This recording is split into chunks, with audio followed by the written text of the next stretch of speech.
كل معلتي بأملاخ نحبه نسمكاون نزل علم نمسكن سيلا سكن እግዚአብሔር ክንባርኾ ኢና በዚ መዓልቲ እዚ ስሙ ሓያል እዩ ስሙ ቅዱስ እዩ ንሱ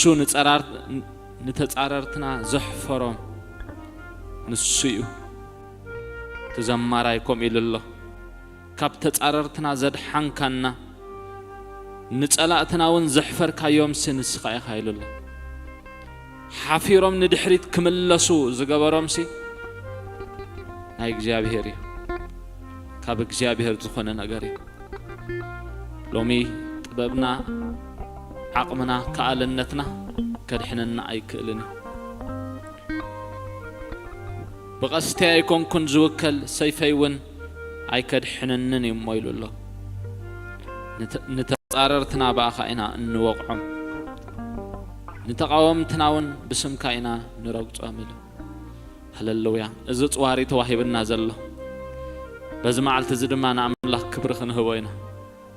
ጎይታ ክብር ኣብ ህይወተይ ክንብሎ ኢና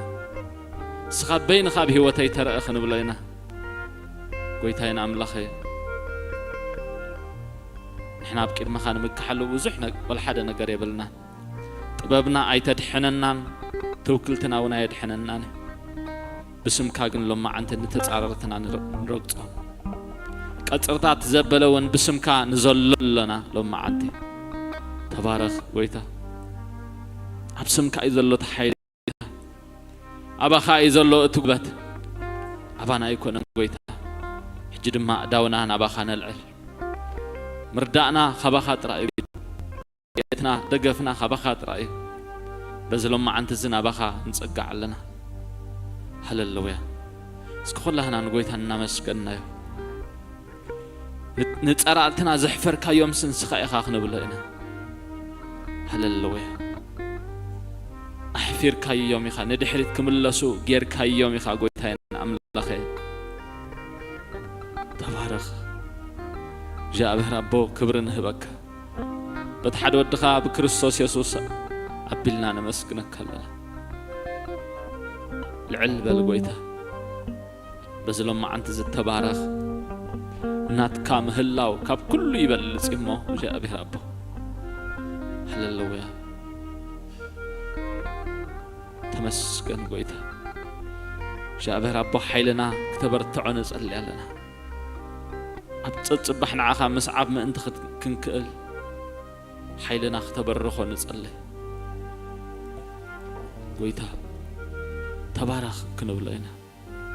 سمو حيالي سمو برتعي أبو استسقع أي حفرة هللويا كاب كله تعرفنا نسخة بين خاطر يا أخي نسخة بحق معرفين يا أخي جاء به ربه نخلو أمدو بجزيو تكبر نسخة يا أخي كم تبمدو بجزيو نسارع بصحاس تبهله قويتها أباخا مدب جزيز بحال الله لما أنتنا أباخا نوكل لنا أباخا موكل بتسألنا قويتها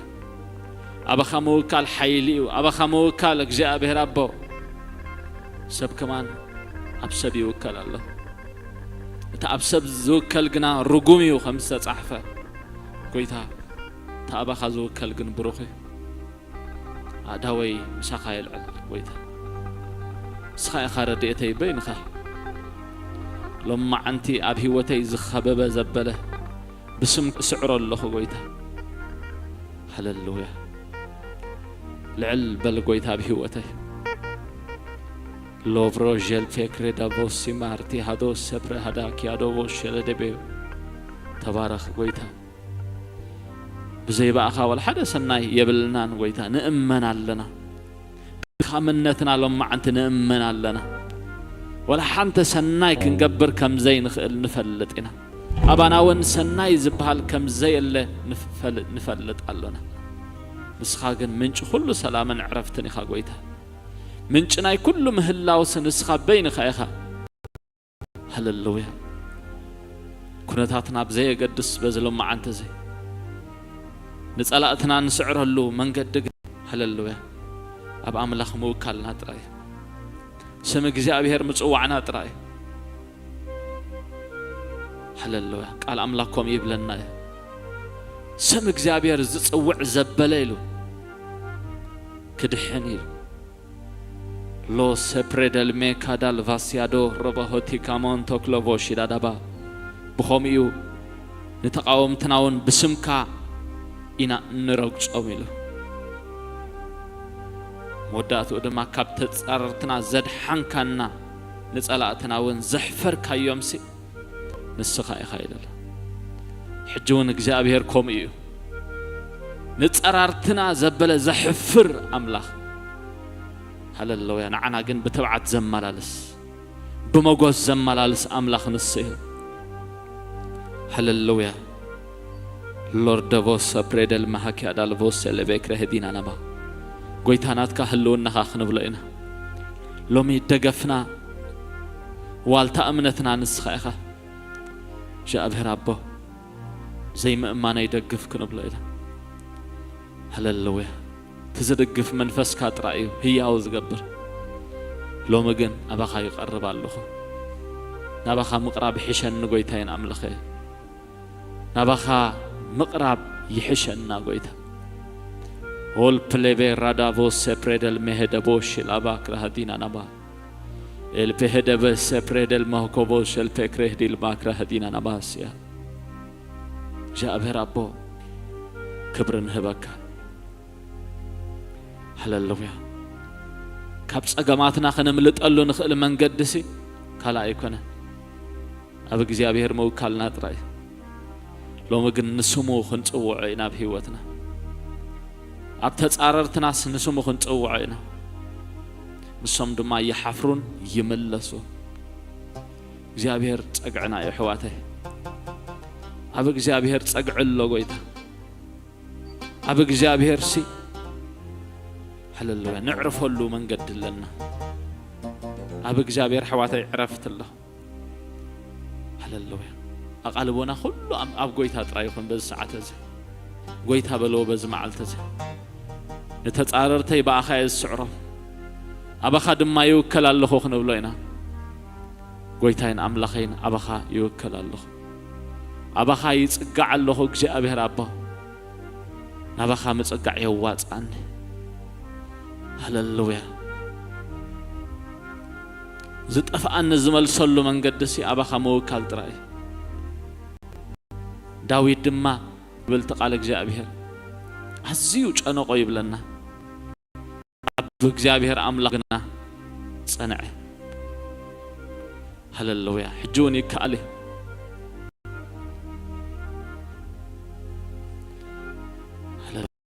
كل ولا طفئ كخلصي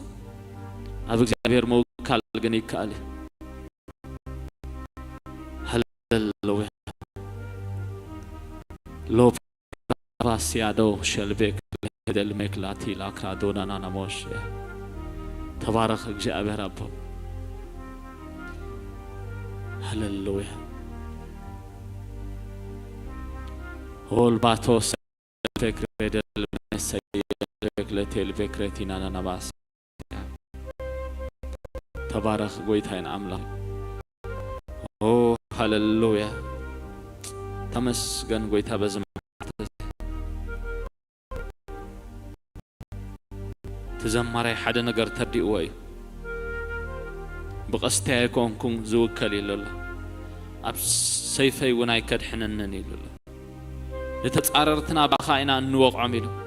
نتقاومتنا ون بسم كائنا نرقصو كاب تتعاررتنا زد حنكنا نسألاتنا ون زحفر كيوم سنسخاي خيلو هللويا لو من هنا سرح أب እግዚአብሔር موكل تراي بزي يقدس كونتاتنا እግዚአብሔር حجون هياوي ننقراتنا يسرح الله لو سبريدك لانتو كراجينا نباسيا او ربو شلبك لهدو ما ريابيكو شلباك راحتنا نموسيا تبارك እግዚአብሔር أبو هالفيكاتو سلفك رهدل موسى الفكرة هدينا نماسيا لما عندك እግዚአብሔር أبو نمسك نكللا سلازا ساعات زي عزينا نمسكنك لنا مخنيات ألون نخنا مسكنا اللوز قبأنا نجر هللويا بهوت من بارنا ون عب نجري لو شبل ربك لهاتو رابو شل فكرة هتي المانكرة هتينا نبديا تمسكن قويتا هللويا قويتا رد أن ندابلنا هنسألنا أبخا يدقف هالله وله أبخا يتقع الله وله أبتقعت العلز حدر سي أبتلال كله زخلي زنبري زبلنا هللويا نايك جابير توكلت لهم ما عندي قويتين أملاخيني وكلك الله يتقعك الله خنولينا هللويا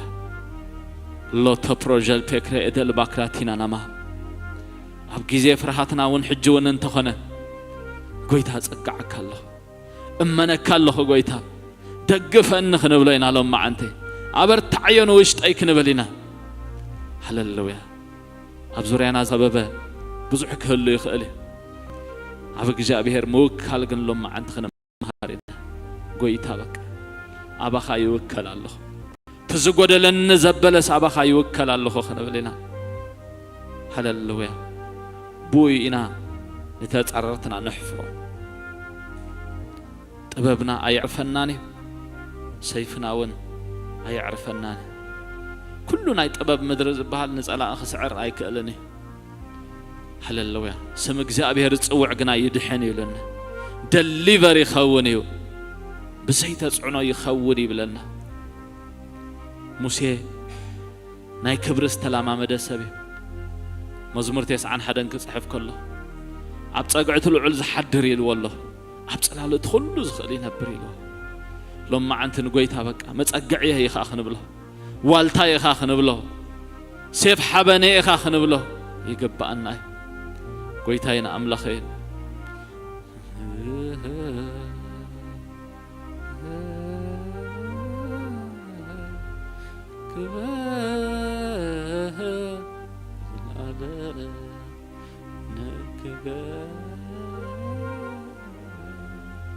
كبا زلالة لو شيل بكرة دلموك لو شيل بكرة دينا لنا بعدي ولا به راديا لو شيل بكرة دلماكراتينا لما قويت هالب فتخن بدينا لما لفي هذا بو شيل بكرة دينا لما دندان زبل خبيه وتي سبر كنبلا قال كامتان كن قبل قويتها قال كامتان كن قبل هللويا لبي كفوت تبلو مسمعي استخاخ الله نبلينا هللويا أحواتي مسمعنا وين كفوس يدلي تبارك قويتا هلفا سوبرا دالفا كاتوبو شيل بيكري هيدا البيت هيدا هذا يالفانتو برودوبو سيالفيك لتكري دينا ناموسيا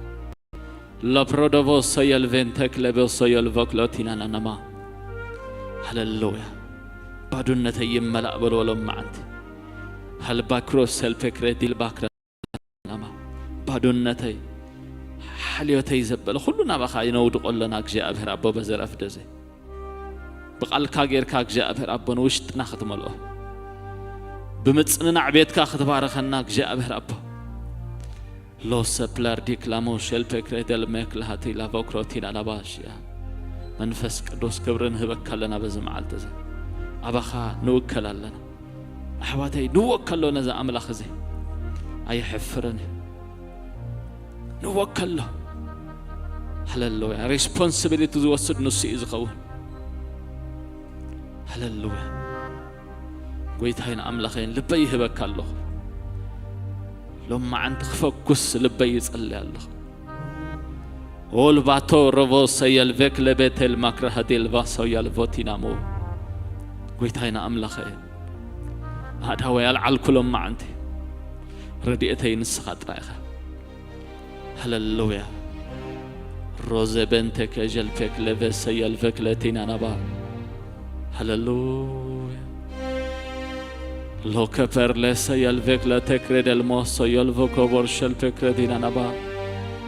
كلنا نتقلنا لهم عندي هللويا بلبنا نابزفان تصقا هنقرب محرت تصقا هنقبل لما أنت هللويا سلامن عرفتن كنقبل أبكين ما أملاك كنقربنا ويتاب كيد ما خلوه خنولنا هللويا طبابي كلتي كم زيس عرن فليت الله أبا خاقنا لهم عنتي وكال قويت أبا خاقنا لهم عنتي يتقع الله شابه رب كل توكل تتاتا يدر بيه كل شامبك أزخنا نقر يدر بيه الله كساقرن زي كالا عدما يزود أزبله كي زي زكات على زبله قويتا لهم عنتي قدفه أبا خامس أقع قويتا أبا خامو كالكون الليل ما أنت بشم يسوع يصلي الله قويتا نسخة فلفل عين ما يتخا نسخة زينة صفر ربع أملاخها كبا خاصة أيتأمن كتود ما أيتأمن قويتا هنا أملاخي هللويا لو سبرد المكلة البوكلو بوشنا كل خودة كل زي ودا أبى جابير تراي حواتي أقول تراي زي ودا محرته تراي زي ودا أبى جابير كل الله تم ردي أزد لي وردي أترخي بامه تم متصنع عزر خبو تتصنع نعمه أبى جابير زي اللي نحواتي لما أنت كن قويتها زي ما أنا يدقف كنبلينا يتسلى يخم يلكاون أيترد أن نجن قويتها بكارد أني نجارات بينا بلا خقط ما خمزل لنا أيفلت أنجن هذا وينا بخيل على الله قويتها لوزل بلا راديا فوكلامو سويل فوكو بروجل فكره دينا نماسيا نلبين دعنا ختنك فوز اللي الله لوزل فكره هدل مو سويل فونتو كرودل فوسيل فكراتينا نماسيا تبارك قويتها لوجل بيلا لا باكرادي لا لا لا لا لا لا باسيا روجل بيكلا ديل باكرادي لا نماسيا صلاتنا يحفروا ندحريت ودي يملسوا مجنقتنا زبل يبتنوا لما انت روجل باكراتي لا نماسيا سلامنا زيد الزبله هللويا لوكروفوسو يلفكلاتي لا نماسيا لهم ما عندك الناب عرفت خنقته ناب سلام أملاك خنقته أبتهلونه أبتجزعته كنركب أملاك فتي وحواتي لما عند جابر يمسكن لما عند سمو كاب مبرق سام معرب يبارخ كنولينا سمكا يبارخ جابر سمكا سلطوني حجوه بسمكا إنا نتعررتنا نسعره بسم كائنا النرقص أمي لله هالفاتور دباسينا ماكره ديل باكره دينا نانا نماسيا لما أنت مسخ السما مع الله خنا بليله مس حسابات كالسما مع الله قويتين أملاخين كنبلين مسما مع اللايمنت لما أنت خنا لنا بالشم يسوس نتصلي لنا جاء به ربه متن كاف بك نسخ ذل خيوط رايا قلقلوت كنا قلقل قويت هذا قفنا خنا بليله أما تاوي أموت أي نسخة زل خيوخ خونس اللي الله يبيادا سوبرا دافوس لبكره هدي الماكراتينا نما طببنا أيساقرنا نه كألنتنا ونا يساقرنا نه جنكم وخمسلنا يخيله ويتاينا أملاخين بزمع التزجن نخبرك لنا العل الكعب هو تناخذ ندلي لوبرا دافوس الفكرة دلفاكوش الباكراتينا نما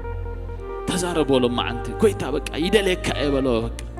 أبي هوتي تجلس بلو إدك جابير زي بلو هوت متان كين نبر تجلس أبي هوتي بلو يدلك كويتا بلو نات كام هلا وكاب كل يبلس إيه نبلو نا نسخة خطر كبلنا خلا خايز تعوم كويتا شعينا نعرف كويتا شعينا نحد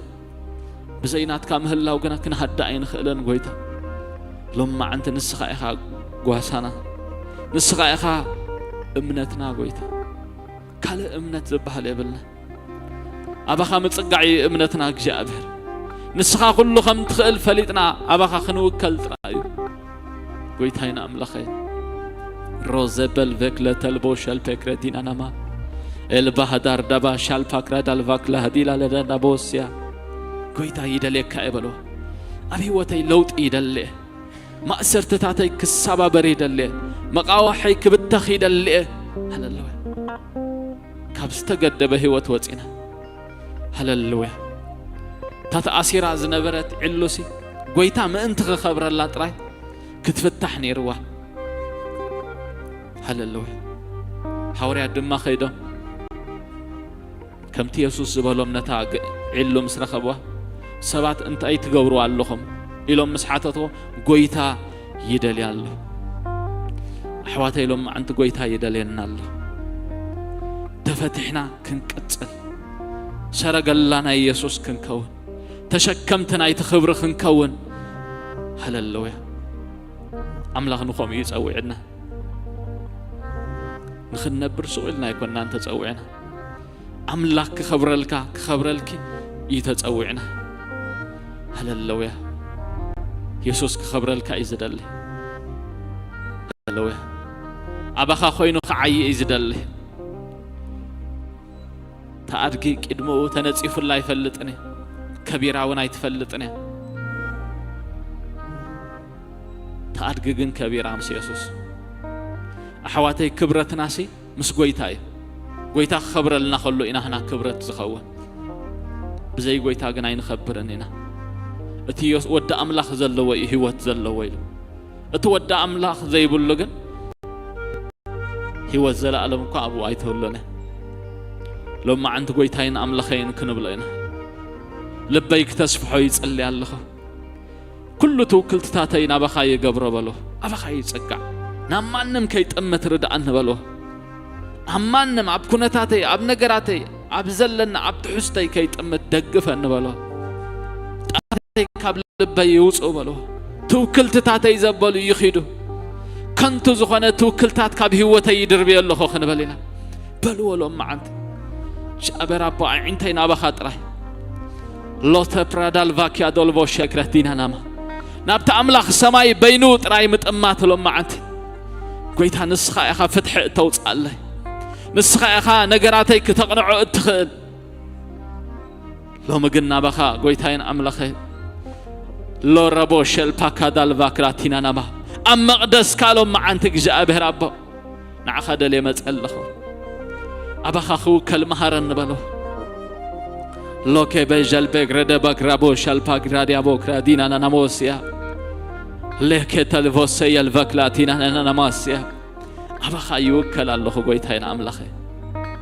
أي كلمان توكرادينا نما أبسبزو كل رقوميو تسعيفيو قويتين أملاخي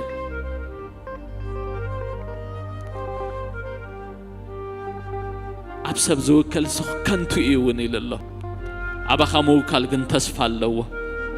تقع اللو محرت اللو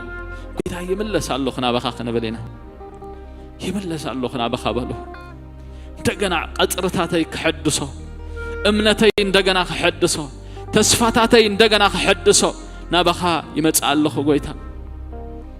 لبي كفتو قويتا دقنا كدليك قويتا سمعت بلبي كتحدر لما عندي يسأل الله لو سفراد الفاكات الفاكراتنا ما كاب كنت هيوت كوت قويتا عخاخ سعبك دقفن بلو قال أملاكم إلنا اللو بتي إفيسان حمشته أتم ولد سعبت أملاك كونو تبهيلو لنا اللو قويتا عخاخ سعب دقفن لما عند خنبلين كنتم من مللاس أي تقمنني لما أنت جن قويتها بملء لبينا بخا قرب دقفنا قويتها بلو لما أنت بلبخم بلو هللويا تأي هداون تتجاون نبيت صلوت مسكدو كلت يوم استوى السنة قال تزاري بمه اتحدقن بلبويلو أنت خمان كتأمت هيدا فرانيل عف اللبو النهارما أنا حتى إلي إذا أمن نيرو لما أنت كن أمنينا ندلي هللويا أحواتي كابر إسنا ولا حدا سناي كم زي الله كن ردا يقبأنا تثبيتو أبك زي أبي هرز قبر سبقن بروخي لله لو بروزيبي لفيكلا تاكرازيا لا كروتينا نما لما أنت زموتا زبل نجار كندر بينا زموتا زبل دربنا نتهيا وكن حزينا لو كرازابا يالفان توك لو بوشل بكره هدل ماكلا هدينا لنا نماسيا قويتها يبارخك الله لما أنت أبخا يوكل أبخا يتسقع نتتعرر تيد ما يسعره كابز عبي نجار يلنا حواته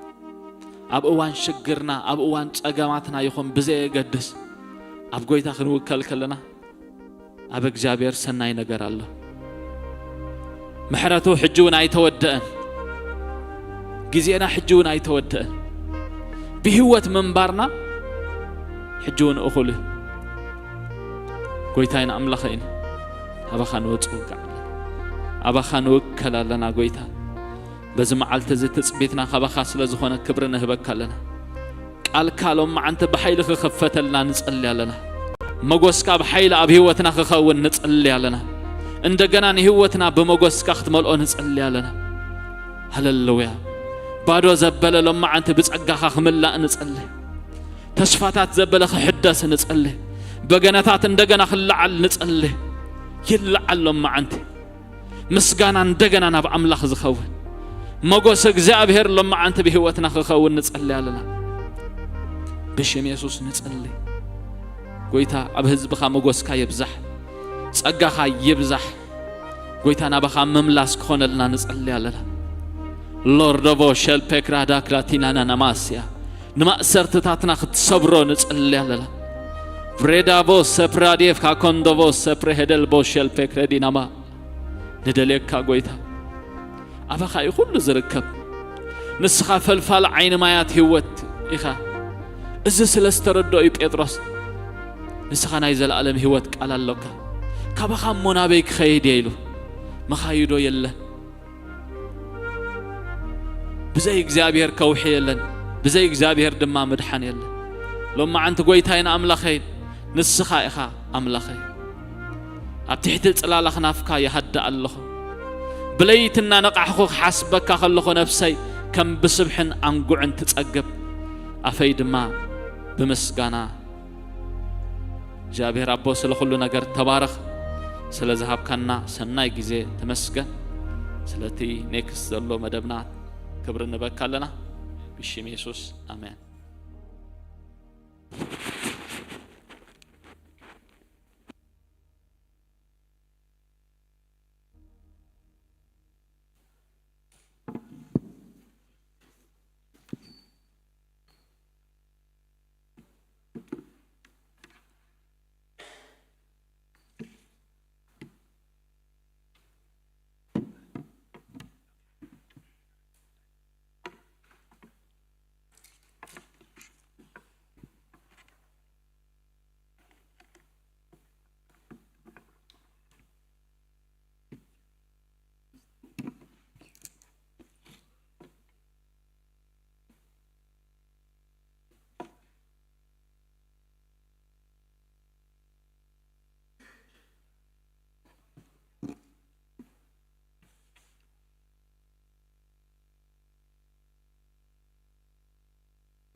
الشيء كبرنا عمل حيخون يسوس قويتايو كنت مرينا كنت أسألني إشتي هاللويا ويتان بارخك لنا يا بير أبي عمل حيخا يا بير سلطوني خا قرماوي خا مسلكها يلن نو بزرف دزونك يا بير نهزبخا صير كاس لذي تأكب نمس جنك لنا ጊዜናን ሰዓትናን ተረከቦ ጌታ ኢየሱስ ክርስቶስ ንስኻ ተዛረበና ያብሔር መንፈስ ካብ መንጎና በኃይሊ ይመላለስ ኖ ትንሳኤኻ ኸዳልወና ትዘዳሉ መንፈስ ነታ መርዓት ዝሽልም መንፈስ ነታ መርዓት ዘዳሉ ዕጣር ወይስ መንቅብ ዘይብላ ክብርትን ቅድስትን ማሕበር ገይሩ ርእሱ ከኦማይሉ ተባይሉ ከም ተጻሕፈ በኢየሱስ ክርስቶስ ያውሽም بزي عطار بزي رسحات بزي زخون يخون مج مداد قويتها إنه كتقومنا تخل أملاخ نسخة خمو يا بير حجون منفس كان دليل لنا حيل خان دليل لنا كبر خان دليل لنا بكريستوس يسوع سم قدينا ساعتنا نتركب كبر خلنا عخان بكا أمين كبرنا أملاخ يخون يسوع قويتها أمين كما يكنيهم دحين دقنيهم كل سلام ديو እግዚአብሔር ይመስገን እግዚአብሔር ሰናዩ አሜን እግዚአብሔር ሰናይ ስለሆነ ነገራትና ሁሉ የጸበቅ ንሱ ነገራትና የወቅብ ከም ድኻምና ዘይ ከደና ከምናትና ሃጓፋት ዘይ ከይድ አምላኽ አሎ ክብርና አምላኽ ይኹን ሎማ አንቱን አብቲ ጀሚርናው ዝቀንና አርስቲ ክንቅጽሊና አምላኽ ይመስገን ትምርቲ مودعتا زمن دبلينا مهال زلنا مالتيو أبدا حلف أوان أتي تنبيتات كمينا نصنعهم كمينا نريهم تحفش أو دخون متكلات ناي تنبيتات زبل حساب رينا يرنا كبرنا أملاح يخون كتسئلناون ربحاتات نايتي تنبيتات رينا يرنا مالتي تنبيتات كنا نصنعو خلنا تنبيتات كن حلو ويلنا لبنا خنا دالو خلنا سي እግዚአብሔር كمي نهيوتنا خمس رحو انت عينت بركتات ابيوتنا خمس مصو انت عينت لوطታት كم زمصو او رينا يرنا املاح مسكن كاو حليفناون اتي ابيوتنا نرخبو طقمتاتون رينا يرنا مالتيو اسكي معانتخا تي ملكتات مودعتا زمن زبل حسابنا خره مالتيو ابتي معرف 24 عند حد اخيدنا ماتيوس كاب حدا اسقاب 14 زلو كم بوبيه تمساسالي امارقوسون الله حساب مالتيو እንጎይተና ኢየሱስ ክርስቶስ ሓደ ነገር ሓይቶሞ ማለት ብዛዓቲ ምልክታት ናይ መወዳእታ ዘመን ከሓትዎ እንከለውንሪ አው ኸአ ከምዚሉ መልይስሎ ማለት እዩ ኢየሱስ ካብ ቤተ መቅደስ ወፂኡ ኸደ ደቀ መዛሙርቱ ድማ ህንፃ ቤተ መቅደስ ከሪእዎ ናብኡ ቀረቡ ንሱ ግና መሊሱ በሎም እዚ ኩሉስ ትሪእዎ ዶ ኣለኹም አብዚ ዘይፈርስ እምኒ ኣብ ልዕሊ እምኒ ኣይክተርፍኒዩ እብለኩም ኣለኹ ኣብ ደብረ ዘይቲ ተቐሚጡ ከሎ ደቀ መዛሙርቱ ብሕቲሎም እዚ መዓስ ክኸውን እዩ ትእምርቲ ምምፃእካን መወዳእታ ዓለምን ከእንታይ እዩ እስኪ ንገረና እናበሉ ናብኡ ቀረቡ ኢየሱስ መሊሱ በሎም ሓደ እኳ ከየስሕተኩም ተጠንቀቁ ኣነ ክርስቶስ የናበሉ ብዙሓት ብስመይ ክመፁ እዮም ንብዙሓት እውን ከስሕቱ እዮም ውግእን ወረውግእን ክሰምዑ ኢኹም ረአዩ ኣይትሰንብዱ እዚ ኩሉ ክኸውን ብግዲ እዩ ግናኸ መወዳእታ ገና እዩ ህዝቢ ናብ ህዝቢ መንግስቲ እውን ናብ መንግስቲ ክለዓል እዩ አበቦቱ ድማ ጥሜትን ፌራን ምንቅጥቃጥ ምድርን ክኸውን እዩ እዚ ኩሉ ግና መጀመርታ ቅልውላው እዩ ሽዑ ንመከራ ሕሊፎም ክህቡኹምን ክቀትልኹምን እዮም ብዛዕባ ስመይ ከዓ ኣብ ኩሎም ኣሕዛብ ፅሉኣት ክትኮኑ ኢኹም ሽዑ ብዙሓት ዕንቀፉ ንሓድሕዶም እውን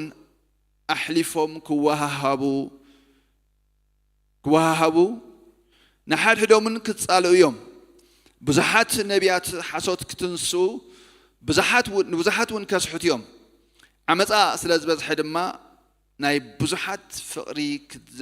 كتزحل إياه اتيخسع مود داتا زعقسكنا كدحن إيو إذوانجل منقست أملاخ نمسكر كل مهزاب أبزل علم كسبخيو شعو مود داتا يمتص إلو كبرنا أملاح يخون ስለዚህ ኣብዛ ሓደ ነገር ኢና ንርኢ ዘለና ጎይታና ኢየሱስ ክርስቶስ ሓደ ሕቶ ይሓትወለው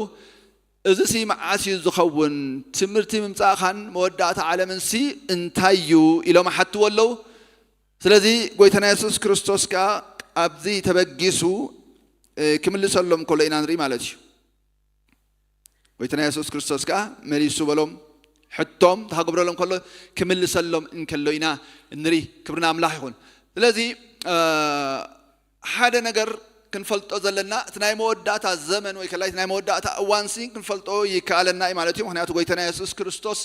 ኣይ ትፈልጥዎን ኢኹም ኢሉ ኣይኮነን ዓፂዎ እንታይ ዝብል ዘሎ ማለት እዩ ምስ ሓተትዎ እንዳኸገብር ኮሎ ኢና ንሪኦ ክምልሰሎም ኮሎ ክነግሮም ኮሎ ምልክታቱ ከመይ ዝመስል መወዳእታ ዘመን ተሓገብሮም ኮሎ ኢና ንርኢ ደና ክነግሮም እንከሎ ኢና እንርኢ ኣብኡ ኣቕሚጥዎን ዘሎ ገለገለ ሓሳባት ክንርኢና ኣብቲ እስካብ 14 ቢብናዮ ትሕት ኢልና እንድሕዳ እስካብ 33 ከድና ብዙሕ ምልክታት ኣብኡ ተዛሪብሎ ማለት እዩ ኣብኡ እዚ ኩሉ ምስ ርኢኹም ናብ ኣፍ ቤት መቕራቡ ፍለጡ ኢሉ ስለዚ ናብ ኣፍ ቤት ከም ዝቐረበ እንሪእሉ ንልክዓሉ መለክዒ ተዋሂብና ኣሎ ማለት እዩ ሓለፈ ግዜ ይብለኩም ነይረ ናይ ህይወትና ጉግል ማፕ መጽሐፍ ቅዱስ ኢልና ኣምላኽ መስገን ናይ ህይወትና ጉግል ማፕ ኣበይ በፂሕና ኣለና ምልክታት ዓበይቲ ምልክታት እንዳርአየ ኣብ ምንታይ ናይ ዘመን እዋን ከም ዝበፅሕና እንሪእሉ እነስተውዕለሉ እንፈልጠሉ ዝተዋህበና ቅሉዕ ዝኾነ መጽሓፍ ኣሎ ማለት እዩ እንድሕዳ ጠቢቕና ልግብ ኢልና ነቲ ፅሑፋት መራቢርና እንድሕርኢናዮንሲ ዘመንና ከነለሊ ኣብ ምንታይ እዋን ከም ዘለና ከነስተውዕል ይከኣለና እዩ ማለት እዩ ስለዚ ይብሎም ኣሎ ብዚ እዚ ኩሉ ምስ ርኢኹም ኣብ ኣፍ ቤት ምቕራቡ ፍለጡ እዚ ጎይታና ኢየሱስ ክርስቶስ ቅድሚ መስቃሉ ቅድሚ ሞቱ እዩ ዝነገረና ዘሎ ኣብቲ ቁጥሪ 6 ግን እንታይ ኢሉ ግናኸ መወዳእታ ገና እዩ ኢሉ ስለዚ ኮንትሮቨርሲ ዘሎ ይመስል ከምዚ ንሓድሕዱ ዝጋጮ ዘሎ ይመስል ግን ዳርኣና ክሪኦ ከለና ከምኡ ኣይኮነን እቲ ነገር ማለት እዩ ምክንያቱ ናይ እግዚኣብሔር ቃል ንሓድሕዱ ስለ ዘይከውን ስለ ዘይጋጾ ድሕሪኡ ኣብቲ 34 እውን ትሕቲሉ ዝምስሪኹም ኣፍ ደገ ምቕራብ ፍለጡ ክብል ፀኒሑ እዚ ክሳብ ዝኸውን እዚ ወለደ ዙይ ኣይክሓልፍን እዩ ኢሉሎ ስለዚ እዚ ከመይ ዝኸውን ብከመይ ዝፍፀም ዝብል ሓሳብ ኣብኡ ክንርኢ ፅቡቕ ማለት እዩ እንድሕዳ ሪኢኹም እታ ሕቶ ዝሓትዎ ዘለው ኣበዮም ዝሓትዎ ዘለው እንድሕዳ ኢልና ኣብቲ ናይ ጎይታና ኢየሱስ ክርስቶስ ናይ ሞት ኦሊቭ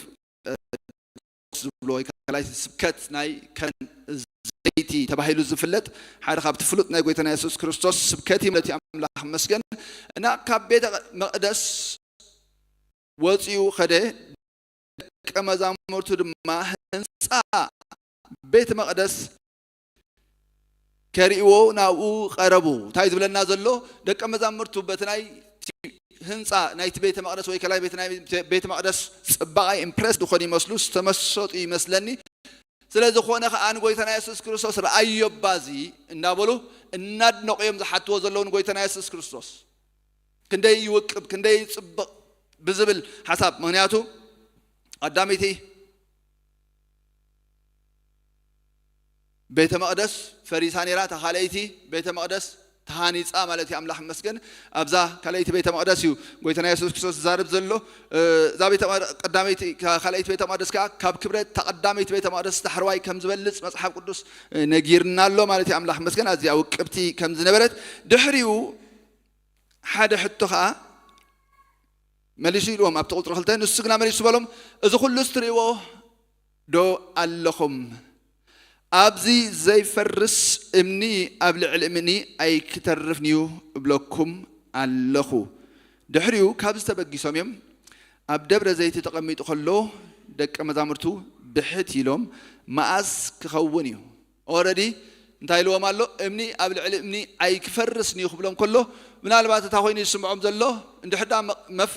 ምፍራስ ናይዛ ቤተ መቅደስ ቀረባ ኮይኑ እንድሕዳ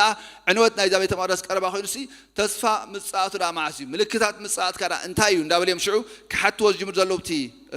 ቁጥሪ 3 እዚ መዓስ ክኸውን እዩ ክብሉ ከሎ ሓደ ክዘራርቦ ጽንሑ ኣልዒሎም ጽንሑ ኣጀንዳ ኣሎ ማለት ኣልዒሎም ጽንሑ ዘረባሎ ንዑ ቀፂሎም እዮም እዚ መዓስ ክኸውን ይብሉ ኣለው ኣብ ወሲኾምን ትእምርቲ ምምጻእኻን መወዳእታ ዓለምንከ እንታይ እዩ ዝብሉ ዘሎ ስለዚ እንድሕዳ ታሪክ نفلت أخينا أب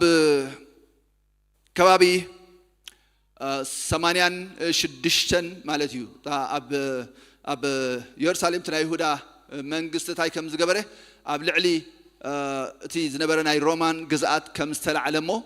تنا رومان جزءات كأب تعمي أفلاقين يروب تعمخه سبرسيفين يروس لذي بتزنبرهم ناي تاكسي تتصعنون ناي جبري تتصعنون مستفلا لحيوانات هاوي بريجرن تلاعيلهم مالتيو نتناي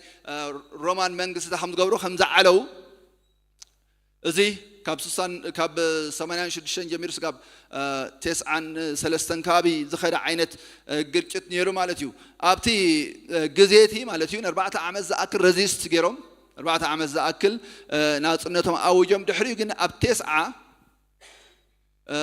تي ودو نتهاز أي دخانة تيتوس بحال جنرال مزيو نتها ختمه ملو بملو تقاضات رامات مجمريا يرسالم بملو خبيبه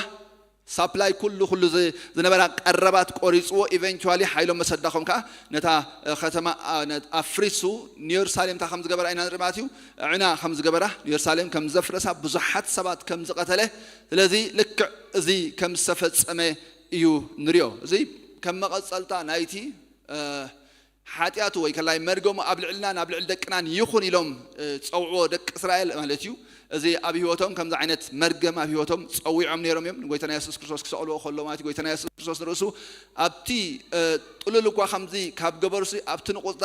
ከመይ ክኸውን ኢሉ ነይሩ ጎይታና ኢየሱስ ክርስቶስ ስለዚ ኣዝዩ ዝኸፍአ ዓይነት በደል ወይ ከላይ ዝኸፍአ ዓይነት ዕንወት ኣብኡ ክፍጸም እንከሎ ንሪኦ ማለት ስለዚ ብ70 ዓመት ኢየሩሳሌም ታ ኮይና ማለት እዩ ሙሉእ ብሙሉእ ዲስትሮይ ኮይና ስለዚ أبتو قطعان 4 إزي كسب زخون سي زولدو إزي كم زي حلف قبل كله قويتنا يسوع كريستوس مستناتو متساعد ويكلاي مستناتو تأمرتي متساعد أتحيزي كون عند الزاربو زلوا مالتي كرميو زخون نجار كم زلوا بدحريقة متساعد كم زخونيو دزارب زلوا زلدا أبزي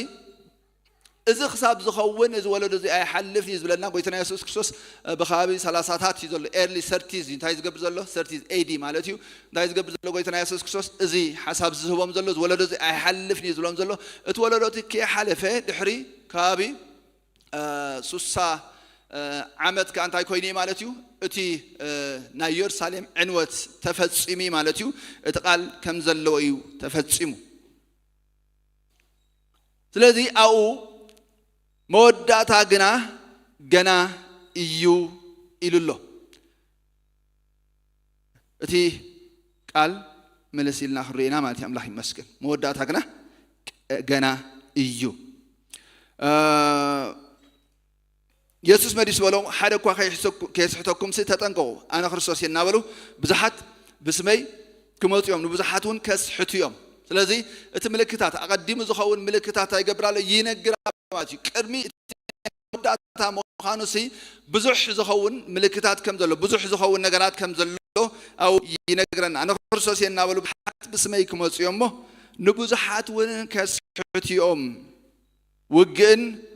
ወረውግእን ክትሰምዑኹም رأيو أي تسمبدو أزي كل خون بجديو جناخه موداته جنا حزبنا بحزبي منجستون نام منجستي خلا عليو أببوتو دمات ميتم فيران من قطعات مدرن خونيو أزو كل جنا مجمرته كلولاو إيو يعني استوعب لا verse 8 زلا مالتيو إذا كله زخون زلوا إذا كله تري وزملك كتات زنتايو مجمريا كلولاو إيو كبلهم إنكلو نري مالتيو ስለዚህ ወይተና ኢየሱስ ክርስቶስ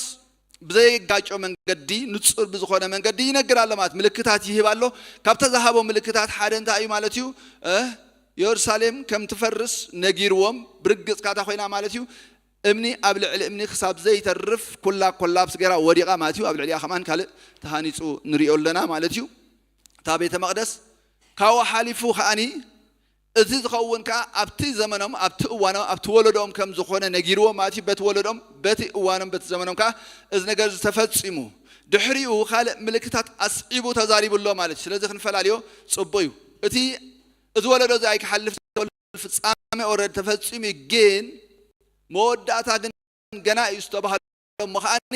እዚ መጀመርታዊ እንዳተባሃለ ምልክታት ግን እንታይ ይገብራሉ ይቀጽላሉ ማለት እዩ ሓደ ካብቲ ምልክታት ታዩ ኣነ ክርስቶስ እናበሉ ብዙሓት ብስመይ ክመጽዮም ይልናሎ ስጋብ ሕጂ ማለት እዩ ኣነ ክርስቶስ ኢና ዝብሉ ካብ ምምጻት ኣይገበሩን ዓዲ ኣይወዓሉን ማለት ግን ነቲ ናይ ጎይታና ኢየሱስ ክርስቶስ ግብሪ ወይ ከላኔት ናይ ጎይታና ኢየሱስ ክርስቶስ ናይ ትንሣኤ ሓይል ግን ከርዩ ኣይክእሉን እዮም ምክንያቱ መወዳእቱ ሞት ስለ ዝስዕሮም ኣብ ሓለፈ ግዜ ኣብ እስራኤል ስቅሚ ገለ ዓመታት እንታይ ድብል ዓይነት ክስታይ መጢኑ ክርስቶስ ኣነ መሲሕ ዝብል ምስ ሞተ ተንስኡ ኢሎም ይዛረቡ ነይሮም ማለት እዩ ተንስኡ ማለት ከምቲ ክርስቶስ ተሶስ ተንስኡ ንዑ ዓይነት ኮንፊዥን ንምፍጣር ማለት እዩ ግን ዝገርም ግን እቲ ዝተንስአ ክርስቶስ ከም ዝተንስአ ህያው ከም ዝኾነ እንታይ እናገበረ ግብሪ እናገበረ ሓይል እናገበረ ትእምርቲ እናገበረ ታይገብር ነይሩ ይገሃድ ነይሩ ኣምላኽ መስገን እዘን ንስኻትኩም ዝተቐልኩሞ እግዚአብሔር አቦታ ገይሮ ጎይታን መድሓን ገይራ አተንሲዎ ነስትሪዎ ዘለኹም ካን እሱ ገበሮ እንዳተባሃለ ልሙሳት የንጽህ ነይሩ ዕንት ዕውራት ይኸፍት ነይሩ አዛን ጻማት ይኸፍት ነይሩ አምላኽ መስገን ህያውነቱ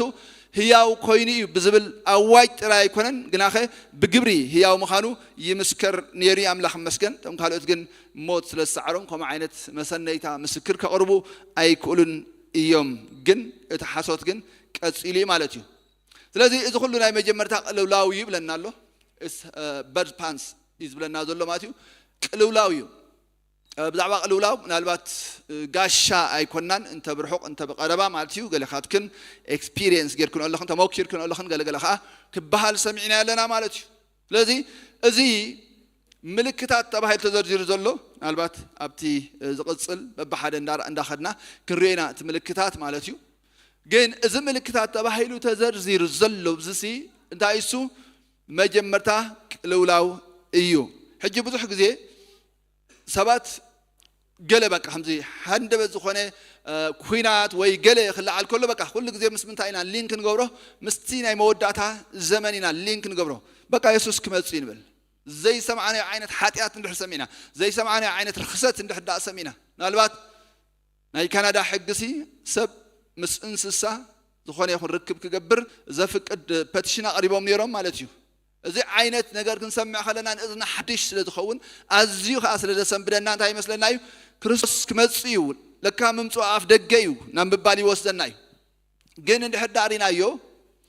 እዚ ምልክታት እዚ ኣብ ተዘርዚሩ ዘሎሲ ካብቲ ክርስቶስ ኢየሱስ ሞይቱ ንሰማይ ዝዓረገሉ ማለት እዩ ካብ ሽዑ ትሒዙ ክርአ ፀንሐ ምልክታት እዩ بخمينا النببة بخمينا خنصنع بخمينا الرئيس زلنا كنفلت قالونا تزيكونه بزرعنا تأمرات متن بزرعنا يونا يزملك يسوع كريستوس صباح كم زمت فينو خصم معنا سلازخل مالتي جين بتخكل نحدا نتي صحفات رئينا يو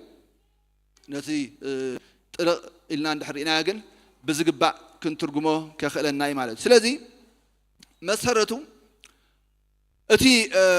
قلولاو زبل نجار أنت ملكت تقلولاو تأثير هذا اللامات أزي نتايلوه مجمرتا قلولاو يو يلوله مجمرتا قلولاو بقلولاو سي تناي مودا تقلولاو يكون يلو مجمرتا قلولاو يو نتاي زبل تقلولاو كابجت حزو كجمري زبلنا زله كماي ناي مودا تا زمن أتي كابت كريستوس يسوس كموتات تنسيوز عرقلو أما هم منفس قدس تصدلوا مع التحيزو كاو أتي نيموداتها زمن داتا بحلا خجلت كله أما صحاب قرصارين على ما تيجي نيموداتها زمن نيموداتها أوانيو نجنا خريستوس مسألة خاني ويتنا يسوع كريستوس رسوا أفدق مخانو رينا لنا مالتي أفدقهم زلوتي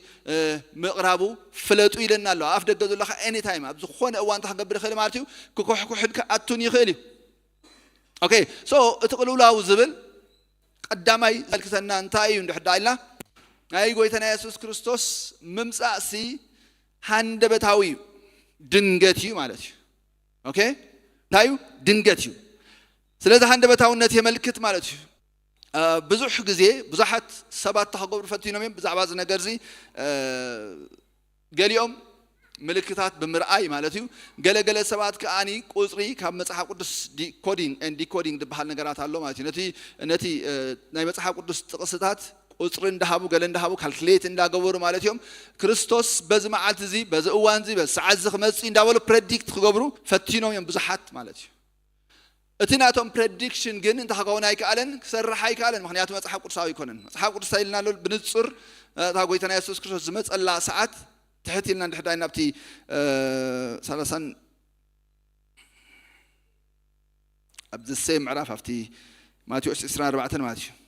سلازي تام عالتي أن سلتا ساعتي أن جنا بزيا بو بينو ملاخت السماء انت خونكوا ويس ودي فلت آيلبون كمتي بزمن نوح زخونه متساعت ود سبكم أو خونيو كمتي ما يأهيز نبره كساعت نوح نمركب زاعت ولا معالتي يبلعني ستيوني أتوني تأتاتون نبرمو ما يأهي متيون نخل خسع زطفة أي فلتون متساعت ود سبون كم أو كخون إيو سلذي ويتنا يسوع كريستوس بنتصور عند حد أني متساعت ود سب ولا حد سباي فلت أنيو لك خمت معالتات نوح يأتون يتأتاتون يبلعني ستيون كم دنبرم مخاني دنقت فات زمتهم ناي قويتنا يسوع كريستوس متساعت كأخو خمس خون نجيرنا له سلذي أنصاري حساب زند حدا خيرنا كل جزء على أملاح أتي أساري ويكلاي تناهوتنا نمودعتا ملاخي جزائي قال إجزابيري أملاح مسكن لعلي النسام عدمسي لعلي كالكليت جرنا نروحه حسابات مالتي تقال إجزابير أتي جهود زخنه فتح زخنه نا إجزابير قال فيت زاربنا نا إجزابير قال تزعبي سلطان زلوي مالتي أنصار زخيدنا عند حدا predict خنقبر فتينا مالتي عند حدا accurately إذا ما عالزي أحمد سي الناسي نايتا ما عالت فتسامه حساس كنبل حدا فتينا تاينا نخون مالتي راي رأسنا نود كاتينا نقال عنبر النمسو حدش نجار ويكلاي نمسو حكي أيهلوني مالتي نتصور ديو سلذي انت هيدا ملكتنا مالتي هندبت عونت ويكلاي دنجتي زي ملكتنا ولا بتي قدامي تسولنك مراف حموشتون بنتصوركم يلنا له مالتي سلام عند حنيو قبل خلوا تنسي لولاو كم زحزة شعو طفقات بدنجت يمصم كتونا أي كم لتون يوم بدنا نتاي كم زحزة له نتنسي لولاو كم زحزة طفقات بدنجت يمصم دعنا حتى يقولون كتونا أي كم لتون يوم سلازي اتقلولاو النجارة هاي زمل كتنا مالتي دنجت النتي زمل كتنا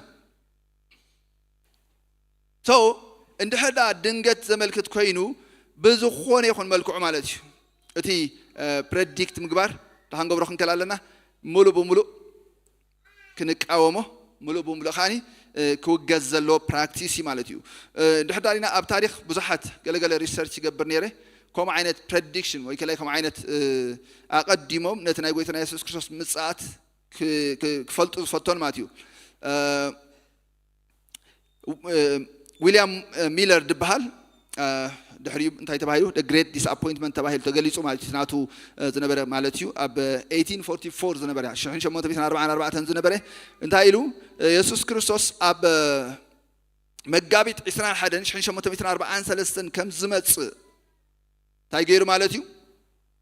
predict قبل فتين ملشو اب مغابيت 21 دحر عامت postpone غيروا مالتيو دحريون قاله كندي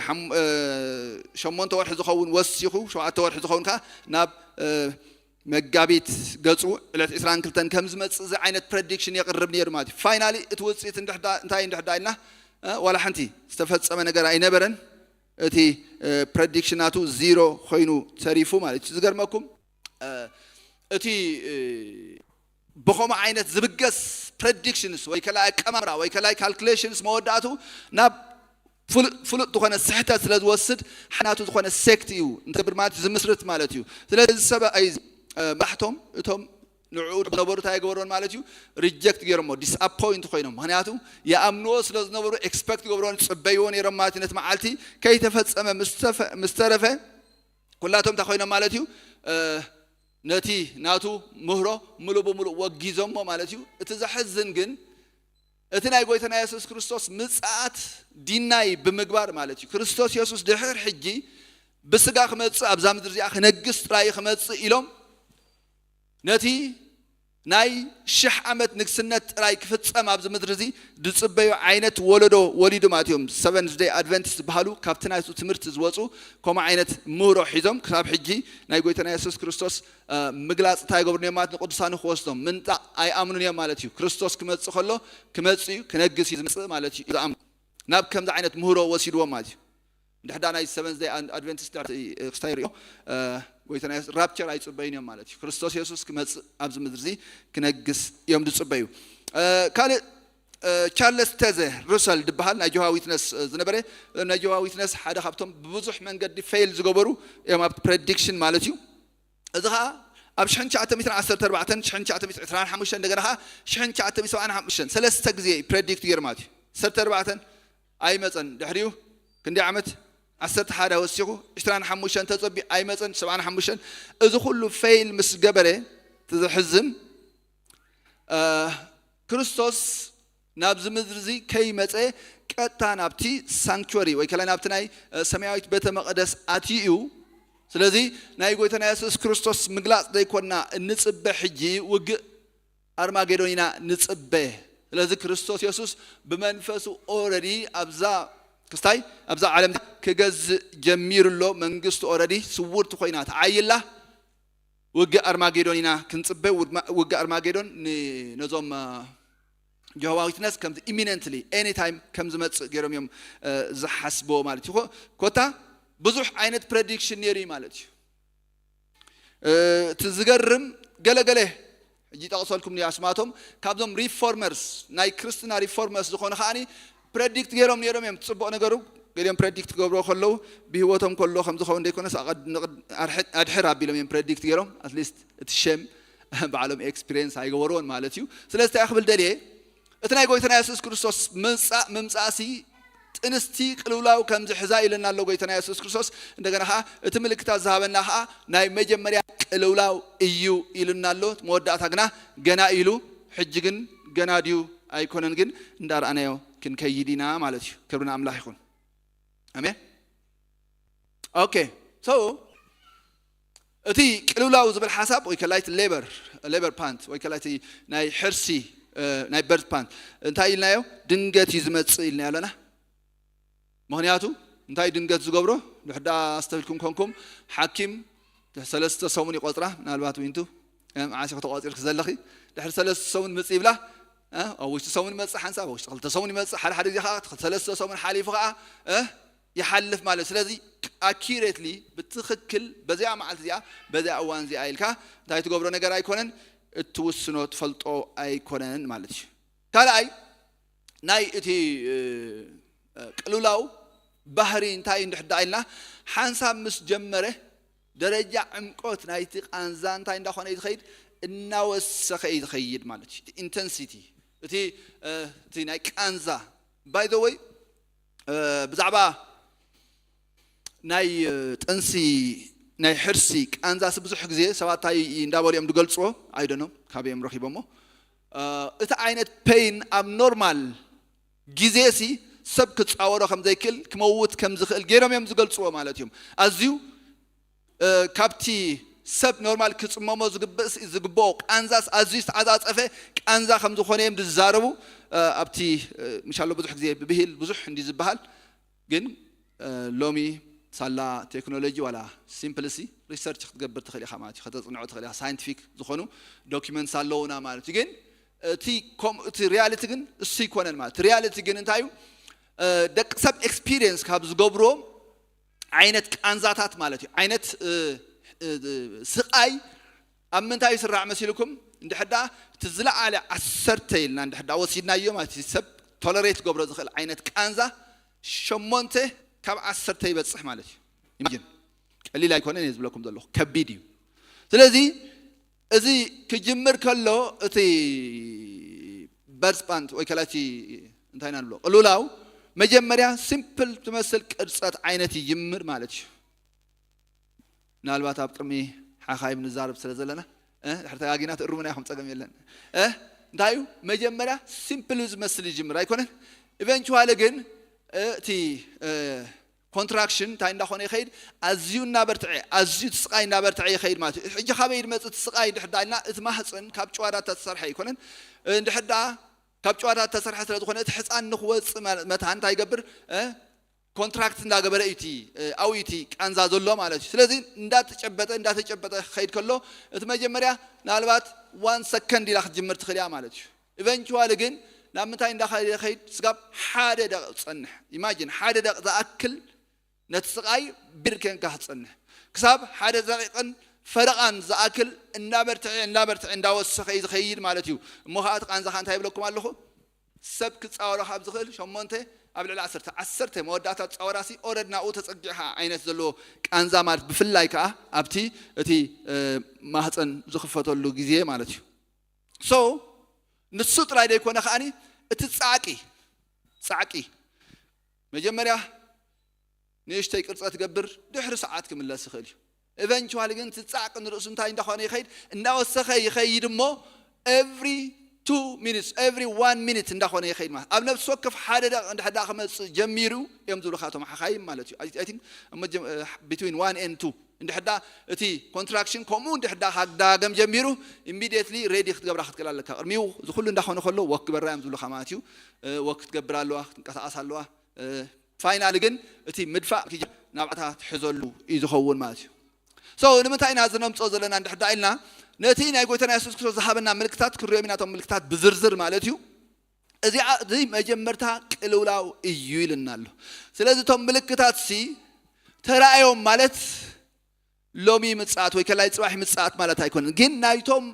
ምልክታት ዕምቆትን እንደገና ኻት ኢንተርቫል እቲ በብግዚኡ ፍሪኩዌንሲ እንታይ እንዳኾነ ኸይድ ብግዲ ማለት እዩ እናወሰኸ ኸይድ ብግዲ እዩ እንድሕዳ መጽሓፍ ቅዱስና ብንጹር ክሪኦ ፈቲና ኻኒ ካብቲ ኣብቲ ዘመን መጽሓፍ ቅዱስ ዝነበረ ማለት እዩ እቲ ታሪኽ ክሪኦ ኸለና እቲ ውግእን ወረውግእን ዝብሎ ዘሎ እቲ መሲሓት ክመጽኦም ዝብሎ ዘሎ ናይ ሓሶት ነቢያት ክመጽኦም ዝብሎ ዘሎ نحست نبي أسنتاي تخون زلوا جزي زفلفللو شالو لأن ما عاد تسجع حلو زلوا جزي مالت سلذي تاي تربى الله وسخي خير عندنا تي تفعت ولا تسحتت كان تاي نخونه عمقته أزيو نعم أي خير دمو نمودات هذا عن صدق حمد لنا عبي ملكة شخون مالت سلذي disregard جورو يكون زبل الله إذا نعم جماعة يقولوا لا يومه بزح أي تقدس ولا يكون زبل الله جين እትናይ ቅሉላ ባህር ርኢና ማለት እዩ ማዕረኽ እንደይ ትናቱ ኢንተንሲቲ ትቕጽ ዘሎ ማዕረኽ እንደይ ትጸቕጢ ብርታዕ ናይ ትጸቕጢ ዝብርትዕ ዘሎ ማዕረኽ እንደይ እቲ ንውሓት ናይቲ ውግን ወረውግን ምልዓል ኣብ ልዕሊ መንግስታት ዘሎ ማዕረኽ እንደይ እቲ አቢዝመንት ማለት እዩ እና ዓበየ ዝኸይድ ዘሎ እናርአና ያኸን ከይድ ከለና እንድሕዳ ይውስኽ ኣሎ ኮይኑ ትናቱ እንታይ ዘርኤና ማለት እዩ እቲ ግዜ ቀረባ ከም ዝኾነ እቲ እዋን ቀረባ ከም ዝኾነ እዩ ዘርኤና ማለት እዩ ስለዚ እዚ ምልክታት እዚ ከም መጀመርታ ቅልውላዊ ይሉና ኣሎ ግናኸ እንታይ እንዳኾነ ክኸይድ ከሎ እናወሰኸ እናበለ ክኸይድ ከሎ ግን ዓቢ ኣላርሚ ዓቢ ደወል ማለት እዩ ስለዚ ኣብዚ እዋን እዚ ከዓ ብፍላይ ከዓ እታ ናይ ቁጥሪ 14 እንታይ ይልና ኣሎ እታ ትኽክል ዝኾነት እተን ካልኦት ቅልውላዊ እየን ኢልወን እታ ፕሬዲክት ክንገብረላ ዝተዋህበትና ትኽክል ዝኾነት ነገር ግን ኣላኡ ማለት እዩ ቁጥሪ 14 ሓቢርና ክነንባ ጽቡቕት እያ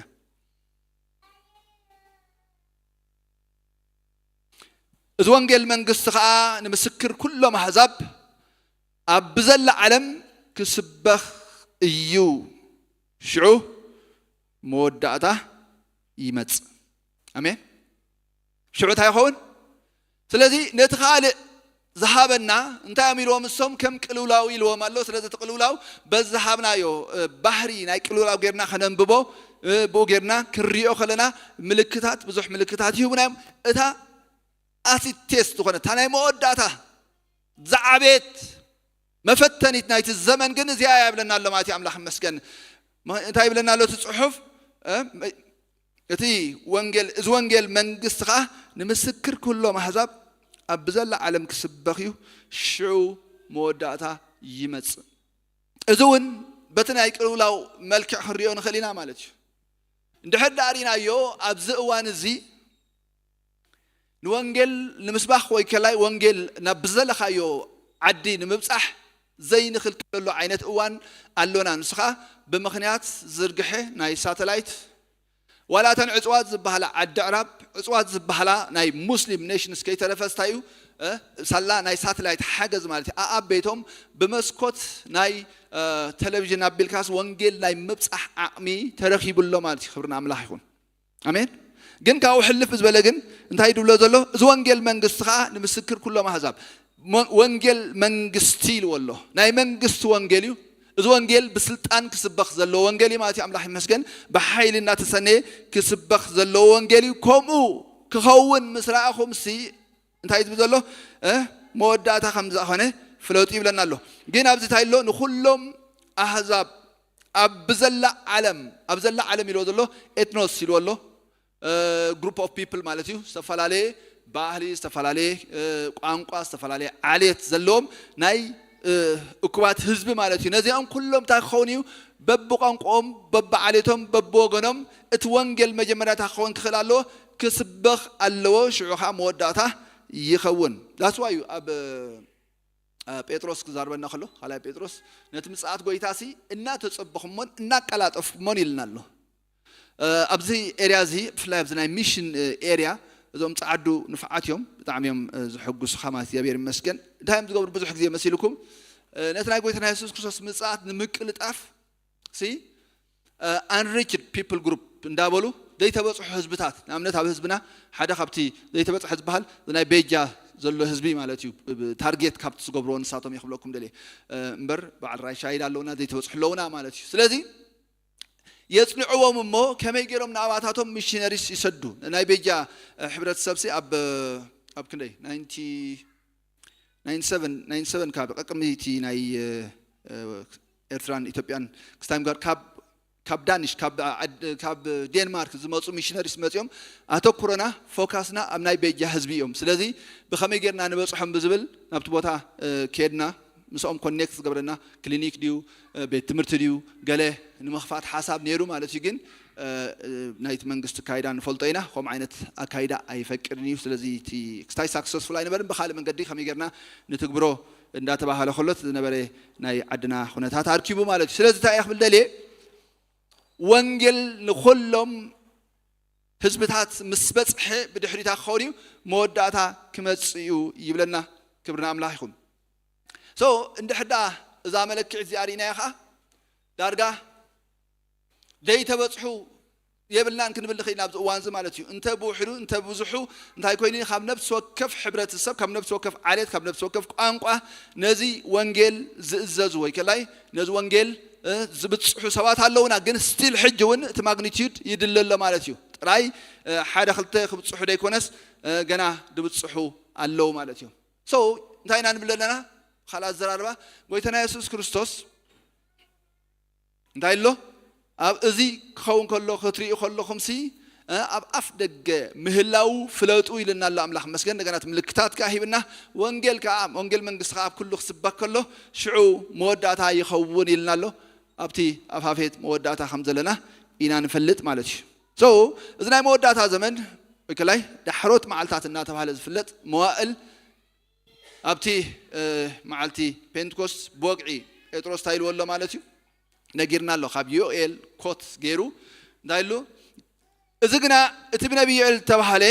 በተን ዳሕሮት መዓልታት ክኸውን እዩ ስለዚ ምልክት ዳሕሮት መዓልታት እዩ ሓደ ካብቲ መንፈስ ቅዱስ ታይ ምግባር ማለት እዩ ምምፁ ቤተ ክርስቲያን በቲ ጸጋታት ወይ ከላይ በትውባታት ምሽላማ ምልክት ዳሕሮት መዓልቲ ማለት በተን ዳሕሮት መዓልታት ክኸውን ይብል ኣምላኽ ኣብ ልዕሊ ስጋ ዘበለ ኩሉ ካብ መንፈሰይ ከፍስሴ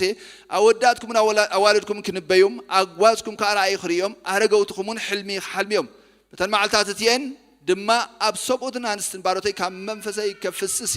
ንሳቶም ከዓ ክንበዮም ኣነ ድማ ኣብ ላዕሊ ኣብ ሰማይ ተኣምራት ኣብ ታሕቲ ኣብ ምድርኻ ትእምርቲ ደምን ሓውን ጠቃን ክገብር እታ ዓባይን ግህርትን መዓልቲ ጎይታ ከይመፀት ፀሓይ ናብ ጸልማት ክትልወጥ ያ ወርሕኻ ናብ ደም እንዳበለ ይዛረብ ማለት ስለዚ እቲ ናይ መወዳእታ ዘመን ኣብቲ መወዳእታ ዝኸውን ነገር ተባሂሉ ዝተፈጸመ ተባህለ ትንቢት ኣብዚ ብግልፂ ክፍጸም ከሎ ንሪኦ ኣለና ማለት እዩ ኣብዚ ቤተክርስቲያን ኦፊሻሊ ኢናጉሬት ዝኾነትሉ ማለት እዩ ንምንታይ ኦፊሻሊ ዝብል ዘለኹ ቤተክርስቲያን ኦልሬዲ ኣዝ ባዲ ኦፍ ክራይስት ፀኒሓላ ጎይታና ኢየሱስ ክርስቶስ ካብ ሞታት ምስ ተንሰ ነቶም ደቀ መዛሙርቱ ኡፍ ምስ በለሎም መንፈስ ቅዱስ ተቐበሉ ኢሉ ኣሎ ያው ኻኒ ዝኣሰርኩሞ እሱር ኣብ ምድሪ ዝኣሰርኩሞ ኣብ ሰማይ እሱር ኣብ ምድሪ ዝፈርኻ ኣብ ሰማይ ፍቱሕ ከም ዝኾነ እቲ መርሖ ከም ዝሃቦም ኣብኡ ተዛሪቡሎ ማለት እዩ ኣምላኽ ይመስገን ብስልጣን ኣቢሎም ኣሎ ግናኸ ነቲ ወንጌል ርሑቕ ክወስድዎ ግን ሓይሊ ክቕበሉ ክጽበዩ ነይርዎም እና ምስ መጸብዚ እንታይ ይብለና ኣሎ ማለት እዩ تندحروت معلتات كم زخنا ينقرنا الله ماتش أبتي يعقوب معرف حموش أو شوعة خزارب كلها كل تعين الزناب كم زلوا يزارب تقدم أي زناب متينير ماتي عمله مسكن بيت خرشان تايز قبره كتفريز قبره لتخله تايز ماتيو زمسرتها زناب متينيرو عمله مسكن جن كلا أي زناب كنت صبح خمس لنا خاين نقرنا أبتي يعقوب معرف حموش ته نا حارس تاي ثالث جيرو بعد ساعات ساعات مساعد قويتها تعجسوا إنه حارس تاي نتخبر فرمدري يتصبيو أخذان ما يتصبحتن كسع زركبون تاي قبريو يعجسي لنا له لذي مساعد كون سي أخذان زناب أخذان زناب صبحاتن كون بقديب لنا الله ما تي الله يمسكن أتي أخذان من تاي تك من تحت عيلنا زرعي مستزرعه في مجيت قبر سور كسد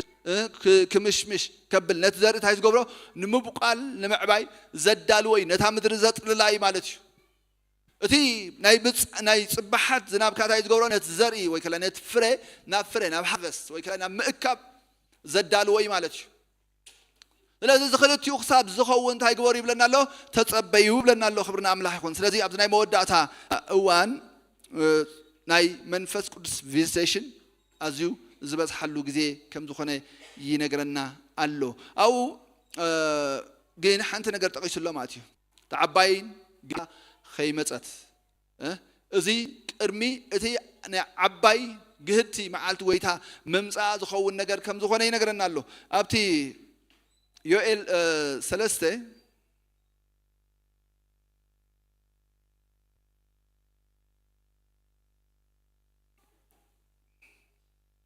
يوئل سلسته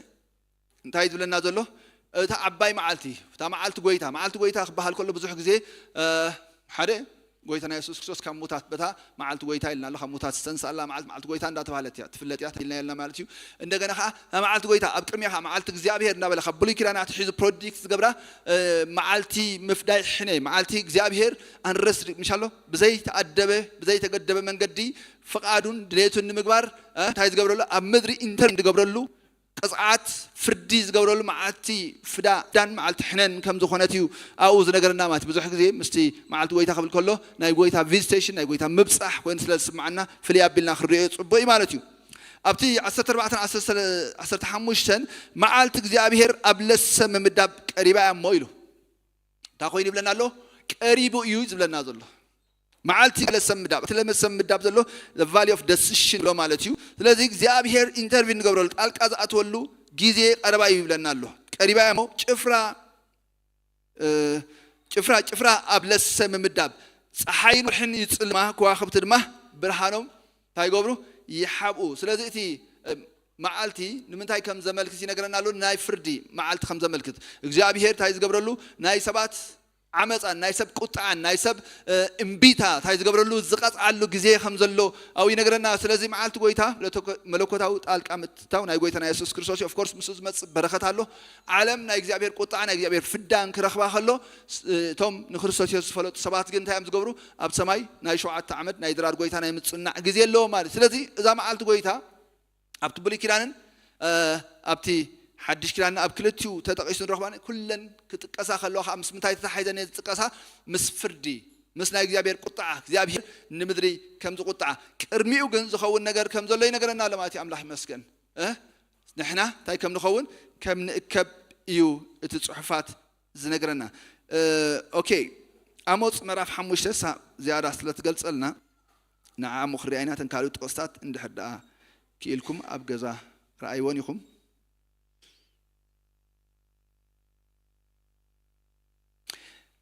توم دك إسرائيل معالت እግዚአብሔር እንዳበለ ይጽበይዎ ነይሮም I don't know كم حدا ጽቡቅ ነገር መስሎ ማለት ስለዚህ አሞጽ ኣብዚ ይብሎም አሎ አቱም معالت እግዚአብሔር ትደልዩ ወይልኩም معالت እግዚአብሔር ሲ እንታይ ትጠቅመኩም ንሳስ ጸልማትን ብርሃን ጸልማትያ ብርሃን አይኮነትን ከምቲ ካብ ቅድሚ አንበሳ ዝሃድሞ ድቢ ዝጓንፎ كمتي نبيت آتي إدو أمندق زتصقع موت من زنخته معالت እግዚአብሔር ጸልማትን ብርሃን ዘይብላንዶ ይኮነትን ድቅድቅ ጸልማትን ምን ጽብራ ዘይብላንዶ አይኮነትን እንዳበለ አው ይዛረቦ ማለት እዩ ኣብ ሐዲስ ካሉ ተመሳሳሊ معالت እግዚአብሔር ታገርዋ አለ ማለት እዩ ራ ዮሐንስ ዘሎ ጥራይ ጥቅስ አቢልና ይኹን ከይዲናት ግዜ ስለዛለ ማለት እዩ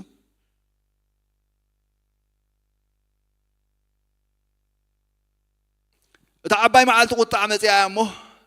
መንከዩ ደው ክብል ዝኽእል ስለዚህ እግዚአብሔር መዲቡሎ ይዝብለና ኣብቲ ናይ መወዳእታ ዝኸውን እቲ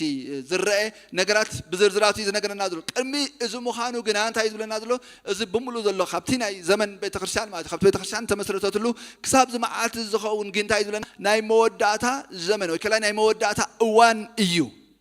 እቲ መዓልቲ እግዚአብሔር ከይተገልጸት ዘሎ እዋን ብምሉእ ቤተክርስትያን ክሳብ ሙሳድ ዘሎ ዘመን ኩሉ ናይ መወዳእታ ዘመን እዩ እዚ መዓሲ ዲክሌር ኮይኑ ድሕዳልና ኣብ ምዕራፍ 2 ጴጥሮስ ኦሬዲ ኣውጅወሎ ማለት እዩ ግን ሕጂ ብመንጽር እቲ ናይ ቅልውላው ኢንተንሲቲ ዝበልናዮ ማለት እዩ መወዳእታ ዘመን እንድሕዳ ተባሂሉ ሽዑ ንሕና በይና ዘለና ማለት እዩ ኣብቲ ናይ መወዳእታስ መወዳእታ ወይ ከላይ ኣብቲ ጫፍ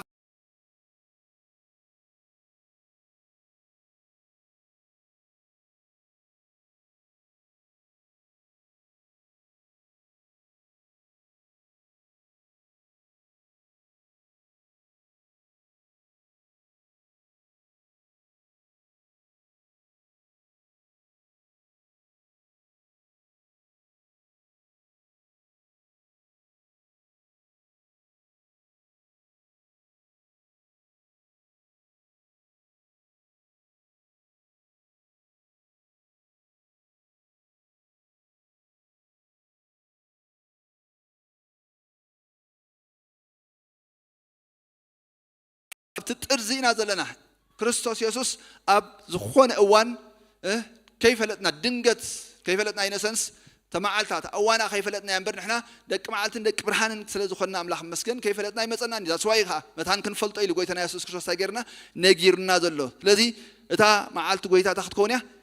تقلت يا أملاح مسكن أم زمران يا بي ربنا نبارك كلنا سلا كل سنة كاتمسكن سلا زين نجره بيت كاتمسكن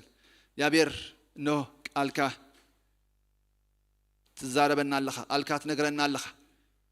مبرح ألكا مغفات ألكا يبره نجرتات كاتب يهب صحفي مجزابي ربو نتجرح لنا ناختن كحب شم يسوع كريستوس نتصلي علينا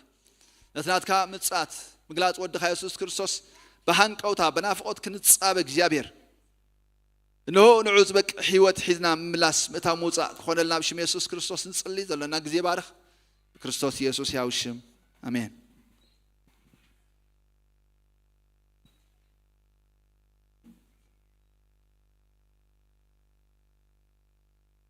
كم هيك أنيكم حنت قال كم ببي إرمياس 17 توصي شمونته نسو كم تعب تقامي تتخلت سورة أبروبا أبيلوزة صافح إيو وعين تمتة عيتفرهن قتلي كعالمي ينبر بعامة دركي عيتنكرن كاب مفرايون عيتقارتن آمين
እንደገና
تنبر نقصيها أب سماء يا مدري من اللو كماها أب تحتي مدروين يلا الإكزابير إكزابير إكزابير فلو يملخيها هي ونزل علم تنبر نقصيها أب سماء يا مدري من اللو كماها أب تحتي مدروين يلا إكزابير إكزابير إكزابير فلو يملخيها هي ونزل علم تنبر نقصيها أب سماء يا مدري من اللو كماها أب تحتي مدروين يلا نجمع أراريكا نسخة أملاخيها نسخة نقصيها نسخة أملاخيها نسخة نقصيها نسخة نسخة أملاخيها نسخة نقصيها نسخة نسخة أملاخيها نسخة نقصيها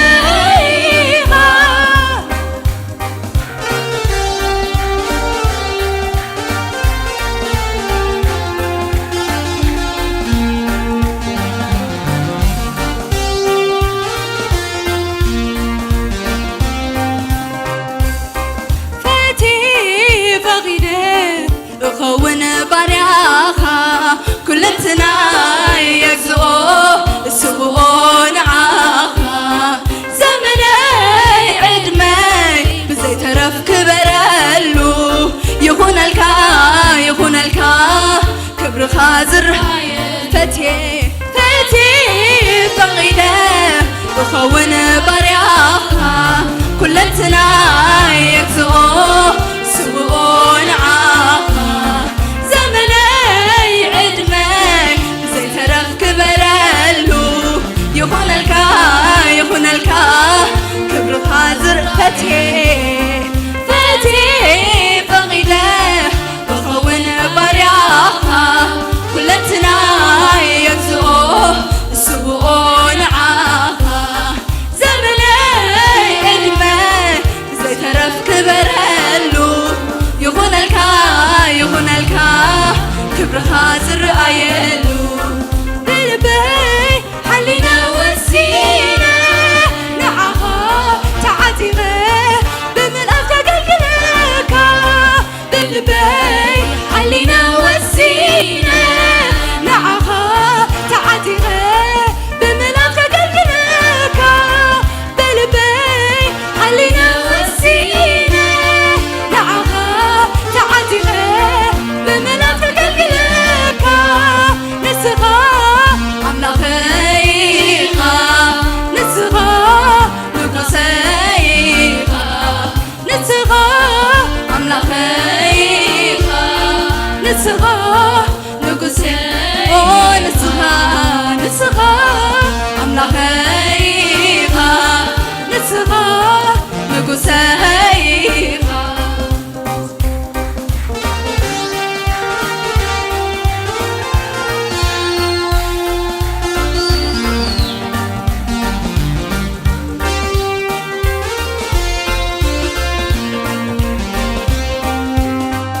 كفو كي رغبني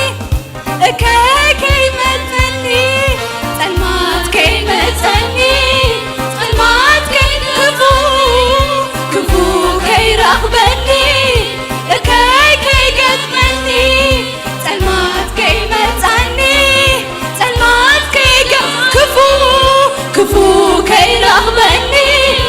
كي قدمني سلمات كي متني سلمات كفو كفو كي رغبني كي قدمني سلمات كي قدعني سلمات كي قدعني نسخة لوين كاني نسخة لوين كاني نسخة قدر وين كاني نسخة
ኢየሱስ ከነመስግንና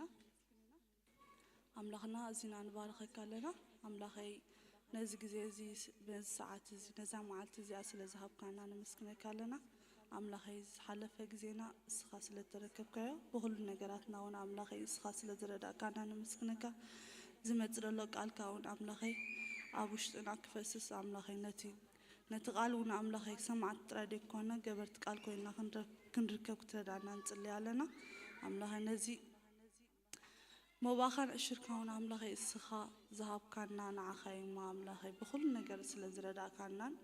بكل بركة كون سلزملا خنا نمسكنا كلنا مسكنا كبرن أملوهن نعخان بين خيخون شمس كسوس آمين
Too tall.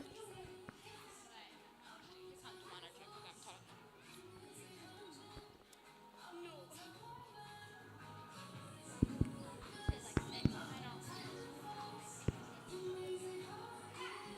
Hello.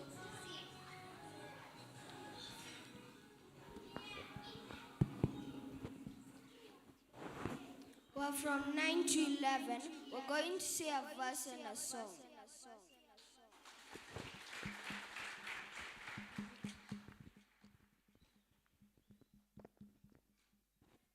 ቃልካን እግሬን መንገድ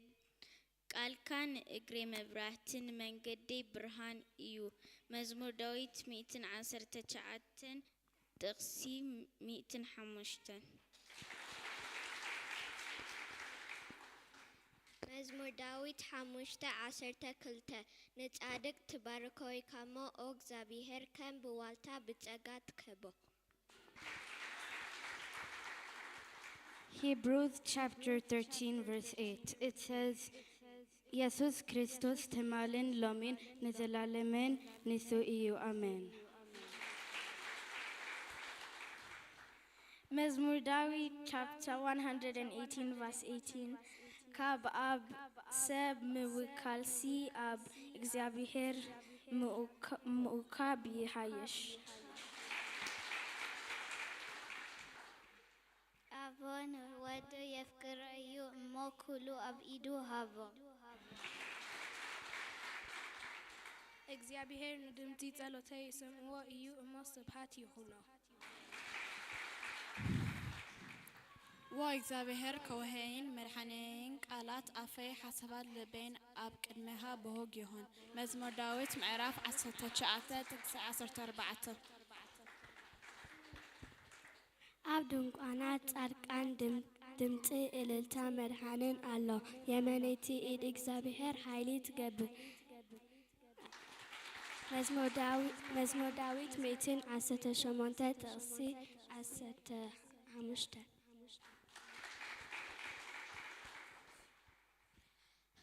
Psalms chapter 9 verse 1 and 2 بملو لبين እግዚአብሔር ከመስግነው ኩሉት አመራትኻ ክነግር በአሃ ከፈሰህም ወሎል ንሽምካ ክዝምር እየ ፊልጵ 4:4 በጌታ ተሐገሱ ደግሞ ተሐገሱ ለክሙ Matthew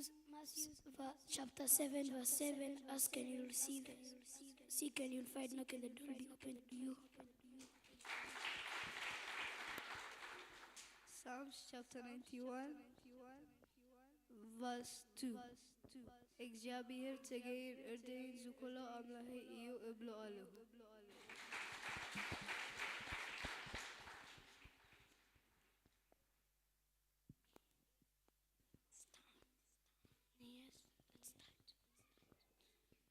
ኢየሱስ የፍቶ ለአምላኬ የፍሮ ስለየሃሊ ስለየግደስ ስለየሃሊ ስለየግደስ ሙሉ ልቤ ልቤ ሙሉ ኃይሌ ኃይሌ ክሉትና ፍትሆ ኢየሱሴ ንግሆ ንግሆ ምሸት ምሸት ኩሉ መዓልቲ ነዘምረልካ ኩሉ መዓልቲ ነዘምረልካ ብሉትም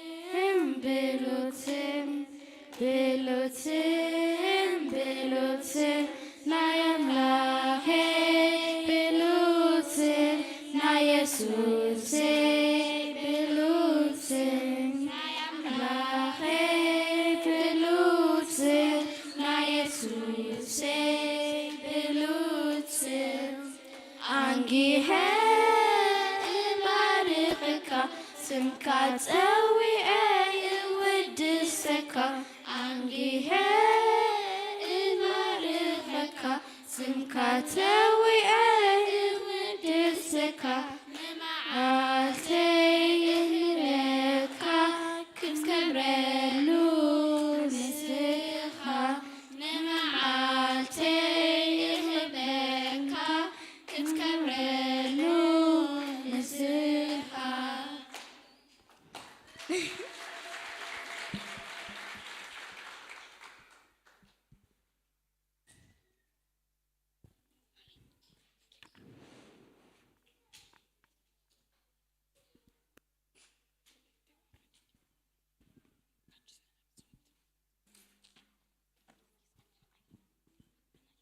አምላክ መስገን ክንጽልየሎም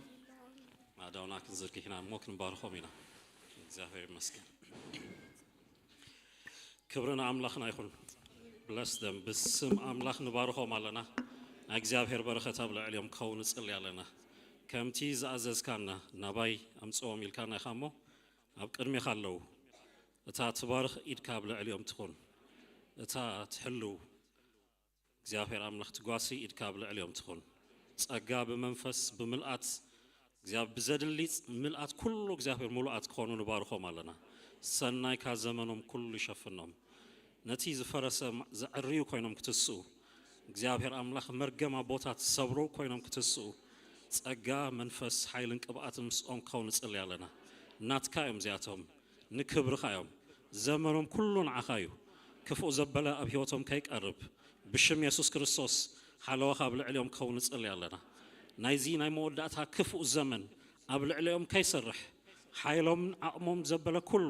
ንዓለም ከይከውን ብስም ኢየሱስ ክርስቶስ ንጽል ያለና ዘመኖም ኩሉ ካብ ንእስነቶም ክሳዕ ስቤት ክሳዕ ርጋን እግዚአብሔር አምላክ ኣብ ቤትካ ሓይሎም ክውዳእ እግዚአብሔር ኣብቲ ትደልዮም ቦታ ቅመጡ ንጽል ያለና ብስም ካብሩኻት ይኹኑ ብጎይታ ብኢየሱስ ስም አሜን አሜን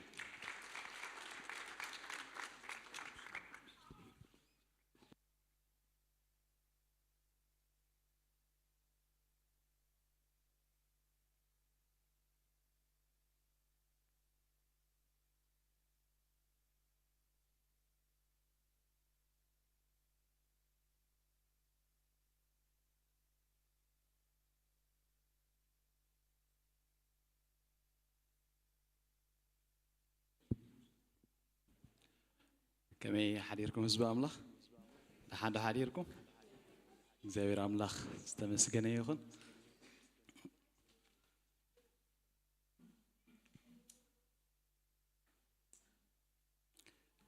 مزمران حواتنا خا نبي دعوتي صبغ غيرنا إن خبار خنزق بقنا لو ما عندي بتعمد زي قرم زخنا مزمر اسمعنا أنا قويتا عزيزو يباركن حفتنا علي داخا زيادة قويتا عزيزو يباركك يعقوب كم زخي كنا كم زمسرقة بي مثلني بحكي إكزابير أبزا سفرازي قالوا أنا دا إلي فلتكم برزو ولا مثلني بحكي دس زبل نعم الخوك زي نيرنا قويتا مملي سوت أن يبزحيو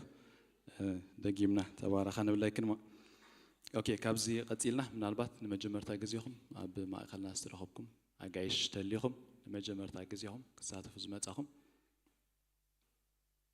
أما أخلنا ذلهم أوكي هنتجا حفتر الله بزي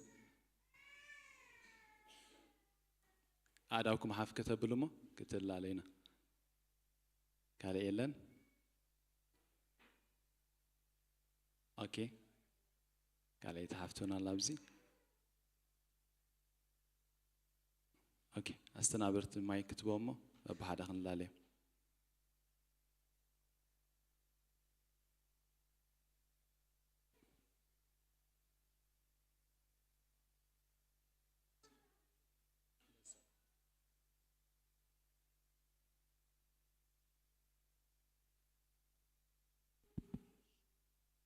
سلام أملاخ يبزحلكم حزب أملاخ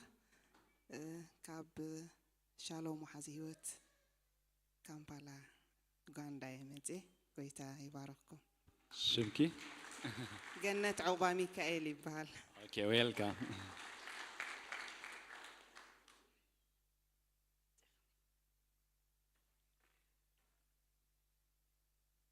سلام حفل ما طلع علينا سلام بهايلا بحال كاب نيروبي كاب إثيوبيا يمزي كن سنة يابزي اوكي ويلكم again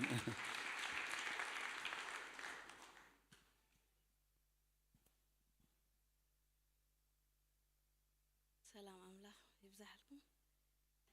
عاوت يوهانسي كاب أسمارة اوكي ويلكم اوكي ودينا هنا اوكي حفص قبلنا بنيزر غيرنا نقبلوا منا اوكي قويتا عزيزي يبارككم راينا كم زبسه صحيفه زلو مالتي نزبنان نمدرنان ناي مسرت فوسي نممصاي تمدباتكا كل غزي سومن ملو سنبتكا نعملو غزي لنا سلازي اب كله كتገልገሉን ቤት አቦخمي ويلكم اجين اوكي سعيبن كلت متن بحتاين زلواني كبزن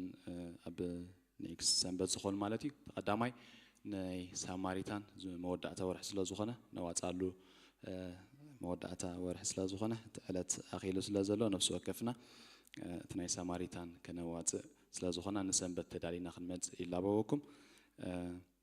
بزحات زردو بزحات زحقاو سبات سلا زلونا خا كمتي بروميس اتينا يزلنا بو غيرنا كنهب ازون منفسو اقلقل سو زخونه قال املاح انت يزبل ازسي غودلو نايتم قدوسان طراي كونن زمل يلو حاجز كتب كلا خاسي غودلو نايتم قدوسان طراي كونن زمل تايدا نا املاح نمؤز مسغاناسي يقربو يميلون ساعتهم كبرلهم كلوسي حدا سب دحر توحيدو كل غزي تاي زغبر يغروم رميمش ወይ ጽቡቕ ነገር አይስሙዓን በመኽንያት ገንዘብ ምርካቡ ግን ታይ ዝኾን ንኣምላኽ ይዝባርኹ ኣምላኽ ስለዘክሮ ኣምላኽ ስለዝበጽሑ ኣምላኽ ስለዝተረኽበሉ ንኣምላኽ ይዘመስግኑ ዳስ ወይ ሐዋርያ ጳውሎስ ኮም ከሎ እስኹም ክትቡ ከለኹም ሲሎም ነቲ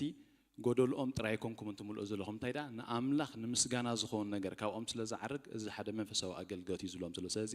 ማሃብ ሊትራሊ ነቶም ሰባት ጥራይ ዝኾን ነገር ሳይኮነን ታይዳ መንፈሳዊ አገልግሎቱን እዩ ስለዚ ለብሶ ከፍና ልብና አንቂድና تدالينا خدمت لابوكم تخال أي متن بحثا خا ناي عام تخلت الشحن عسران 4 فاينانساوي تصب نقرب له على سلازخنا مودعتا تصب كقربي نعمة فاينانشال ريبورت مالتي كلاتنا خا خنسمع مودعتا كاين وص مالتي مودعتا خلاتنا سمعنا خنوص خزا اخركم دلي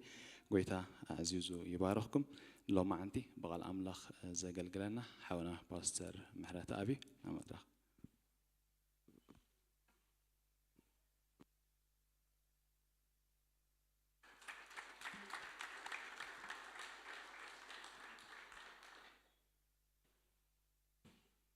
كما يكنيكم እግዚአብሔር ይመስገን አድኹም ጥዒሙና አሎ ቀኒና አለና እግዚአብሔር ይመስገን ጌታ ብዝሕ ይባርኩም እግዚአብሔር ነመስግኖ ስለዚህ ሀበና ዕድል it's wonderful ነዞም ቆልዑ ድማ ከምዚ ንኣምላኽ ክብሪ ከምፅኡ ቃል ኣምላኽ ክምልኡ ከለዉ ምርኣይ እዚ እቲ መጻኢ ተስፋ ኣብ ህፃንነቶም እቲ ዘርኢ ኣምላኽ ኣብ ውሽጦም ከኣቱ እግዚአብሔር ይመስገን አሜን ክብረና አምላኽ ይኹን ቤተ ክርስቲያን ናይዞም ዝሰየብናን ክልተ ፀጉሪ ዘውፃናን ኣይኮነን ቤተ ክርስቲያን ናይዞም ህፃናት ያ እዚ we have to prepare them ጽቡቕ ጌርና ክነዳለዎም ይግባአና እዩ ንሕና እቲ ፖለቲክስን ገለምለታት ብዙሕ ተኣኻኺቡና እንዲሁ እዚ ግን ጽሩይ ወለዶ እግዚአብሔር ሂቡና ኣሎ ከይረስሐ ንኣምላኽ ክነቕርቦ ይግባአና እዩ እግዚአብሔር ይመስገን ትገብሮ ስለዘለኹም እግዚአብሔር ኣብዝሕ ይባርኩም ክብርና ኣምላኽና ይኹን ብጸሎት ናብቲ ቃል ግዜ ክንከይድ ኢና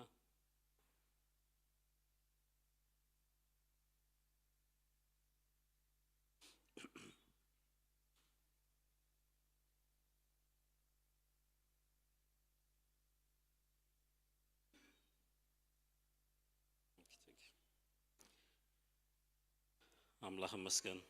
እስኪ አመስግኖ ነዚ ያው አምላኽ ካብቲ መቅደሱ ሲቲ ወሓዚ ማያት ስፍልፍል ኢሎ እግዚአብሔር ይመስገን ንምልእቲ ዓለም ናብቲ ዝሞተ ቦታ ኣቲ ድማ ህይወት ዝህብ ወሓዚ ማይ ይፍልፍል ካብ ዙፋን አምላኽ ዝወፅእ ንህይወት ማይ ኣሎ እግዚአብሔር ይመስገን ንሱ ናይ መንፈስ ቅዱስ ስራሕ እዩ ንሱ ናይ ህያው ቃሉ ስራሕ እዩ እግዚአብሔር ይመስገን ስለዚህ ካብ አምላኽ ዝተመደበልና ህያው ማይ እግዚአብሔር ነመስግኖ ተመስገን በሎ እግዚአብሔር ይመስገን ማያት ካብዚ ውሕዝ ስለዘሎ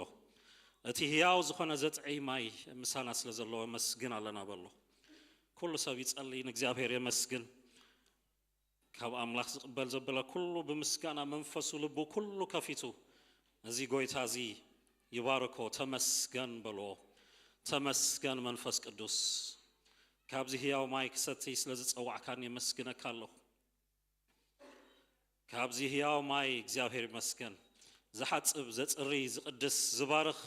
ህይወት ዝህብ ናይ ህይወት ማይ እግዚአብሔር ይመስገን ይውሓዝ ኣብ ማእከልና ብስም ኢየሱስ ክርስቶስ ይውሓዝ ኣብ ማእከልና ብኢየሱስ ክርስቶስ ስም እግዚአብሔር ይመስገን በሎ እስከ ይውሓዝ ኣብ ህይወተይ እቲ ህያው ማይ ይሕለፍ ኣብ ማእከልና ብስም ኢየሱስ ኩሉ ሰብ ይበሎ ነዚ ጸሎት ይጸልይ ቃል እንተሲእንኩም ድገሞና ነዝብሎ ዘለኹ ይውሓዝ በሎ እግዚአብሔር ይመስገን ይውሓዝ ኣብ ህይወተይ ክጸሪን ዘሎ ኩሉ ሓጺቡ ክወስድ ምእንቲ ክመጽእን ዘሎ ኩሉ ኣብ ውሽጠይ ከምጽእ ምእንቲ እቲ ህያው ማያትካ ይውሓዝ ብሽም ኢየሱስ ክርስቶስ ይውሓዝ ብጎይታ ብኢየሱስ ክርስቶስ ስም ጸላኢን ዝተኸልዎ ዘበለ ኩሉ ክነቅል ሎሚ ይውሓዝ ናይ ህይወት ማይ ብኢየሱስ ክርስቶስ ስም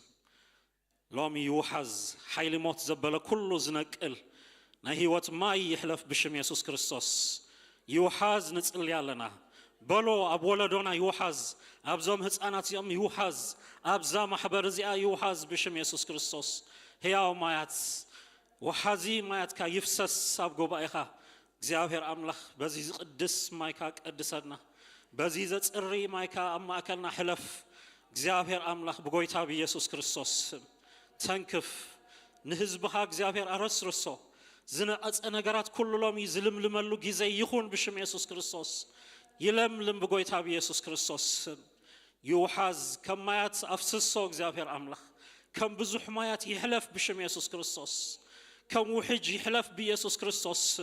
ክስበር ክሕጸብ ክጽረግን ዘሎ ኩሉ ክወስዶ ምእንቲ ከም ብርቱዕ ወሓይዝ ይሕለፍ ብኢየሱስ ክርስቶስ ጸልዩ በልዎ ንጎይታ መንፈስ ኣዛርቦ ሕለፍ ኣብ ህይወተይ በሎ ኣብ ውሽጠይ ክጸርየልካን ዘሎ ነገራት ኩሉ ብቃልካን ብመንፈስካን ኣጽርዮ ኣብ ማእከልና ክጸሪን ዘሎ ኩሉ ኣጽርዮ ብኢየሱስ ክርስቶስ ክመጽእን ዘሎ ነገራት ኩሉ ኣፍስስ ኣብ ማእከልና ክበቁል ዘሎ ዘርኢ ኣብዚ ኣብ ማእከልና ኣሎ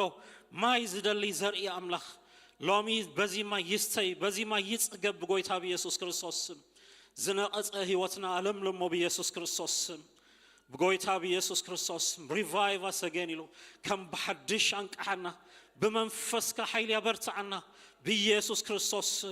بيسوس كريستوس أبيتي إتو بلو أب قداتي إتو أب سرحي إتو أب مدباتي كل إتو وحاز بقويتها بيسوس كريستوس هلف نسألي على ناكزافير أملاخ نزي موداتا زمن زمدب كالنا منفس بملآت يفسس بقويتها بيسوس كريستوس بمنفسك وحاز نسألي على أزي هي ما يتسقى كفسس نسألي حيلي كمتس نسألي على እግዚአብሔር አምላክ نهزب خازخون برخت كمتس نسألي على እግዚአብሔር አምላክ أبيتك نلم على منفس يفسس بحد منفسنا نسألي زلنا كلاتكم تسأليو كابايت رايك يتصبخم تسأليو الزاربو نقويتا نسألي بمنفس كوين كاب أملاخنا تسأبنا نسألي بيسوس كريستوس هاليلويا هاليلويا زوحز روباتات أمد ربدا زوحز أملاخ لنا أبتيزنا أتصبوتا ينتعوي نكل يلم لموك زافير مسكن لومي كم يكون زيبوتا زي بشم يسوس كريستوس كم زحلفك فلت الله لومي نقيتنا هيكون نكن وص زافير مسكن كم تازل مدنا كم أكن كيد يبلنا نسوك حلف كله نجاراتي تركسيو ناباي بكنتو يملسن يزبلوك قالو حلف كله نجارات لويت أو يزغيد كم يكون الله يبلو كم يكون الله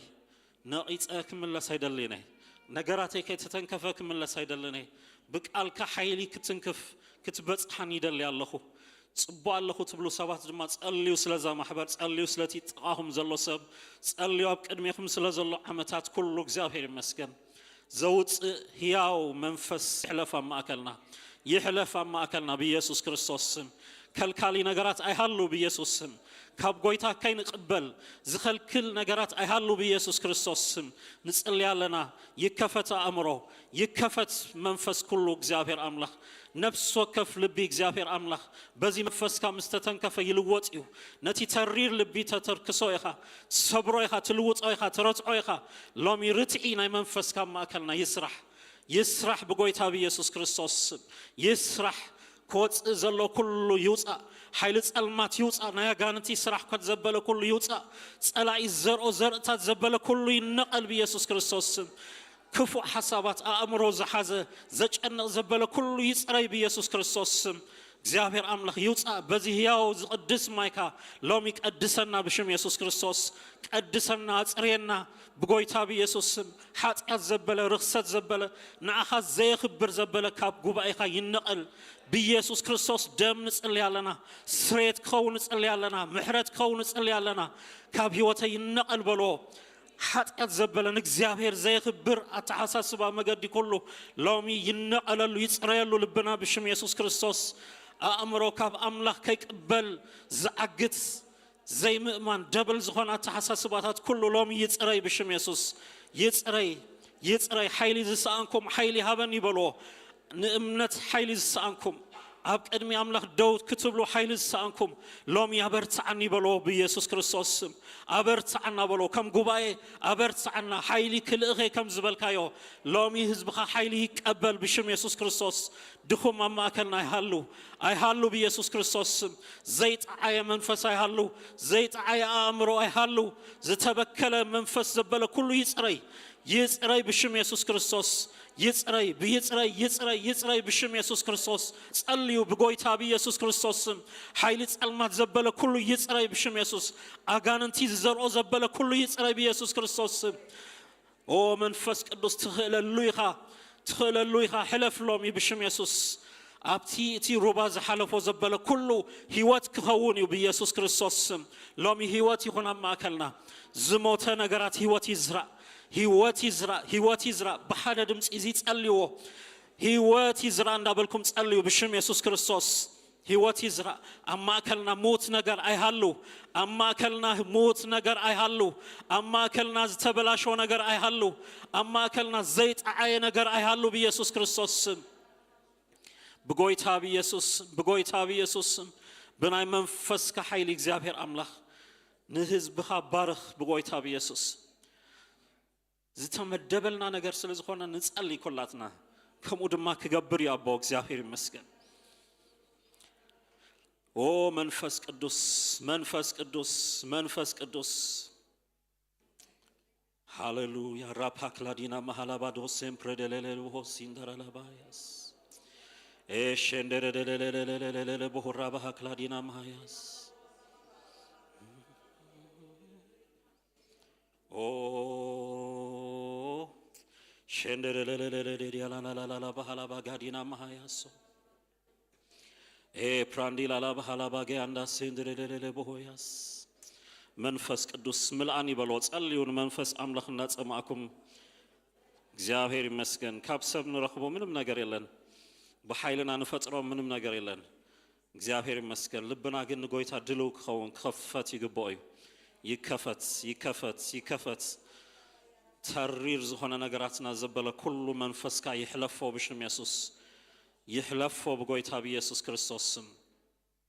መንፈስ ቅዱስ መንፈስ ቅዱስ መንፈስ ቅዱስ ዝኽእል ሰብ ተስዩን እግዚአብሔር እንዳባረኸ እግዚአብሔር ይመስገን ካብኡና ተጸበና ንጸል እግዚአብሔር ይመስገን ዞና ማሃላባዲያ ላቦ ክራዲና ማሃላባዲያ ሴንድረደደ በሆሺ ክላዲያና ማያስ ሃሌሉያ ሃሌሉያ ሃሌሉያ ሃሌሉያ መንፈስ ቅዱስ መንፈስ ቅዱስ ምልአኒ በሎ በመንፈስካ ምልአኒ ውሽጠ ይሐድስ ሰው ዓመታተ ይሐድስ እምነተ ይሐድስ አውሽጠ ይዘሎ ጸጋ ይተሐደስ በጎይታ በኢየሱስ ክርስቶስ ስም ምልአና በመንፈስካ ሕይወትና ኩሉ በቅዱስ መንፈስካ ረስርሶ ንጽልያለና ብሽም ኢየሱስ ክርስቶስ ኦ መንፈስ ቅዱስ ኦ መንፈስ ቅዱስ በምጽአት መንፈስካ ዘወለድካ ያታ ማሕበርካ ሎሚ በመንፈስካ ትመላ ብሽም ኢየሱስ ካብ መንፈስ ጎደላ ይሃለወና ሎሚ ብስም ኢየሱስ ንጽልያለና ምልአት ይኹን ምልአት ይኹን ምልአት ይኹን ምልአት ይኹን ملأ لبي بلو ملأ حساباتي كل انتنا يتقاصر ملأ بغويتا بيسوس كريستوس سم بمنفس قدوس حيل كنفلت يغبانا كم يخون لنا نبلو باسم يسوس لبنا حساباتنا كل بقدوس منفسكا يغزا الكا بلو يغزا الكا امرو زبل كل يغزا الكا لب حسابات زبل كل يغزا الكا منفس قدوس እግዚአብሔር ይመስገን ናይ ጸሎት ጊዜ ሁሉ ሰብ ይጸልይ መንፈስ አምላክ ይዛርቦ ይመላ ነፍስ ወከፍ ምስ መንፈስ ቅዱስ ኮኔክት ይግበር እግዚአብሔር ይመስገን ንዑይና ደሊና መጽኢና ካብኡይና ክንቀበል መጽኢና ንሱ ጥራይ ድማ ክህበና ዝኽእል ሕለፍ በጎይታ በኢየሱስ ክርስቶስ ከም ዝለመድናዮ አይኹን አእምሮና ዝሕዘና ካላ ሐሳባት አይሃሉ ንመንፈስ አምላክ አግዝዎ እዚ አእምሮ እዚ ሐሳባት ግዝአዮ በሎን መንፈስ ቅዱስ حيلي هبني كابخا قبل لبي تنكف حساباتي كله جزاء እግዚአብሔር ይመስገን ጸልዩ ስለዚህ ጉባኤ እዚ ጸልዩ እዚ ጉባኤ በመንፈስ አምላክ ዝተገጸ ከውን ንመንፈስ ቅዱስ ዝግዛ ዝእዘዝ ከውን በጎይታ በኢየሱስ ክርስቶስ ስም አመፀኛ ልብ ይዘበለ ኩሉ ሎሚ ክስበር ንጸልያለና ዝተረረ ነገር ከይህሉ ንጸልያለና ብሽም ኢየሱስ ክርስቶስ ጸልዩ ጽቦ አለኩ ትብሉን ተለኹም ስለ ህዋትኩም ጸልዩ ተሪር ነገር አይሃለው አማከልና ይሰበር ብሽም ኢየሱስ ክርስቶስ ርትዒ ከውን ነፍሳት ክድሕኑ አእምሮ ክርታ ልቢ ክርታ ንመንፈስና አዛርቦ በሎሎሚ ብሽም ኢየሱስ ክርስቶስ እቲ ሕያው ቃልካ ከመዶሻ ነገራት ዝሰባብር ቃልካ ይሕለፍ ብስም ኢየሱስ ክርስቶስ ብስም ኢየሱስ ክርስቶስ ብስም ኢየሱስ ክርስቶስ ኦ ጸልዩ ስለዚህ አብዚ ቦታ ዝስበክ ቃል ዘበለ ኩሉ ጸልዩ ናይ ህይወት ቃል ይተአወጅና በልኩም ጸልዩ እግዚአብሔር ይመስገን ናይ ህይወት ቃል ናይ ህይወት ቃል ናይ ህይወት ቃል ናይ ስልጣን ቃል ናይ መንፈስ ቅዱስ ድምጺ ዳሃይ አምላክ ይሰማዕ ማከልና ብሽም ኢየሱስ ክርስቶስ አምላክ ተዛሪቡኒ ንብለሉ ጊዜያት ይኹን ብሽም ኢየሱስ ኮንፈርሜሽን ከውን ንቃሉ በስልጣን ከጽንዖ በምልክታት ከጽንዖ ሕለፍ በጎይታ በኢየሱስ ስም ሕለፍ እዚ መድረኽ አምላክ እግዚአብሔር ይመስገን ድምጽ አምላክ ዘወጀሉ ቦታዩ በጎይታ በኢየሱስ ክርስቶስ ሐሳብ አምላክ ይገለጽ ምኽሪ አምላክ ንኩሉ ከከም ዘድልዮ ዝውህብ አምላክ እግዚአብሔር አምላክ አረስርስ ጉባኤኻ ብሽም ኢየሱስ ክርስቶስ ምልአት ይኹን ጸጋ ይፍሰስ ምሕረት ይፍሰስ نصلي علينا بشم يسوع كريستوس بشم يسوع كريستوس بشم يسوع كريستوس صليوا باروت كاك أبابلو نهيوت قال زوجو بالسلطان ززاربو እግዚአብሔር ይመስገን يتسو بقويتابي يسوع كريستوس أبزخدكم وبوتاتات كله نهيوت قال نهيوت دمصي كتسمعو እግዚአብሔር አምላክ ሎሚ ድምጽኻ ሰሚዕና ንደግም ሰባት ክንከውን ሎሚ አማከልና ነህይወት ቃል ይፍሰስ በመንፈስ ካዝኾነ ኦ መንፈስ ቅዱስ ኦ መንፈስ ቅዱስ ኦ መንፈስ ቅዱስ ኤላማንዶ ሴፕራዲና ማሃላባጋስ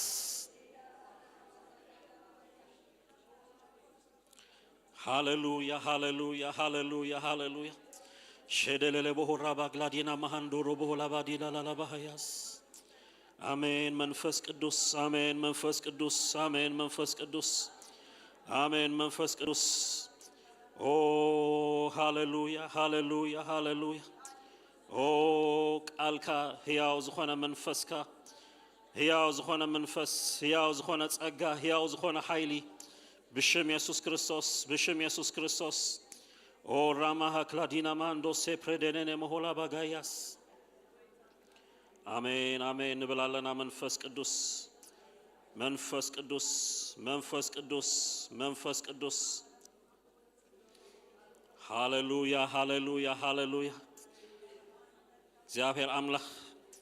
በመንፈስካ እግዚአብሔር አምላክ ህዝብኻ በጻሕ ንጽልያለና በሽም ኢየሱስ ክርስቶስ እግዚአብሔር መንፈስ ቅዱስ ስለዚህ ገበር ካልና ነመስግን እግዚአብሔር አምላክና ክብሪና አኻ ይኹን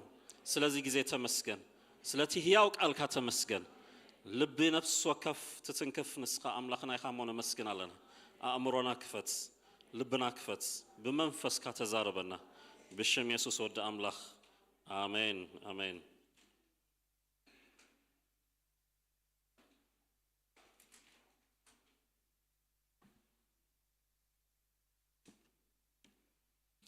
እግዚአብሔር ይመስገን ክብርን አምላክና ይሁን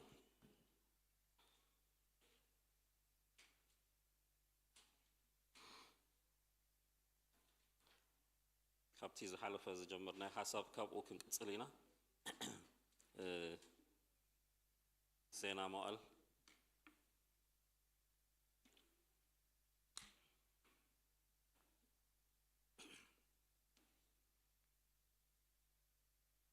I think شعات نتبسات هنا تنكيفنا مش إذا حلفه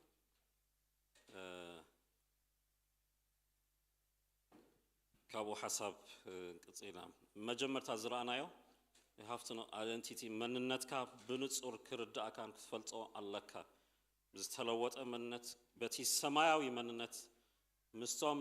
سماوي مننت زلوا منفسنا أبوتاتنا كابيبو منازلوا منفسا مسخاخر كوينا خابونا بمسكرناتهم كله زبرت عنا منفس نابو كنت متعلنا اتي بابيلوناونت اتي عالماونت اتي مننت كا زسحت زبله كله كتصر يالله اي ترسعوا مننتاتكم كابي كم زمصاكم اي ترسعوا من كم صوعكم اي ترسعوا نابي تخدو كم زلكم اي ترسعوا تيازياتا نطبي እግዚአብሔር ይመስገን then تاريخي بدحر بايتي ندابوي ندادي زبحالتي بدحريت زحزنا مرجمن زخونا عينت حيلي كهلو كم زيبلو زقيرنا يقويتا منفس الله زقيرنا كريستوس تقال له እግዚአብሔር مسكن نزي وانجيل تقبلو زي تغير السب يلن زي تغير السب انت الله غانا زي وانجيل كم زي اتو ملكتيو وانجيل بحريو سب يلوطيو ملوات نا يتحسس با ملوات كيكونس ادراشخان نزل عالم يقيروي موت زنبر السب هياو يخون كم كسع كندو يتفل الليسي ناي بحري ممحياش ناي زربا طعن اسو مورال ستيشنز بزح بوتاتات الله از ابسيغنا منفس ناي منفس هياونت ناي منفس لوط يزلو زي ترت عسب بنقال املاح زيتن كفسب نتي نا እግዚአብሔር ድምጽ ያነጽሩ زي كللي زي كالسب كم عينت هيوتنا كله يبلون يا عبيت ابتي كاباديو ديو كابتي زحلفو اكسبيرينس ديو ابتي كم مرجم ابلعلو كابزلو ነገር كله نابزنا غفو املاح كما يغيرو كم زصليه እግዚአብሔር ድማ ዝለመኖ كله كما كم ዝሃበው ሪናና እግዚአብሔር ይመስገን ክብረን አምላክ ይሁን ይልውጥ ያ አምላክና ያ ቤጾን ከበህዋቱ እንታይ ነይሩ ዝኸበረ ነበር ይብለና እግዚአብሔር ይመስገን favored ነይሩ ና እግዚአብሔር ሞገስ አብልዕሉ ነይሩ سويلو جنا يمتن نبتي زبارخ أملاخ تحت إجزافير رأسو سلزت حاتي أزيو نفع بيزنس مان نقاداي سلزنا براي نبرة زلوت أملاخ بتصحوي then زي متحف بزعبة بوتها محازيو أيو أملاخ يمتسألو عابي مقدس أملاخ يسرح له زي نزي نفس وكف ببوت ويحزب الميشن يوناي داويت ميشن حزب متيو نزي أيوزي وحيدو سلز وحده ولا عدم adjustment غيرو ناشتو سئلا ما باقلقلوت كأتو أي فك أدنيو تحت عدم زخون أي فك أدلونيو تحت الثلاثة أي فك أدلونيو داويت نيشتا adjustment كم زقبرين نقرنك الأملاخ مخنياتو اتي أيو أسيو حبيو اتي نايتي أيو متأن منفساونتو رزنتو حلافنتو أزيو عبيو مسؤو بسولات سبات كم زدليو بلوصات سبات رأسهم كنترول زقبرو نتي عيو دما نتي حلافنت زسكمو كم زدليو ينقرنا እግዚአብሔር ይመስገን تحر يمدبهم تفل عليه حلافنت እንደሃበ كم زمدبهم رينا نينا إسرائيل كابتم تمديبهم أبوتهم كينام دما أفريت إزنبرة ولدو دك إيساكور زبحالو نيرو إسرائيل انتاي كجبر كم زجب أوزفلت مستوعل زمانات زلوهم እግዚአብሔር ይመስገን ዋናታት يوم እግዚአብሔር محلقات يوم ببوت وكينام نتي هزبي نفرة نب وتسيتاوي هيوت كأتو زجبرو أزيوم بلوصات سبات يوم نيرو እግዚአብሔር ይመስገን إسرائيل انتاي كجبر كم زجب أوزفلت يبلن مستوعل زمانات زلوهم بزي منفس تسيوم نتي هزبي أملاخ دما دايركشن زت حزو سوات يوم نيرو ازي منفس ابلع لي نفس وكفكم الله امين ابلع لي نفس وكفنا الله ازي دايركشن سولنا كم صلل بصحاي ببس زخدكايو ناتباسكا تخدل كابكم واوصيوسي كابزي زبغس نابزي دما زخيد نبللو منفس توهيبنا الله ندناغر سبات ايكونن كمتي انت وي نغوت مهرون صنحنا زمن نللي سبات زمن نفلط سبات اتي ناي مصاتو ملكتات بسيئنين ايكونن نفلطو منفس قدوس يمسكرلنا قال املاح يمسكرلنا اتي كل نغرات ناستوعلنا كنكيد نا እግዚአብሔር መንፈስ ምሳን አለው እስኪ መንፈስ አምላክ ምሳ ያለውን በል እግዚአብሔር ይመስገን እንታይ ክትገብሩ ከም ዝግባአኩም ዘፍለጠኩም ና እግዚአብሔር መንፈስ ምሳኩም አለው ምስተውዓል ዘመናት እዚ ድማ እግዚአብሔር አእምሮና ከፍት ከሎ እናወሰኸ ዝኸይድ ነገር እግዚአብሔር ይመስገን ካብ እሽነትን ካብ ዘስሓተ አእምሮን እግዚአብሔር ይሐለውና አሜን እቲ ሓምሻይ እግዚአብሔር ነቶም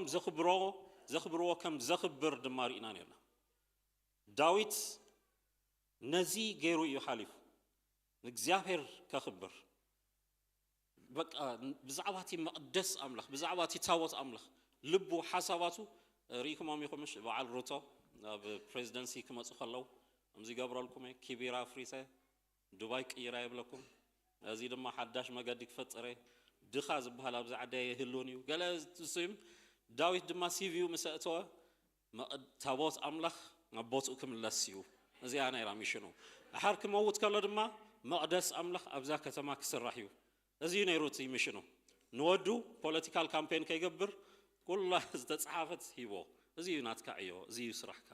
ازيو املاخ ذهبنا زتصحفه ميشن علينا يلو هيبو እግዚአብሔር ይመስገን እዚ ንእግዚአብሔር አخبركم attentionኩም ብዛዕባ አምላኽ ይኹን እሱ ድማ ሙሉ attention አባኩም ከገበርዩ ልብኩም በአምላኽ ይመሰጥ እግዚአብሔር ድማ ብዛዕባኩም ሙሉ ኃይሉ ንስሞ ቀደም ዝመደቦ እንዲ ሓንቲ ስጉምቲ ዝደሊ ዘሎ ሓንቲ ፈቃድ ዝደሊ ዘሎ ከም ዳዊት መንፈስኩም እግዚአብሔር ከኽብር ዝጨከነ ይኹን እግዚአብሔር ይመስገን دحار بزعبة بخرنا دمارينا ناي الزوزات كم زخنا روبيل بخرنا ناي روبيل نيرو السجن انتهي بلنا تي بخرينا برا من صف ابوس زركا سجنا اتا بخرنا نمن توهبا ندك يوسف ود اسرائيل توهبتي بلنا دحري روبيل probably يهودا كوسدا نيرو نمنتاي كم زسلت أنا دم أبزي نقرنا مسفن كوينو እግዚአብሔር كم زهابو بخورنا جنا يمنيرو كل أحد ناس كينو بالله بخورنا جنا نا يوسف نبرة زي هانتي comparison كباكم ما قصلي ሮቤል ብኹርኑ ብምንታይ ሲኢንዎ መንጸፍ አብኡ ስለ ዘርከሰ ዮሴፍ ብኹርኑ ብምንታይ ወሲዱ ኣብ ቅድሚ አምላኽ ኃጢአት ከይገብር ዝጨከነ መንእሰይ ስለ ዝነበረ እግዚአብሔር መስ ፍልልዮም ትርእዩ ኣለኹም ርኽሰት ኃጢአት ኣብ ቅድሚ እግዚአብሔር ነቲ አምላኽ ዝፈንፈኖ ምፍንፋን እግዚአብሔር ድማ ነታ ብኹርና ነቲ አምላኽ ዘኽብሮ ነገራት ዝጽምቱ ሰባት አምላኽ ድማ ይኽብሮም እዩ ነቲ አምላኽ ዝፈንፈኖ ድድሕሪኡ ዝኸዱ ሰባት ዘርክስ ከም ዝኾነ ቫልዩ ዘስናካ ፖዚሽንካ ዝወስድ ርስትኻ ዝምንጥል ከም ዝኾነ ክርዳእና ይግብኦ እዩ ዮሴፍ ዝወሰደሉ መንፈስ ኣብዚ ኣብ ጉባኤና ኣሎ አሜን ናይ ነፍሶ ከፍሪና ነና ያዕቆብ ምስቲ ኩሉ ምድነጋራቱ ናይ ብኹርና ቫልዩ ተረዲእዎ ነይሩ እመወዳእታ ድማ ናብቲ ዝባርኾ አምላኽ ናብኡ ቀሪቡ በረኸት ወሲዱ ኤሳው ግን ለሚኑ ክሳዕ ዘይረኽቦ ነቲ ዝሸጦ ብኹርኑ ክምለሰሉ ኣይከኣለን ይብለ በቃ ዕብራውያን እዩ ዝነግረና ሓድሽ ኪዳን እዩ ተጻሒፉ ዘሎ በኺዩ ከማን ክረኽቦ ኣይከኣለን በቃ ተራ አማኒ ከም አማኒ ንቁፀሮ እቲ ዘርኢ እቲ በረኸት አብርሃም ኣለዎ ኢልና ንቁፀር እታ ብኹርና ግን ሲኢንዋ እታ ኢየሱስ ዝመጸላ ናይ በረኸት ዘርኢ ግን ናብ ያዕቆብ ሰጊራ ስለዚ ካብ ከምዚ ዓይነት ዘርክስ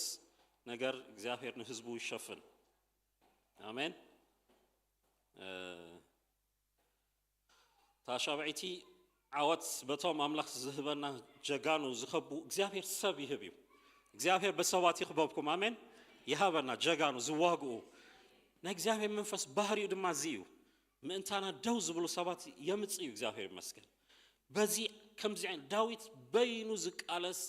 ጽሉል ሰብኣይ ኣይነበረን ዳዊት ንድኹማት እናበርትዐ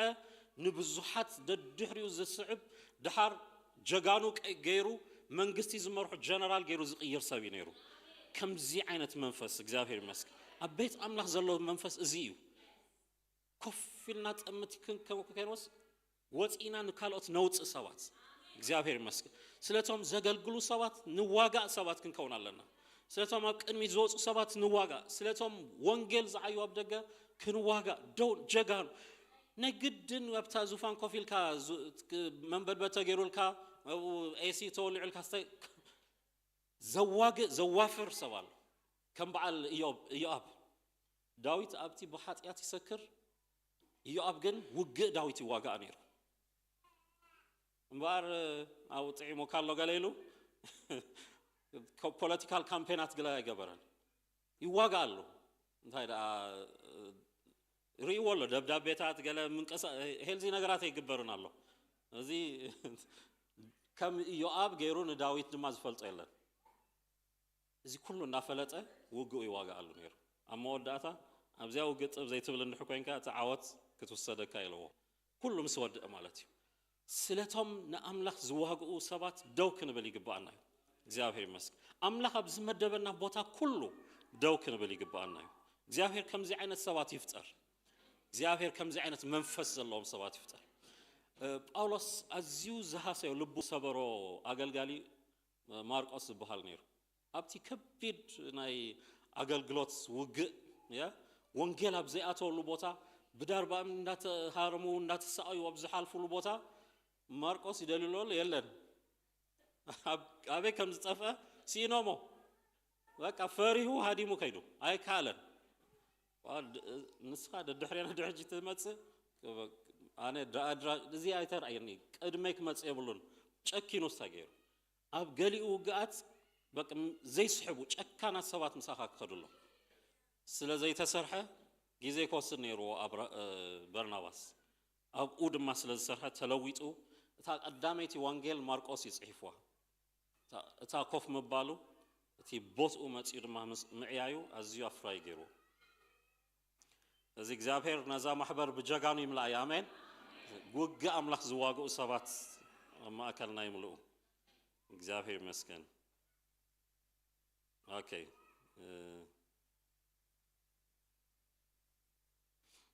ካብዚያና ክንጸሎሚ ኣብ ኪዳን ዝተመስረተ ህይወት የርእየና ምዕራፍ 17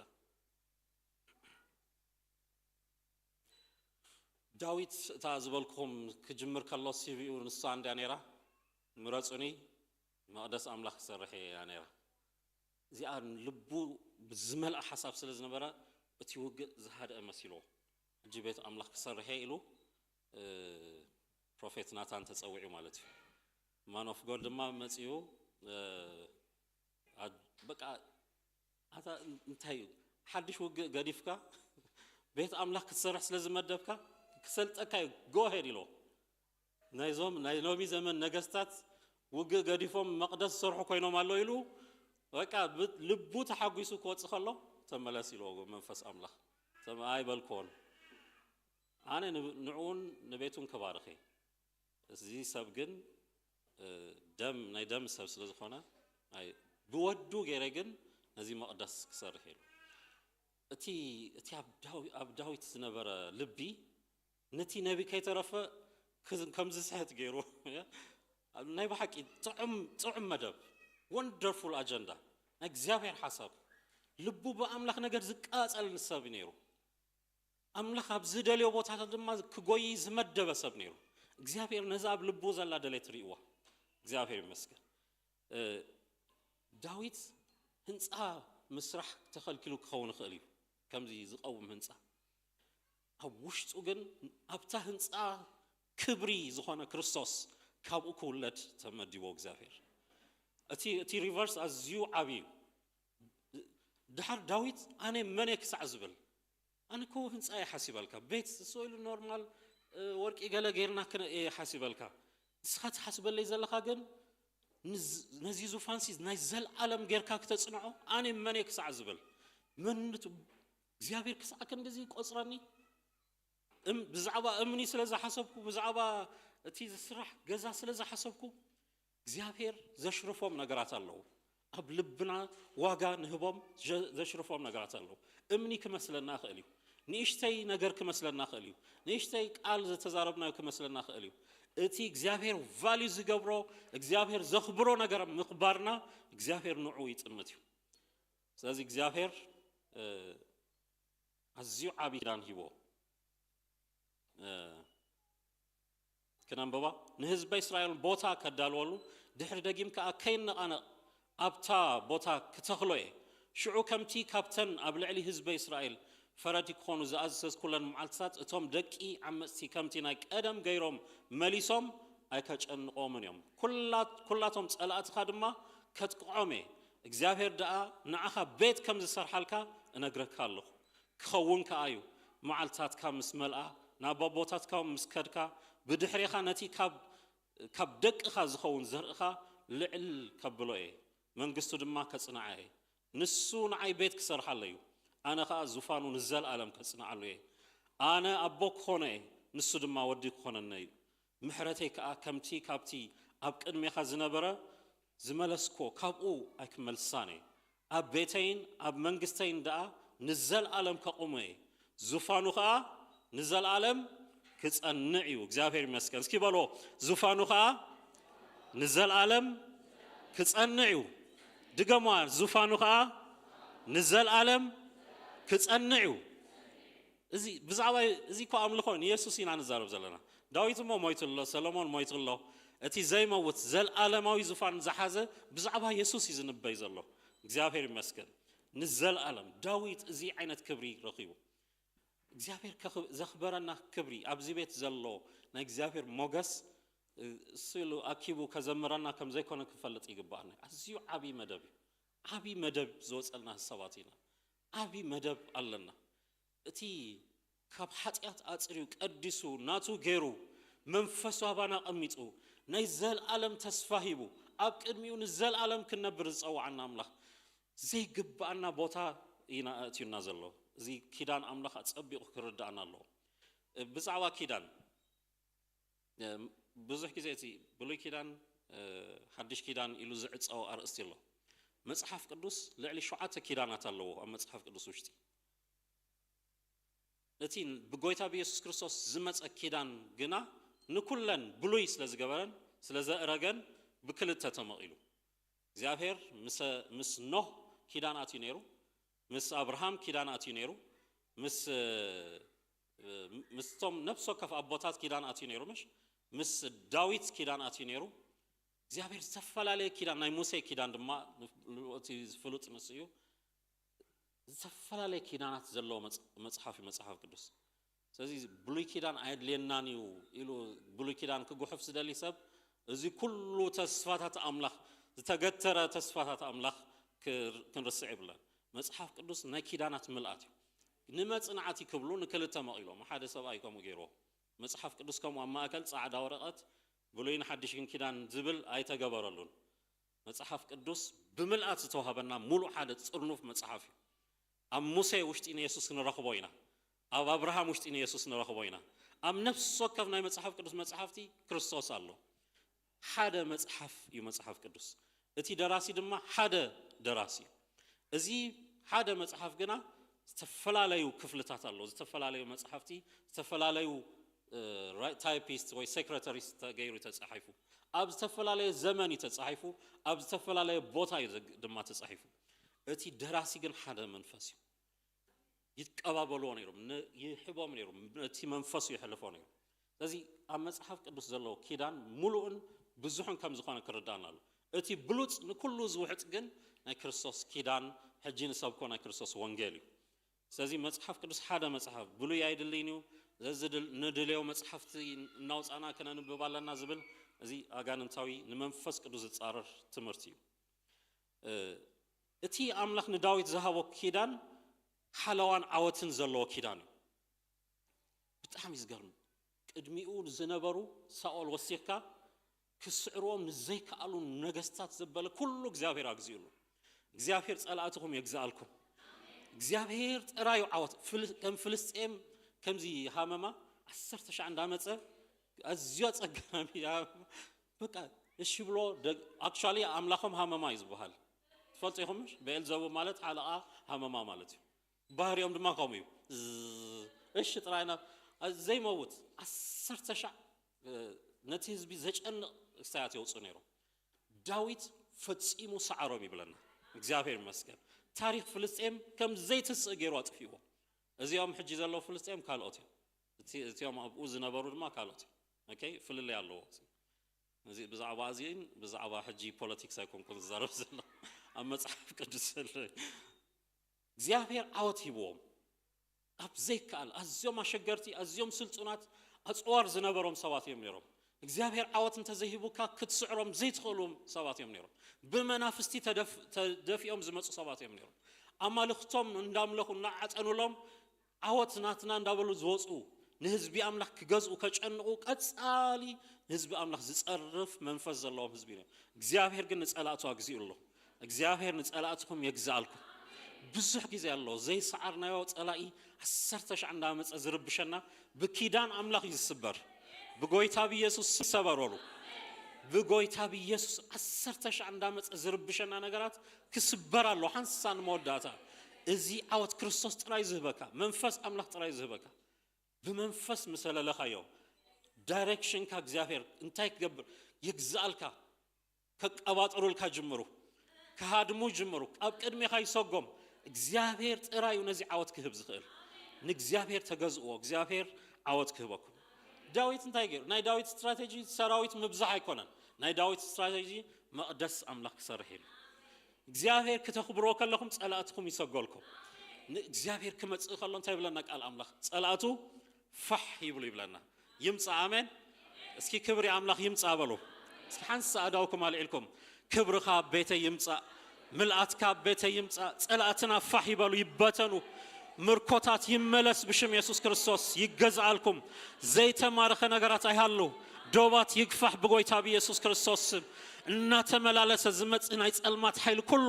ብሽም ኢየሱስ ክርስቶስ ይፍረስ በሎ በኢየሱስ ክርስቶስ ይፍረስ በሓደ ድምጽ ካብ አገልግሎትና በሉ ካብ አገልግሎትና ካብ ቤትና ካብ ዘርዕና በጎይታ በኢየሱስ ስም ሓንሳን መወዳታ ይበተኑ ብሽም ኢየሱስ ቢበተኑ ብሽም ኢየሱስ እግዚአብሔር ይመስገን ዓወት ክመጽእ ከሎ ሰላም ይመጽእ ምርኮ ይመለስ እግዚአብሔር ይመስገን ሃዲኢና ንእግዚአብሔር ከነገልግል ኃይል ንረክብ ኣብ ገሊ እዋናት ድማ ጸላኢ حيلي زلوا أبز مثل الأوان أبز تناوت معبلات أبز لو بوتا حلوة ما يقبر قارد الله هي مسك يناوت أكويز الله كله نجارات حقيت غيرن زي سعر زي ناي مودات هذا من بحر يدمازي نسيت أن سلزت أيكوننا نقتل كله أب أدمي تلاتها ما أدي أب أدمي تلاتها زيت زنجبب زيت እግዚአብሔር ከሙ ክርስትና ድማ ከሙ እዩ ሕጂ ናይ መወዳእታ ዘ እናራዩኻ እናጨን ዘጨን ሕግታትን ስርዓታትን ኩሉ እናገበሩ ከለው ሓለው አምላኽ እግዚአብሔር ፕሮሽ ምክንያቱ እስራኤል ኣብ ኪዳን ዘሎ ህዝቢ እቲ ዶብ ባዕሉ ሲ ብኣምላኽ ፕሮቴክትድ ዝኾነ ከማ ህዛብ ግን ርእስና ክርኢ ከለና ንኣምልኾ ኣጋንንቲ ዝተወፈየ ህዝቢ እቲ ንነብረሉ ቦታን ኣድሬስን እቲ ናይቲ ዘመን መንፈስ ንዓመፅ መንፈስ ዝገዝኣሉ እዩ ኣብ ማእከል ተኻሉ ድማ ኢየሱስ ዝልእኸና ዘሎ ኣባጊዕ ንተኹላ ዘሰንብድ በጊዕ ኮይና ክናት ፕሮቴክሽን እንተዘይሃልዩ ወሓጥቲኦም ከቢቦምና ዘሎ እግዚአብሔር ሓለዋ ግን ምስ ነፍሲ ወከፍኩም ኣሎ እስኪ ኣሎ በሎ እግዚአብሔር ይመስገን እግዚአብሔር ምሳይ ተዘይህሉ ነይሩ እግዚአብሔር ተዘይህሉ ነይሩ نا እግዚአብሔር ፕሮቴክሽን ተዘይህሉ ነይሩ በህይወት ከማና ይመጽልና ነው በህይወት ከለናሲ ስሑል ስኖም ንምውሓጥ ድሏት እዮም እግዚአብሔር ግን አስናኖም እንዳሰበረዲው እና አረጋውም ዲው እና ሰንበዶም ዲው እግዚአብሔር እና ተዋጋልና ደውልናለን ሓለው አምላኽ ምሳኹም አሎ ፕሮቴክሽን እዚ ሴኩሪቲ አምላኽና ተዝተኸስ ተዝድቅስ ንሽተይ ቫኬሽን ተዝኸይድ ማንም አይመሐለው زيا فطرت كلها كاب لعلن تحتي فطرت بعلو كباسك يجمر كل كوف زبالكم مرسيدس كباسك يجمر كلوان صار يغير እግዚአብሔር ምሳና ስለዘሎ እስኪ ካቡን በል እግዚአብሔር ምሳና ስለዘሎ እግዚአብሔር ይመስገን ክትረግጹ ክትወርሱ ይሁን እግዚአብሔር ይመስገን እግዚአብሔር ምሳና ስለዘሎ ከይፈተው ከንብሩናዮም ከይፈተው እግዚአብሔር ይመስገን እቲ አጀንዳሞ ማዕለያ ይብሉ ናይ ጥፍአት ሐሳባቶም ማዕለያ ይብሉ አምላኽና ግን በሐንቲ ቃል ዘንብር መንፈስ ዘንብር አምላኽ እግዚአብሔር ይመስገን ካላይት እንታይ ቤቱ ክሰርሐሉ መንግስቱ ከጽኑዕ ይሉ እግዚአብሔር ዳዊት ንቤት አምላኽ ሓልዩ እግዚአብሔር ድማ እንታይ ይልዎ አነ ቤት ካሰርሐልካ ይሉ አነ ክሰርሐልካ እግዚአብሔር ይመስገን ንእግዚአብሔር ከምዚ አኽብርዎ እግዚአብሔር ከኽብረኩም ንቤት አምላኽ حاليتكم لبهم بزعبا بيت أملاخ يخون بزعبا بيتكم كتسي إجزافر زت ألم أملاخ يكونن يسرح بيت كا زسرح له استراتيجي تي ماب زي بيت كا سرح كا هيوت كا كله زسلت له مجدي زي أو أشحات مليونات نفحر كا كم زت عوات يلا بمليونات هيكونن ناتنا برخت سبات لنا وفر هيكونن መንግስቲ ፋይዱ ስለዘንብረና ኔሽን ኩሉ ስለዘዘና እግዚአብሔር በድሕሪት ስለዝሰርሕ ዘሎ ናይዚ ህዝቢ ባህሪ ፍሉዩ ባህሪኡ ፍሉዩ አካይዳና ፍሉዩ መገድና ፍሉዩ ከምታ ዓለም ተሐስቦ ይብልና እስኪ እግዚአብሔር ድሕሪት ዘሎ በሉ እግዚአብሔር ይመስገን ንሱ ክእዝዝ ቤትኩም ክሰርሐልኩም ናትኩም ጉዳይ እግዚአብሔር ክሐሊ ሓደ እዋናት ምንም እኮ ዓቅሚያ ይህልወናኒ ምንም ክትገብር ክሳዕ ዘይትኽለሉ ዜሮ ኣብትኾነሉ እዋናት ኢድካ ተልዕለሉ ቦታ ግን ኣለካ እግዚአብሔር ይመስገን ትእመኑ አምላኽ ኣሎ 10,000 ኩስቶ እናበልና ንጭንቆ መገዲ ኣይወድሕነናን እዩ ዝገደደ ካኦብፀና ተዝጥዕመኒ መጻኹ ነይረ ይብለካ ሶሪ ከምኡ ዝስበር ሻምበቆይ ኩሉ አምላኽና ተሪር ዘይስበር እግዚአብሔር ይመስገን ኤቤን ኤዘር ይብሎ ኤዘር ማለት ዘይስበር ጽኑዕ ዓለት ማለት እዩ ከውሒ ፈጺሙ ዘይናወጽ ከውሒ ማለት እዩ እግዚአብሔር ምስተደገፍካዮ ከሰዓት ድቅስ ትዕርፍ ማለት እዩ እግዚአብሔር ይመስገን አይስበርን እዩ እስኪ አይስበርን ይኻበሉ አምላኽ እግዚአብሔር ይመስገን አቴንሽንኩም ልብኩም አብ አምላኽ ይምጻ ቤትኩም ሰርሐልኩም ንሱ እዩ እዚኡ ዝተዋሃበና አሳይመንት ቶም ሐዋርያት ሲ መዓስ ኢኻ መንግስቲ ትመልሰና በጃኻ ባ ከነሳልጠልካይና ሕጂ ፖለቲካል ካምፔን ንጴጥሮስ በዚ በሰማርያን ተልእካዮ ኮምፕ አይምልከተኩም ይሉ ሕጂ እሱ ናቱ ጊዜ አይኮነ ወንጌል ይናትኩም እዩ እዚ ዝተዋሃበኩም ነዚ ጎየ ይሉ እግዚአብሔር ድማ ንዓለም ዘናውጽ ሰባት ገይሩ ተስይዎ أتي እግዚአብሔር ናትና ቤት ምስርሑ ሓደ ነገር ንሕና ነዚ እዮዚ ተፈሊና ክንጽዋዕ ከለና እዚ ዘይ ምጥና ዘይ ግባአና ክብሪ እግዚአብሔር ይመስገን እስኪ ሓሳድኩም አለይኩም እግዚአብሔር ባርኮ አይግባአን ነይሩ አኽቢርካኒ አይግባአን ነይሩ ጸጋብ ዚሕካ አይግባአና ነይሩ በምህረትካ ደግፍካና እግዚአብሔር አመስግኖ እግዚአብሔር ስም ክትጽውዑ ዝበዝሓልኩም ምህረት ብዙሕ እዩ ንእግዚአብሔር ስም ክትምልኹ ኣብ ቅድሚ አምላኽ ነዚ ህያው ቃል ክትሰምዑ ትንፋስ ዝሃበኩም ክትገልግሎ ነዚ ነህይወት አምላኽ ክትመስግኑ ንዑ ክትዓዩ መትዓይቲ አምላኽ ተባሂልኩም ትጽውዑ እዚ ሞገስ አምላኽ ንእግዚአብሔር ክብሪ ሃቦ ተመስገን መንፈስ ቅዱስ ንስኻትኩም ጥራይ ኾንኩምን ደቅኹም እግዚአብሔር ይመስገን ደቅኹም እግዚአብሔር ይመስገን እቲ ተስፋ ንዓኹምን ንደቅኹምን ይብለና እግዚአብሔር ዳዊት ቃል ሲኑ አኔ መኔሉ ቤተይ ከንታይ ፈቀመ ዳዊት መኔኻ ንስኻ ንጉሲኻ ነገስታት ዘግዛእካ ዮም ጀጋኑ ዝሰርዓካ እቲ ቢሊዮነር ሲቪኡኮም መጠን የብሉን ይግባእካ ዝበሃለሉ ምድራዊ ነገራት ኣለዎ ንርእሱ ክሪኣ ከለዎ ግን ብጀካት ይዘኽበሮ አምላኽ ክብሪ ከም ዘይብሉ ተረዲዎ እግዚአብሔር ይመስገን አኔ መኔ ነቲ ሰማያዊ ነገር ብቁዓት ኮይና ዝቆፀረና እግዚአብሔር እዩ ክብርና አምላኽ ይኹን ምድራዊ ነገር ሞ አይኮንና ንሕና ቶም ጋሎቱን ይገብሮ አሎ ዓመፀኛታቱን ይድብይዎ አለው ምድራዊ ሞ ተረፊው ነቲ ሰማያዊ ነገር ብቁዕ ገይሩ ደው ዘበለኩም አምላኽ ክብሪ ይኹን ነው እግዚአብሔር ይመስገን ክብሪኡ አዝዩ ዓቢ ክብሪ እቲ ዝዓበ ክብሪ ድማ ኢየሱስ ወዲ መን እስኪ በሎ ኢየሱስ ወዲ መን ወዲ ዳዊት እስኪ በሎ ኢየሱስ ወዲ ዳዊት እግዚአብሔር ይመስገን ናይ ዳዊት ስም ምስ ኢየሱስ ተለጢፋ እንታይ ገይሩ ዳዊት እግዚአብሔር ከኽብር ወሲኑ እዚያ ሲምፕል መገዲ እግዚአብሔር ዘኽበሮ መጠን ግን ጥርሲ ዘይተጸበየ ህይወት እቲ መሲሕ ካባኻ ክውለድ ኢሎ እቲ ነዚኣ ምድሪ ዝብጀው እቲ ንጉስ እግዚአብሔር ይመስገን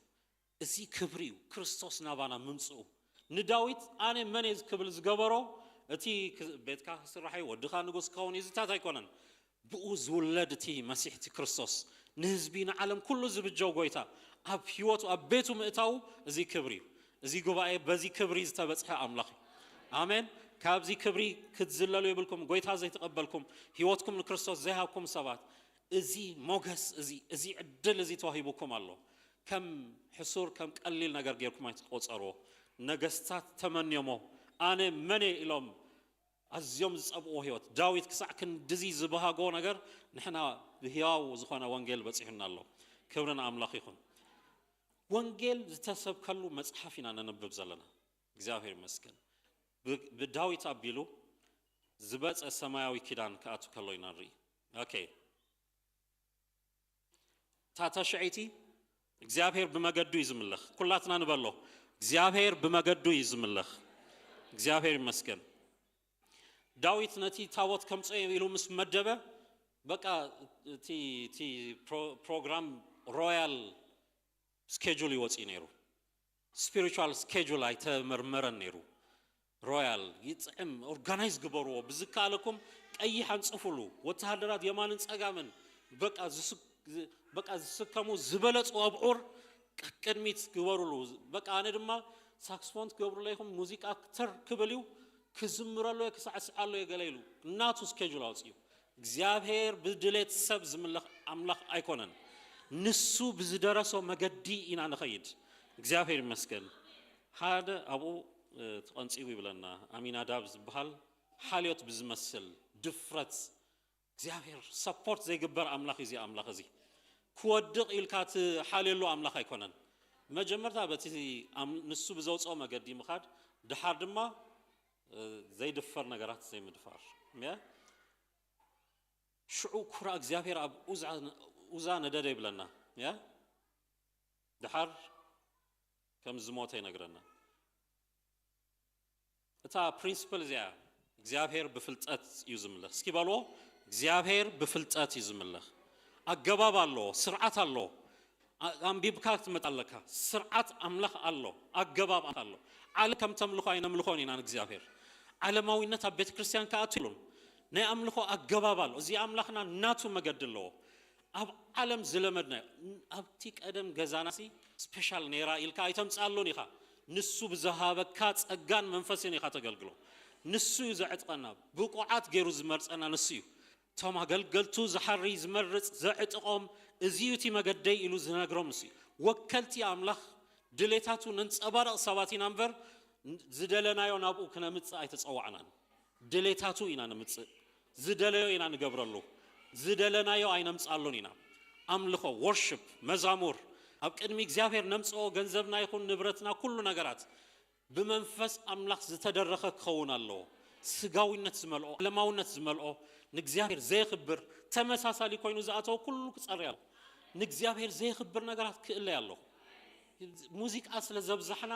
ነምልኽ ኣለና ኢልና ርእስና ከይንጥብር በቃ ተሓዳሽ መዝሙር ስለ ዝወፀት ደድሕሪያ ምጉያ ኣይኮነን ብመንፈስ ዝድረስ ነዚ ኣኾና ዝድርኾ መንፈስ ቅዱስ ነቲ መዝሙር ዝመርጾ መንፈስ ቅዱስ ኳየር ይኹኑ ጉባኤ ኣምላኽ እዚኣ መዝሙር ደንጉዮም ገለ መራፂ ንስኻ ይኮንካን ዝመራፂ እቲ መንፈስ ኣምላኽ እቲ ዝምለኽ እግዚአብሔር እዩ እቲ ኣምልኾን ክብርን ዝወስድ እግዚአብሔር ብፍልጠት ይገበር ኣገባብ ይሃለዎ ኣብ ዓለም መጽናዕቲ ጌርኩም ከይተምልኹን ኢለዎም እስራኤል ኣብቲ ዝግበር ኣብቲ ኣከዳድና ኣብቲ ዘሎ ኣዘራርባ ኣብቲ ገሎ ስርዓታት ኣብ ቤት ኣምላኽ ከኣቱ የብሉ ክነማዕ ብሎ ከይንፍትን ምዕቡል እዩ ኦረዲ እስኪ ምዕቡል እዩ ንበሎ እግዚአብሔር ይመስገን እዚያ ትግርኛ ቤት ክንዝምር ክንደሊ ከለና ማሪኽና የለና አለ ካለ ዝማረኽ ብዙሕ ነገራት አሉ ፕሊዝ ብዘይ ምርኮ ዘምሩ አንተ ደሊኹም ዝማረኽ ግን ብዙሕ ነገራት ይዘሉ ኣባ በጽሕና ምርኮ ምናሐስብ ዝማረኽ ብዙሕ ነገራት አሉ ዘይማረኽ ድማ ብዙሕ ነገራት አሉ ኣካን እግዚአብሔር ንዝፈንፈኖን ኣብ ቤቱ ስለ ዘምፀ ተቐሲፉ ሞይቱ ይብለና ኣይተጸብቐሉን ኢኻን እግዚአብሔር ክትንክፎ ዘይግባእካ ነገር ክትፍንፍኖ ዝግባእካ ነገር ኣሎ ከኣቱ ዘይግባኦ ከምቲ ዝሓለፈ ዝበልናዮ ኣብ ዓለም ዝተለማመድናዮ ስፒሪቹዋል ኤክስፒሪየንስስ ኣብ ቤት ኣምላኽ ክመጽእ የብሉን ኣጋንንቲ ቀደም ይርኢ ነይረ ሞ ሕጂ ክርእየልኩም ኣይሰርሕን እዩ መንፈስ ኣምላኽ እዩ ዝርእየልና ብመንፈስ ኣምላኽ እዩ ዝኽየድ ኣብቲ ዝግበር ኮፒ እናገበርና ክነማዕ ብሎ ከይንፍትን ቃል ኣምላኽ ዝእዘና ጥራይ ንግበር እግዚአብሔር ይመስገን ፍልጠት ኣገባብ የድሊ ካልኣይ ብትሕትና እዩ ዝምለኽ እግዚአብሔር ክገብረልካ ይትብሎን ኢኻ ንሱ እዩ ዝገብረልካ ድፍረት ኣይድልይን እዩ ኣብ ቤት ኣምላኽ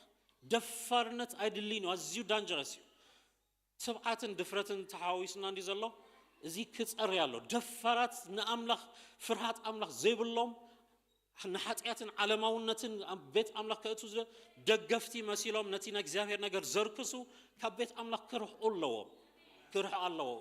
እግዚአብሔር ድማ ሓደ ግዜ እዋናት ኣሎ ከምዚ ኡዛ ዝገበሮ ዓይነት ኣክሽን ዝወስደሉ ዘይትንከፍ ክብሪ እዩ እሱ ኢልካ ትደፍሮ ኣምላኽ ኣይኮነን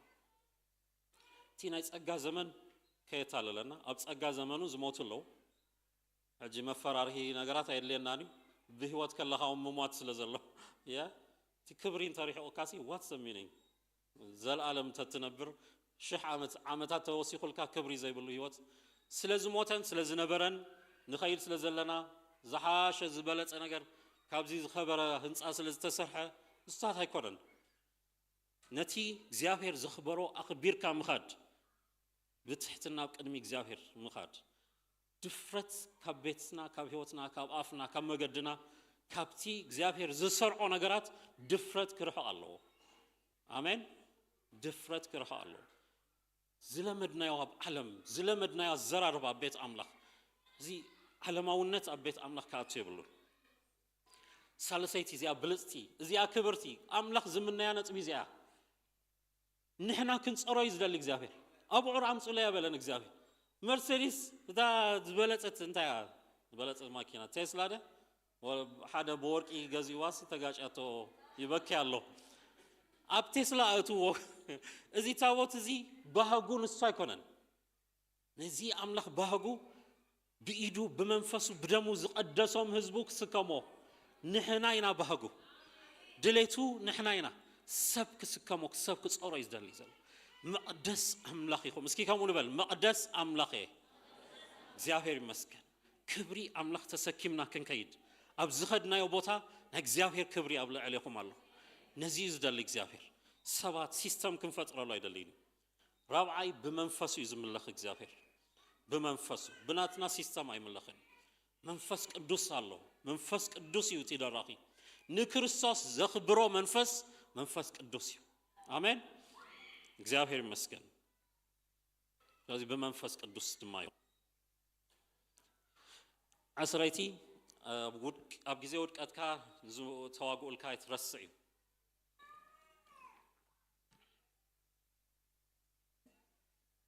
ኣብ ዜና መዋዕል ምዕራፍ 20 ራእይዋ ኮነ ድማ ይብለና ዓመት ምስ ሓለፈ በቲ ነገስታት ንውግእ ዝወፅሉ ጊዜ ዮአብ ሰራዊት ውግእ ሒዙ ንሃገር ደቂ አሞን አጥፋአ መጽኡ ኸኣ ንረባ ኸባባ ዳዊት ግና አበይ ቅመጥ ነበረ ድሓር ናብ ዮአብ ይምለስ ዮአብ ከኣ ንራባ ሰዓራሞ አፍረሳ ዳዊት ድማ ነታ ዘውዲ ንጉሶም ካብ ልዕሊ ርእሱ ወሰዳ ሚዛና ከኣ ሓደ ታለንት ወርቂ ምዃኑ ረኸቦ ክቡራት አዕናቕ ድማ ነበርዋ ናብ ርእሲ ዳዊት ከኣ ተነብረት ካብታ ከተማ ድማ ኣዝዩ ብዙሕ ምርኮ አውፁ በቃ ፍሉይ ናይ ምስጋና ፕሮግራም ናይ ካብቲ ንጉስ አልዒሎም እንታይ ዓይነት ክብሪ እዩ ገፊፎሞ እዮም ነቲ ንጉስ ኣዝዩ ብረዚን ከቢድ ዕንቁ ዘሎ ዝተፈላለየ ክሳይ እቲ ዓወት እቲ ናይ ዓወት ድምፂ ማእልያ ይብሉን በቃ ዳዊት ንጉስና ይብል ኩሉ ህዝቢ እታ ሽሕ ቀተለ 10,000 ቀተለ እዚ ሕጂ ተዓፃፂ ሚልዮን በፂሕሎ እቲ ህዝቢ ሆ ይብል በቃ እቲ እልልታፍ ማእልያ ይብሉ ዲፕ እንተኣቲኻ ግን ዝወደቐ ንጉስ እዩ ቀታሊ ንጉስ እዩ ነፍሲ ናብ ምጥፋእ ዝኸደ ንጉስ እዩ ኣብ ውሽጢ እተው እንተይልካ ኣብታ ዘውዲ ውሽጢ ናይ ኡራያ ደም ኣሎ ኡራያ ዝበሃል ደም ኣሎ ዝተዓመፀት ሰበይቲ ባትሴባ ትበሃል ኣላ ኣብቲ ዘውዲ ውሽጢ ምስኡ ድማ ብዙሓት እዮም ተቐቲሎም ዳዊት ኣብቲ ብሓጢኣት ክሰክር ከሎ ኣብቲ ኮይኖም ዝዋግኡሉ ሰባት ነይሮም ዘውዲ ዘምፅሉ ሰባት ነይሮም ዳዊት ስዒርካ እንዳበለዎ ይፍክርሉ መን ግን ተዋጊኡሉ ኣብ ውድቀቱ ዝዋግኡሉ ሰባት ነይሮም ኣዝያ ብጣዕሚ ዝገርም ፓርቲ ኣብ ጊዜ ውድቀት እግዚአብሔር ከምዚ ዓይነት ሰባት ክኸበካ ከሎ ኣዝዩ ዓብዪ ክብሪ ዮአብ ዝበሃል ጅግና ይዋጋኣሉ ማእስዩ ዳዊት ዝመፅእ ግን ዳዊት ንዳዊት እናተፀበየ ውግኡ ኣይገድፍን እዩ ምስዓር እዩ ንኩሉ እናኸበበ ይስዕር የጥፎም ዳዊት ዓወት ተመዲቡል ካሎ ቀልጢፍካ ምፃእ እንተዘይመፂኻ ብሽመይ ክገብራየ ቀልጥፍ ጎዩ ይመፅእ ሓደ ይምለስ እስራኤል ኢየሩሳሌም ካልእ ከተማ ይወርስ ካልእቲ ተወሪሳል መፅያላ ጎዩ ብኮንቮይ መፅእ በቃ ክብብ ካልእ ዘውዲ ዳዊት ካልእ ኦርኬስትሬት ይገብራሉ ካልእ ነገራት ንሓጢኣት ኣብ ቤቱ ይእንግዳሉ ምእንቲ ዳዊት ዝዋጋእ ግን ዮአብ ዝበሃል ነይሩ ስለ ዝወደቁ ሰባት ዝዋግኡ ሰባት ኣለዉ ብጣዕሚ ዝገርም ኪጥፋእ ገለምለታት የብሉን ይፈልጥ እዩ ብድሕሪት ዘሎ ስለዚ ሰብ ግን ይዋግኡ ከምዚ ዓይነት ናይ ዳዊት ውድቀት ናይ ብዙሕ ሰባት ውድቀት እዩ ናይ እስራኤል ክብሪ ዝወድቀሉ ምክንያት ይኸውን ነዚ ሰብ ተጋዲልካ ናብ ቦቱ ትመልሶ እምበር ኣይተጥፍኦን ኢኻ ስለ ዳዊት ዝዋጋእ ዮአብ ዝበሃል ነይሩ ኡራያ ድማ ብጣዕሚ ዝገርም ሰብ እሙን ብሓጢኣት እናሰኸረ ዳዊት ድሌቱ እናገበረ ኪድ ገዛኻ ሎሚ ሪላክስ ግበር ናይ ሳውና ተኸፊሉልካ ኣሎ ገለ ይበሃል ሰብኣይ ከይድነ ህዝበይ ኣብቲ ዋጋ ኣሎ ኣሕዋተይ ኣብቲኦም ደገ እዮም ዘለዉ ከመይ ገይረ ኣብ ጣዕሚ ዳዊት ከምኡ ስምዒት ኣይነበሮን እቲ ከምኡ ዓይነት ሓልዮት ኣብ ዳዊት ጠፊኡ ኣሎ ዳዊት ስለ ዘይሓለ ኣይነበረን ዳዊት እዩ ነዚኣቶም ሰባታት ተስይዎ ሓጢኣት ምስ ኣተወ ግን ክትስዕ ክሳዕ ዘይትኽእል የደንዝዘካ እዩ ኣይረኣየካን እዩ እቶም ዝዋግኡልካ ይረኣየካን እዩ እቶም ዝጣበቑልካ ምእንታኻ ደው ዝብሉ ኣብቲ ቁሪ ደገ ካብ ቤቶም ካብ ሓዳሮም ርሒቖም ምእንታኻ ዝዋግኡ ኣይረኣዩኻን እዩ ሓደ ግዜ ፀላእትኻ ኮይኖም ይረኣዩኻ ሓደ ግዜ ነቲ ሓጢኣትካ በደልካ ኣቶም ተውድቆ ምቕባል ተኣብዮምኻ ድማ ኣቕትሎም ኣጥፋእዮም ኣሳስኔት ይጥፋእ ቅድሚት እተው ድሓር ውሽጢ ምስ ኣተወ ሲብ ተመለሱ استراتيجي أزيز قرب استراتيجي أقطعت لا فلي أقطعت لا يقتلوا يخيل نيرو أو جزء أبتي بالاس كوين قتلو يخيل نيرو أتي إيفل مسأتو لبسب كتقويك الله زي كم لبيز تبهاله أقل أجزابير نبي شفت كبر كله كان كوين قير هزيوش كان استملو محرت زيبلو ورايز بها أبسي وشت إدما أسيو حيالنا أجزابير سب ناتان زبهال مسيو كم زي بحث زسخر السب كونفرونت كتقبر أزيو كبيديو بتا نورايز جمرا سيفي قتليو نتي نبيون كوص على حد استراتيجي زسخر السب قتليو محرت يلن نكم زي عينت أب حتى زقتل تنسح الكام مقطعم نجزاوي تصقايد ليه تنسح زقللت قاليا اتي طبب جن فلوينس اتي قراربا ناي ملختي از وندرفول ناي جزاهير ملختي تقبلوا سبات نبيات قال ابزين تلخم تزرابا اغباب الله ناتان زبال وندرفول ممهر اغباب الله ندام صخا مودا ندام صخا اتا حطياتኛ تنسح قال ايس زي املاخ زمحارو سب اتي علامه متساي انبر مقتال مطفا ايكونه اتي فردي دما كاب املاخ دما انبر كاب سب ايكونه طباب ملختي كلونا خليو تي طباب جن وساني ناتان وندرفول نا اغزابيرس ملختي لو تسيلو جن نتا ملختو كم سيفي غيرون سوات ايقتلن حنت زانتا كنغرا كايلو جميلو داويت زانتا فتيو اسكا نغرني كل شيء عكوا خط طعمو قال تمصالي زحلفه بزعوا بيت املاح مقدس مسرح ملس الكوايك الكاخا ناي بيتنا كله تزاريف قال اسكا قصلا حدا نفع سباي نيرو باقي بزح نيرو مو بق نتيا واقعو غديفو ناي غوربيت حنتي باقي غوتي توصيدو ازيا كسوا ايلو كساغير تعنت شكان سبايو ازي كم زي عينت سباب منغست خالو بطعم يزحزن اب هاغري انا ناي فتحي سبكواي ابزي كتمازي بقى كمزي بناي حصت نبيات زراسون امين امين زبلو عينت تي بروجرام زعبا كاله مسيلو والله بقى هو يبل داويت فتحي انا ناي فتحي نغوس ناتبهالكو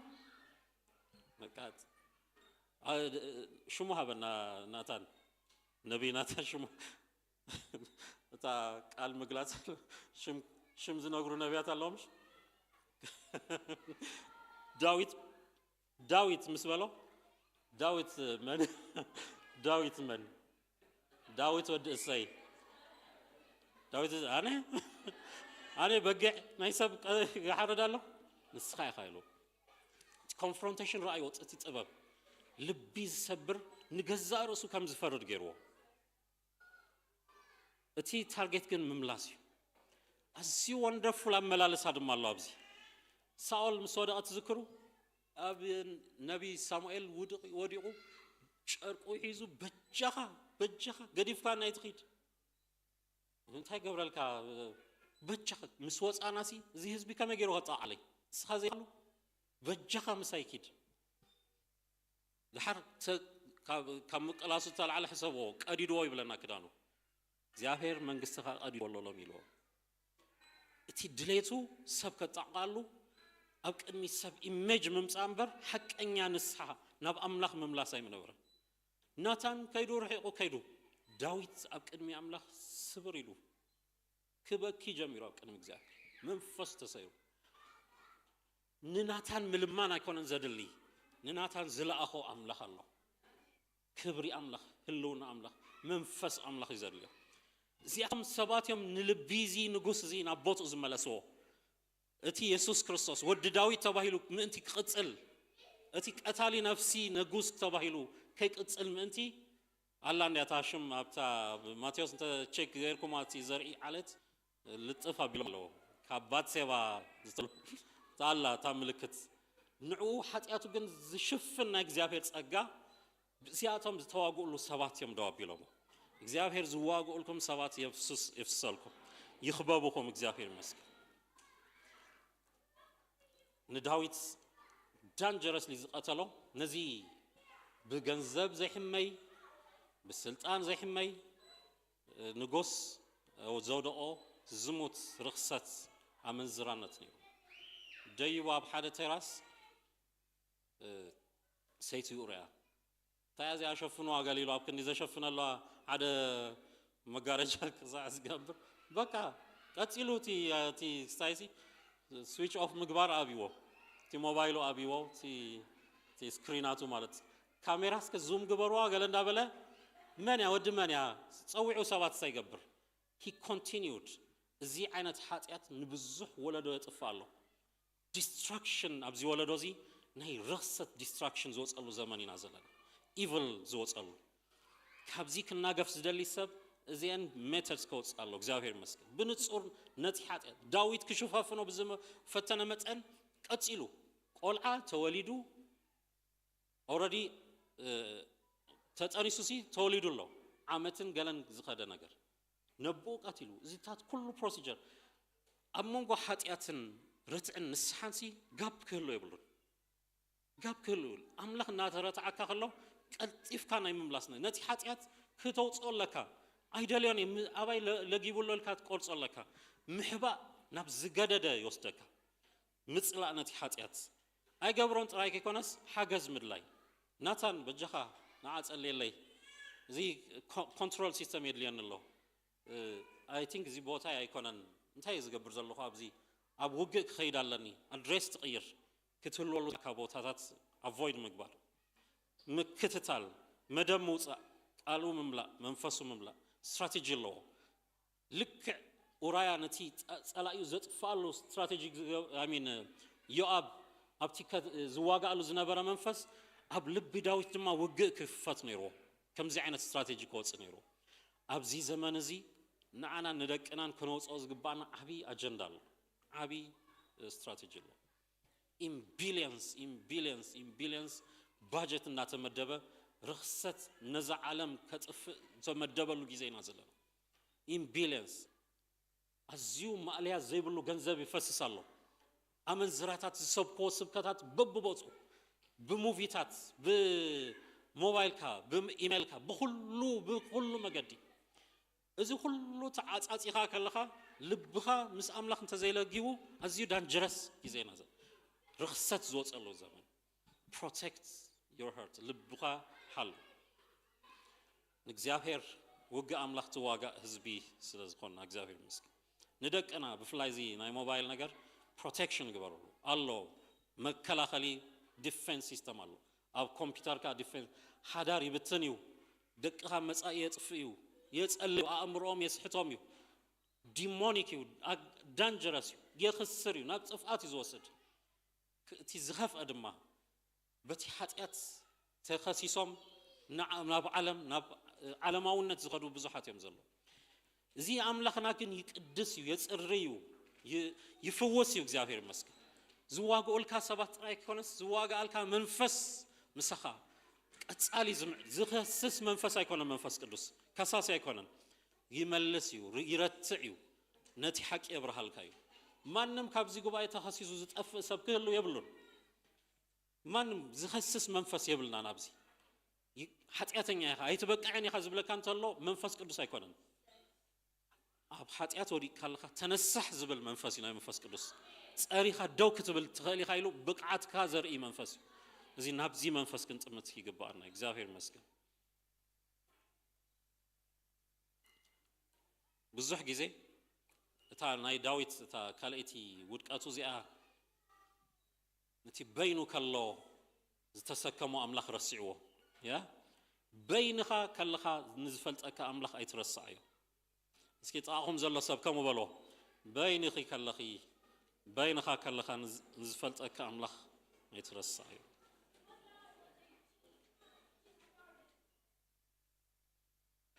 ዳዊት ይቆጸረለ ኢሉ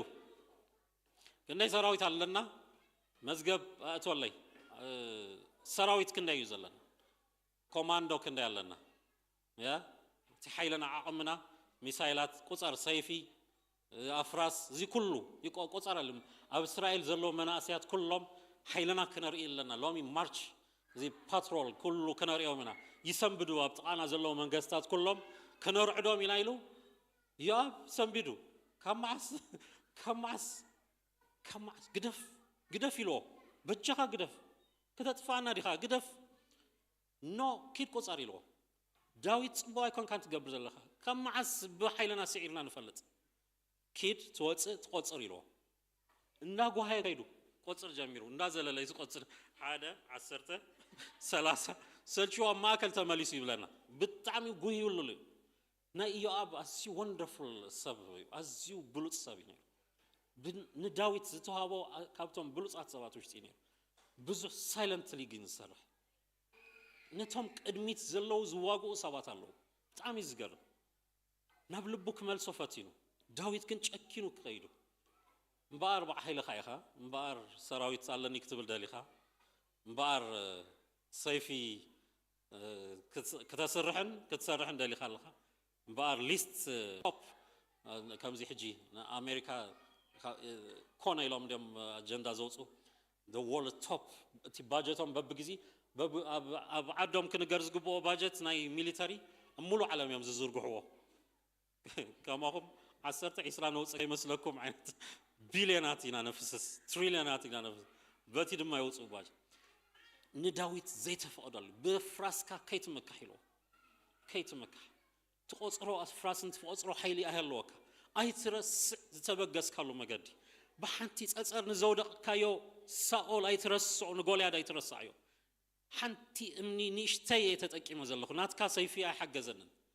አይትረስ ነቲ እግዚአብሔር ዘደገፈካ መገዲ ከሳዕ ሕጂ ክትዕወት ከለኻ ፍአደይ እና መርመርካ ኢኻ ስዒርካ ዘለኻ ኣብዚ በጽሕካ ሰራዊትካ ቁጽር አይትሕሰብ ዓወታትካ ብናተይ ፍአድ እምበር ብናትካ ድሌት አይኮነን ኣብ ውሽጥኻ ንዝለዓል ድሌታት ኩሉ ሓራይ ትበል ንቁፀሮም እስከሎሚ መናእስያት ዝበዝሑ ኮይኖም ተሰሚዑን ኣለዉ ስምዒታትካ ኩሉ እንታይ ይብለና መንፈስ ዲማን እዩ ኣጋንንቲ እዩ ክቆፅር ልቡ ኣተሳስኦ ይብለና መንፈሳዊ ሰብ ነቢይ ናይ እግዚአብሔር ኣገልጋሊ ሓሳብ ክመጽኦ ክእል እዩ ፕሮቴክት ዮር ስፒሪት መንፈስካ ኣብ ሓሳባትካ ዘበራብሩ ሰባት ኣብ ጥቓኻ ምስማዕ ድማ እንታይ ዝገብር ዘለኹ ኢልካ ምልስ ምባል የድሊ ኣብ ውሽጥና ንዝለዓል ሓሳባት ኩሉ እናሰማዕና ከምቲ ሳኦል ዝገበሮ ብድድ ኢሉሲ ሎሚ ዝበልዕ ኣይሃለወና በሊዑ ሓደ ናይ ጾም ውግእ ከፊቱ በቲ ሰራዊት ኣለዎ ውግእ ኣብዚ ድማ ጾም ኣዚዞ ዝበልዕ ከይህሉ ብጥሜት ቀቲሎም ኩሎም በብሓደ ክወፁ ጀሚሮም ዝመፀካ ሓሳብ እናኣንገድካ ሰብ ጥፍኣት እዩ ዳዊት ድማ ከቢድ መቕሰፍቲ ኣብቲ ህዝቢ ኣምፅኡ ስለዚ ንምክሓሉ ነገራት ኣይሃሉ ኣብታ ውድቀቱ እዋን ግን ናይ ዳዊት መንፈስ እዚኣ ወንደርፉል ሰለስተ ዕድላት ተዋሂቦ ሰለስተ ምርጫ ተዋሂቦ ምሽ እዚ ፍርድ እዚ ንሰለስተ ዓመት ዝኸይድ ፌራ ምሽ ወይ ድማ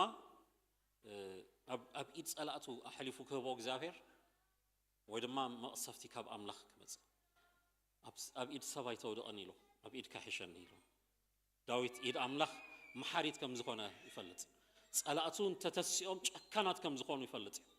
ኣብ ኢድካ ዝወድቕ እንድሕር ኮይነ ኢድካ ይኹነለ ኢሉ ኣብ ማእከል ክምሕሮ ከም ዝኽእል ይፈልጥ እግዚአብሔር በቲ መቕሰፍቲ ምስ ጀመረ ዳዊት ድማ ክጓየ ጀሚሩ ነቲ መሰዊኢ ንእግዚአብሔር ክሰርሕ መሓር ምሕረት ግበር ኣነ የበዲለ ነዚ ህዝብኻ መሓር ክሳዕ ዝብል ናብቲ ዝምሕር ኣምላኽ ምውዳቕ እግዚአብሔር ይመስገን ኣብ ቅድሚ እግዚአብሔር ዋጋ ዘለዎ መስዋዕቲ ድማ ቀሪቡ ስኢሉ ሸዓ ተማሒሩ ከምልጥ ከይኮነስ እታ ቦታ እቲኣ ክርስቶስ ዝስቀለላ እታ ቦታ እቲኣ መቕደስ ኣምላኽ ትትከለላ ብዋጋ ንእግዚአብሔር ዝበቅዕ መስዋዕቲ ገይሩሉ ንመምለጢ ኢሉ ኣይኮነን ተጠቂሙሉ ንኣምላኽ ዝበቅዕ ነገር ኣጊቢሩ እቲ ቦታ ናይ መቕደስ ቦታ ኮይኑ እቲ ዳዊት ኣብኡ ዝሰውኦ መስዋዕቲ ነቲ ንሓጢአት እስራኤል ጥራይ ከይኮነስ ንሓጢአት ኩሉ ዓለም ዘንጽህ ጎይታ ኢየሱስ ክርስቶስ ዝሞተሉ ቦታ ገይሩ ዳዊት ኣብ ዘመኑ ምልክት ዝገደፎ ማዕለያ ዘይብሉ ምልክታት እዮም መጽሓፍ ቅዱስ ዘሎ እዚአን ሓዲአን እዚአን እግዚአብሔር ይመስገን እግዚአብሔር ክሰርሕ ከሎ እግዚአብሔር ብምሕረቱ ክመጽእ ከሎ ንኩሉ ክፍውስ ከም ዝኽእል እታ ደስ ትብለኒ ፓርት እዚኣ ዳዊት ኣብ ውድቀቱ ኣብ ጥፍኣቱ ግዜ ብልማኑ በብዙሕ ኣእውያት ኣብ ቅድሚ ኣምላኽ እናመጽእ ከሎ እግዚአብሔር ድማ ነታ ዳዊት ዋጋ ዝኽፈለላ ዝነብዓ ንብዓት ናይ ዘለዓለም ምልክት ዝግበረላ ናይ ክርስቶስ መስቀል ዝግበረላ ገይሮ ንድኻምና ውድቀትና ነቲ ዝበደልናዮ በደል ኩሉ ናብ ክብሪ ክቕይር ዝኽእል ኣምላኽ ኣለና يلوطو داويت ناي امني مسوي غيرو እግዚአብሔር ግን ናይ ዘለዓለም ስሬት ዝግበረሉ ናይ መስቀል ቦታ ገይሮ እግዚአብሔር ይመስገን ስለዚህ ናብ ካብቲ ልብና ዘውደቅናሎም ንምክሐሎም ነገራት ናብ አምላኽ ንጸምት አሜን እግዚአብሔር ይመስገን ኦኬ تا عسلت خلته رأي مهابيا رأي سبيد كجبري كستاجبري رأي مهاب إذا كله بتصحف بإيدي مسئني ناب إيدو مسئو بزعباتي مقدس ملكت ناي داويت حدا بلوت زجبروزي ديزايناتي كاب أملاخ استقبل السبيل أمن تاي منفساوي دايمنشن كم زعته رأيه صيلو حدا أركتيكت قصيرو يكون الناصر هو زنف عام تقول لي قالوا يكون منفس أملاخ يونتي ديزاين هيبو كاب أملاخ بتصحفت يتقبله نع سلامون نزي إخات جبر أزيونات كاتلخو أزيونات كراي زي حنسا كنت لينا بزعوازيا assignment هم تقبلكم ولدوتات زسرحوا assignment تقبلوا سوات كونوا سكي حس داوكم على علكم generations زخون مخري أباي قلت بلو دك أي هزبي زمت ولدو كله نحاوتم زخول ولدو زغير رأيات هابنا سكي تسألوا رأيات هابنا direction هابنا مرحنة هابنا فقد كقلت بيسوس كريستوس مرحنة هاب نسألي لنا بيسوس كريستوس ودينا أجمع قديفنا نخيد سبات كي نخون زيابير أملاخ بقويتها بيسوس كريستوس رأيات أب بوتات يفسس رأيات أب ديتات يفسس مخرخ أب هزبها يورد بقويتها بيسوس زيابير أمرهم يخفتو زيابير نهي رأي سب غيرو يتساكم كبرنا أملاخ يكون assignment وديو ندق قدم ما زم حلالف كبرنا أملاخ يكون كاش لك سراويت لك متدلخا طفايا متدلخا نبرلو كما يكونن ناتكا عيوت ناي سماي عيوي ناتكا تصاوعيت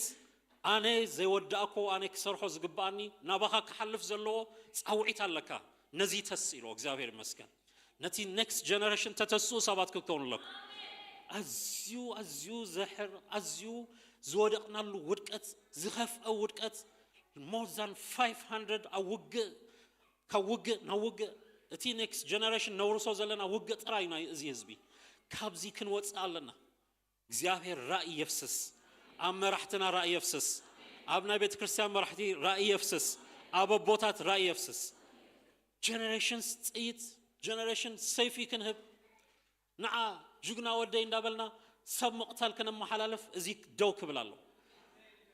من قسي أملاخ زهانس ولا دو يتس እግዚአብሔር ይመስገን ክብርን አምላክ ይሁን ና አምላክ ዘኽብር ወለድ ናይ ዳዊት ብሉጽነት እዚዩ ናይ ሳኦል ውድቀት ድማ እዚዩ ንወዱ ኣብቲ ሜዳ ኣቕቲሎ ከይዱ ሳኦል ንወዱ ዝሓለፎ ውግእ ጎቲቱ እዩ ዝወስዶ ዳዊት ድማ ንስኻው ቤት አምላክ ካትሰራ ኣነ ውግእ ካክዋጋእ ኣልካየ ንስኻ ቤት አምላክ ትሰርሕ እግዚአብሔር ይመስገን እዚ መንፈስ እዚ ኣብ ነፍሶ ከፍና ይፍሰስ ክብርን አምላክ ይሁን بقى نكلهم صوعوا زي سلامون ودي نيشتي لملومي أزيو من أسيب I think teenage عينة ينيرو كم زمان حجي تقصيب لنا زمروا لزمروا كم عينة age ينيرو تي نعوت إذا الله مدب جنا أزيو جزوفيو أبزيني إشتي قال عكس رح أزيو كبي دق فويلو من كلهم أزيو أبي سرح يتواهي بوزلو support him تسألي له finance هبو كله تسرح دبلوماسي فتقرلو نيشتاي لكم يتنعقوا أو وشتو حبينا قرت أميت الله نزي يتس نزي ديزاين يسرح نزي كله غيره انتهي بلنا شعو داويت قدمي موتو بزح اسكي كامو نبل شعو داويت قدمي موتو بزح عدالوا እግዚአብሔር ይመስገን next generation زسرحو assignment تدالو سبات كونو እግዚአብሔር ይመስገን رأي نهب سبات كن كوني جبانا رأي كن قبلي جبانا رأي كن هبي جبانا ناي رأي سبات دك أنا نتي كاب أملاخ زمت زسرحو كوني جبايم كبرنا أملاخيهم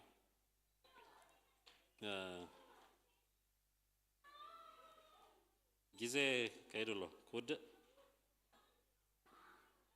اوكي بسبيد كستا يقبر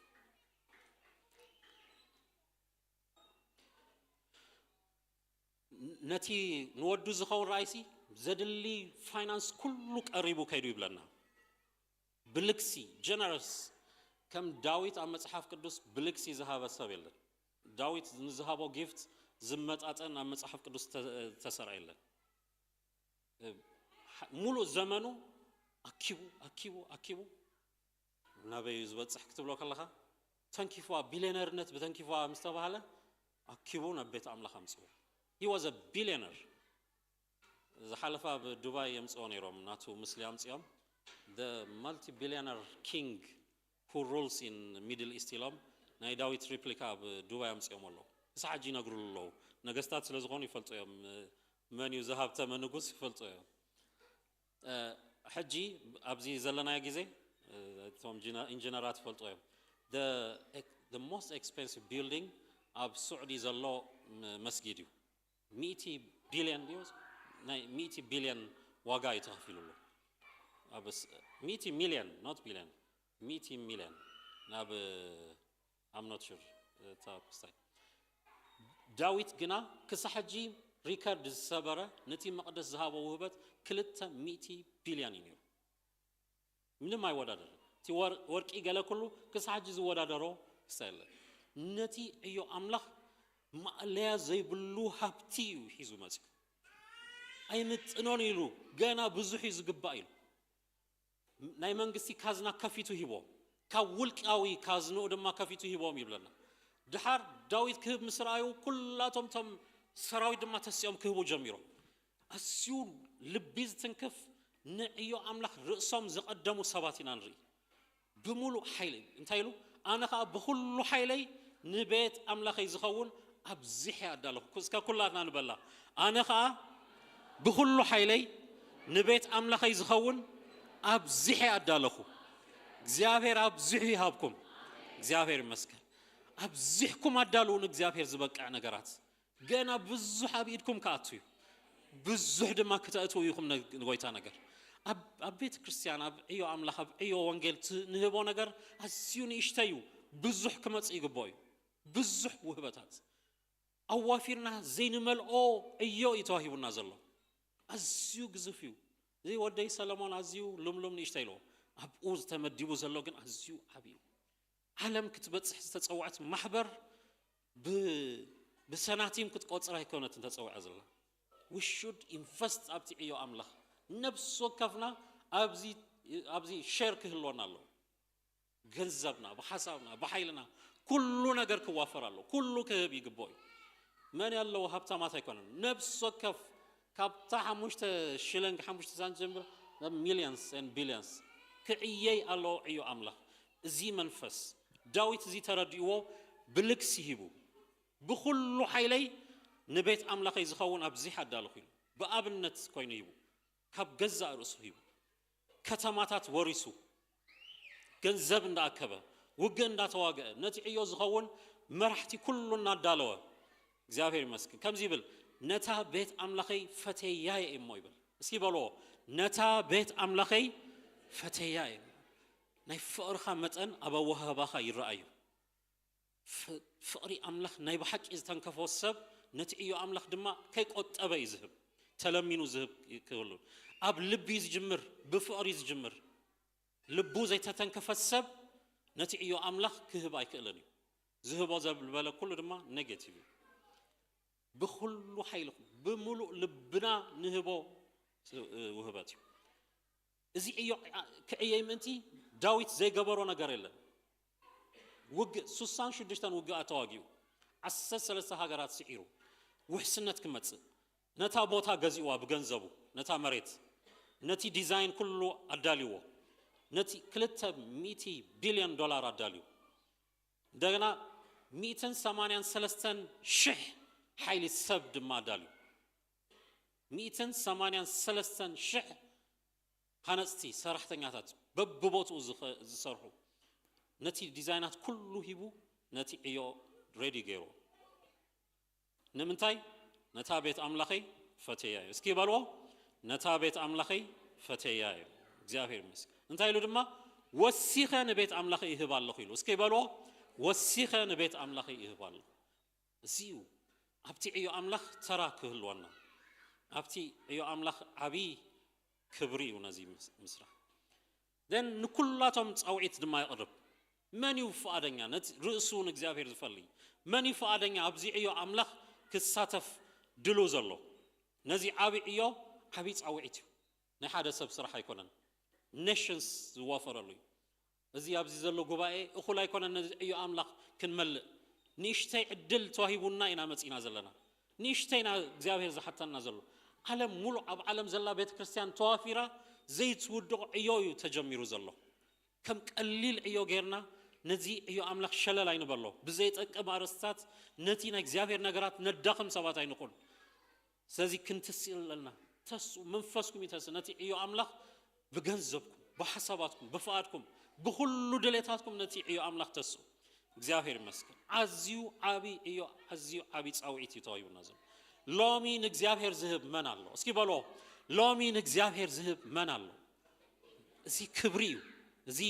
ካብ አምላኽ ዝተዋሃበና አዝዩ ዓቢ ክብሪ ሎሚ መንም ድማ ከገድደካ ኣይክእልን ኣይትሞቱን ኢኹም ምንም ኣይትኾኑ ኢኹም ተዘይሂብኩም ሞገስ ዕድል እንተረኺበ ክሳተፍ ነቲ እዩ አምላኽ በታ ንእሽተይ ትመስል ገንዘብ እግዚአብሔር ዕድል እንተሂቡኒ እዚ ክብሪ እዩ በጃኹም ኢልና ክንዋፈረሉ ዝግባአና እዩ አምላኽ ብፍትና ንገብሮ ማንም ተገዲዱ ኣይገብሮን ኣይትርገሙን ኢኹም ኣይትወድቁን ኢኹም ምንም ኣይትኾኑን ኢኹም ካብቲ እዩ አምላኽ ግን ተራ ሼር ካብቲ ፕሮፌትሲ ክትስእኑ ኢኹም ምንም ፍሉይ ነገር የብሉ ክብሪ እዩ ግን እዚ ጻውዒት ኣብዚ ምስታፍ ኣዝዩ ዓቢ ክብሪ እዩ ኣዝዩ ዓቢ መኽሰብ ኣለዎ ለሚና ክንገብረሉ ዝግባአና ነገር መልሲ ብፍታውና ብፍጹም ልቢ ብብዙሕ ሓጎስ ክግበር ኣለዎ እናጉረምረምና ክንህብ የብልና ብምስጋና ክንህብ ኣለና ኣብ ዜና 29 ቁጽሪ 10 ጀሚሩ ዳዊት መንነት አምላኽ ይውጅ ክነንብብ ኢና እግዚአብሔር ይመስገን ኣብዚ ከሕድረኩም ከይወዳእኩ ኣይወርድን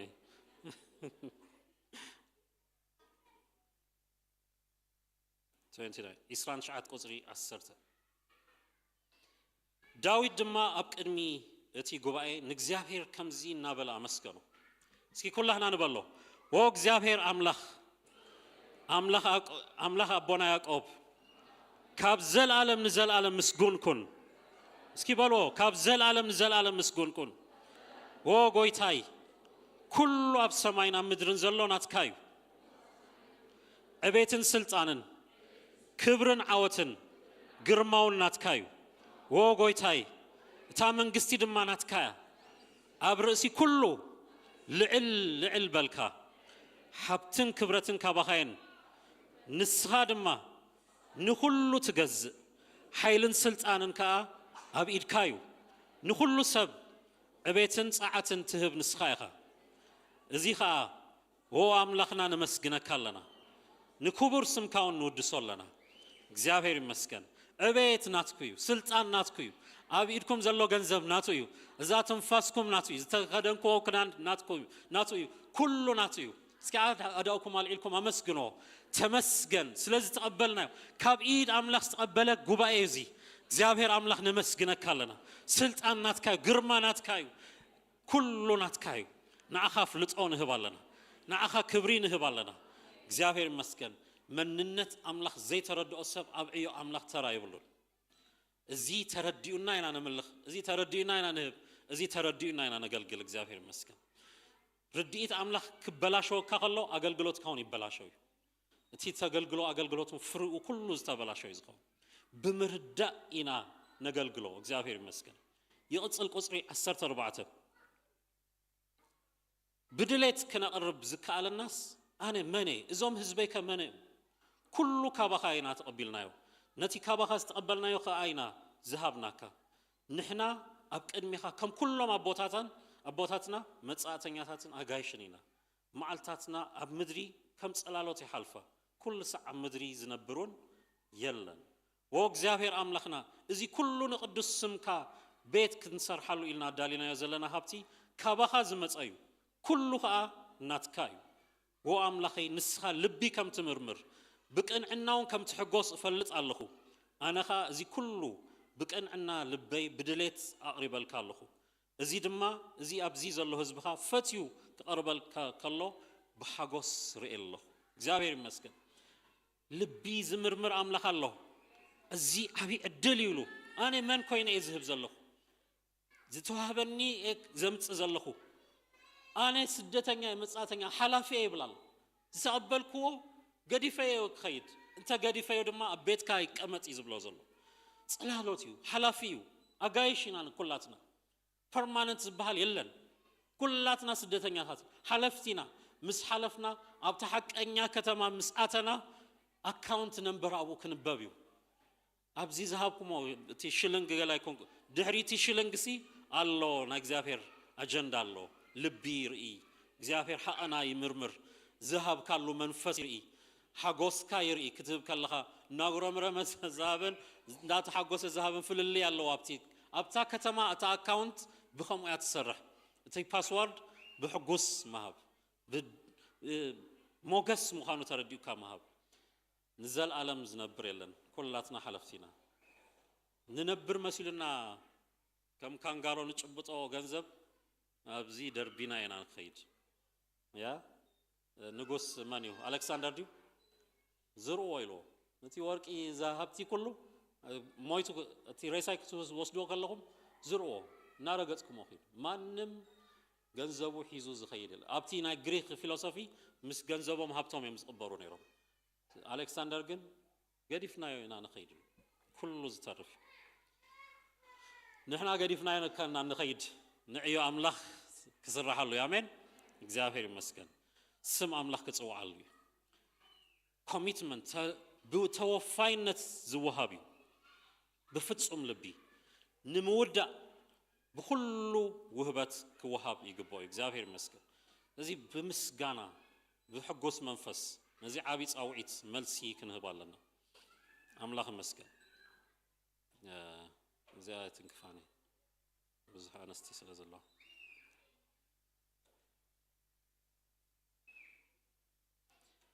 እዚኣ ክብለይ ክወደይ ነቲ ኣምላኽ ዝሃነጾ ህነጽ ኣሜን ነቲ ኣምላኽ ዝሃነጾ ነዚ እዩ ኣምላኽ ህነጽ እግዚአብሔር ንዝሰርሖ ዘሎ ንዑ ኢና ክንሰርሕ ተጸዊዕና ዘለና ሕጂስ ተመልከት ኢሎ ንመቕደስ ትኸውን ቤት ክትሰርሕ ሓሪካይ እሞ ጽናዕን ስራሕን እስኪ በሎ ጽናዕን ስራሕን ክብረና ኣምላኽ ይኹን እንታይ ግበር ጽናዕን ስራሕን እግዚአብሔር ይመስገን ንመቕደስ ኣምላኽ ዝኸውን ኣምጽየለኹ ስለዚ ጽናዕ ስራሕ እዚ መቕደስ እዚ ምሕደሪ ኣምላኽ እዩ እዚ መቕደስ እዚ እግዚአብሔር ዝኸብረሉ ህልውና ኣምላኽ ዝመጾ ቦታ እዩ ናይ ዳዊት ሓሳብ ህንፃ ምስራሕ ኣይኮነን ክብሪ ኣምላኽ ኣብ እስራኤል ክመጽእ ምግባር እዩ ናይ ዳዊት ድሌት ናይ እግዚአብሔር ክብሪ ክመጽእ እዩ እግዚአብሔር ይመስገን ናይ ነፍስ ወከፍ ነፍሲ ክድሕን ክብሪ ኣምላኽ ድማ ውሽጣ እዚ ድሌቱ ነዚ ኢና ንሰርሕ ዘለና ክብሪ ኣምላኽ ዘምጽእ እዩ ክብረና ኣምላኽ ይኹን ቤት መቕደስ ከም ማእከል ናይ ኣምልኾ ክትከውን እቲ ጻውዒት እቲ ነቲ ቤት መቕደስ ናይ እግዚአብሔር ክብሪ መምጽእ እዩ እንደገና ድማ ናይ ኣምልኾ ማእከል እዩ ህዝቢ እናመፀን እግዚአብሔር ከምልኽ 24 hour ናይ ኣምልኾ ቦታ ክኸውን ንእግዚአብሔር ምስጋና ክግበር ጸሎት ክጽለይ ነቲ ቦታቲ ናይ መዝሙር ቦታ ክኸውን ናይ ዳዊት አጀንዳ እግዚአብሔር ዝምለኸሉ ቦታ ምስራሕ እዩ ክብረና ኣምላኽ ይኹን ቤት መቕደስ ከም ምልክት ሓድነት ክኸውን ሙሉእ እስራኤል ናብ ኢየሩሳሌም መጽኡ ንእግዚአብሔር መስዋዕት ይስውእ ነይሩ ገገዛና ክነምልኽ ንኽእል ኢና እግዚአብሔር ግን ነምልኸሉ ጻውዒትን ሕብረትን ሂቡና ኣሎ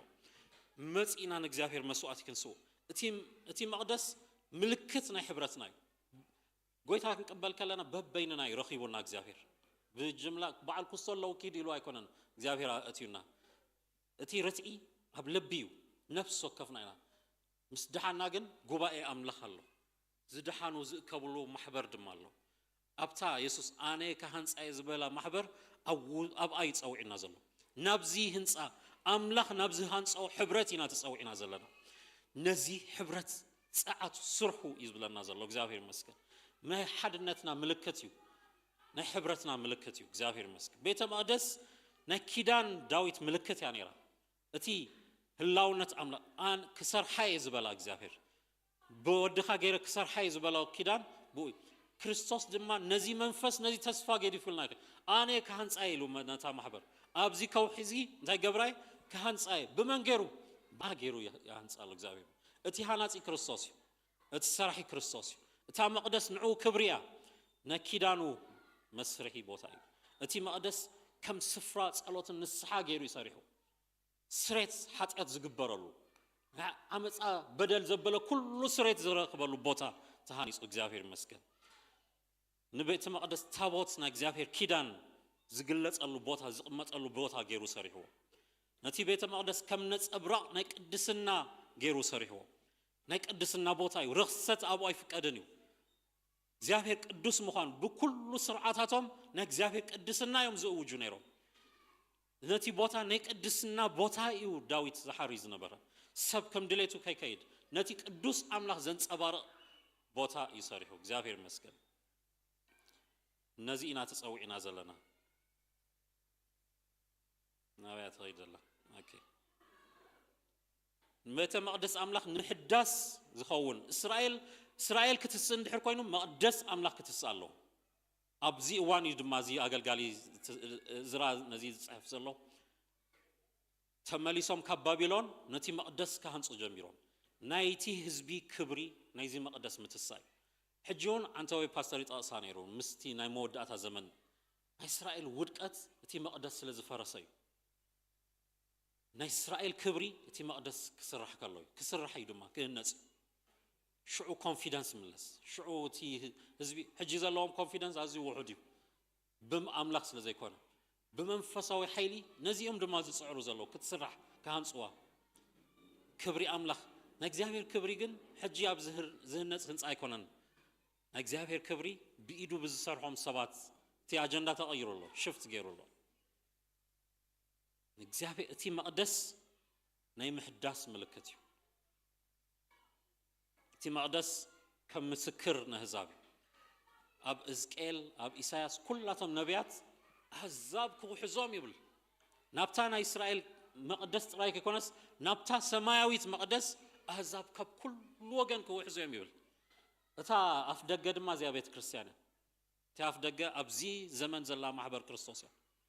ወንጌል እናሰበኽና ናብታ ሐቀኛ መቅደስ ብዙሓት ክውሕዙ አሕዛብ ከኣቱ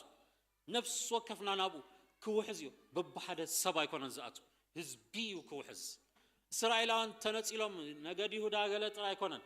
ዓለት እስራኤላዊ በል ኤርትራዊ በል አሜሪካ ኩሉ ዓለት ክውሕዝ እዩ እዚኣ መቅደስ ናቱ ምልክት እያ ኢልዎ እግዚአብሔር ይመስገን ለዚ ነዚ ኢና ናሃንጽ ዘለና ቤተ መቅደስ መጻኢ ናይቲ ዝመጽእ ተስፋ ምልክት እያ እታ ህንጻ ሕጂ ፈሪሳላ ዘይትፈርስ መቅደስ እቲ እግዚአብሔር አምላክ ባዕሉ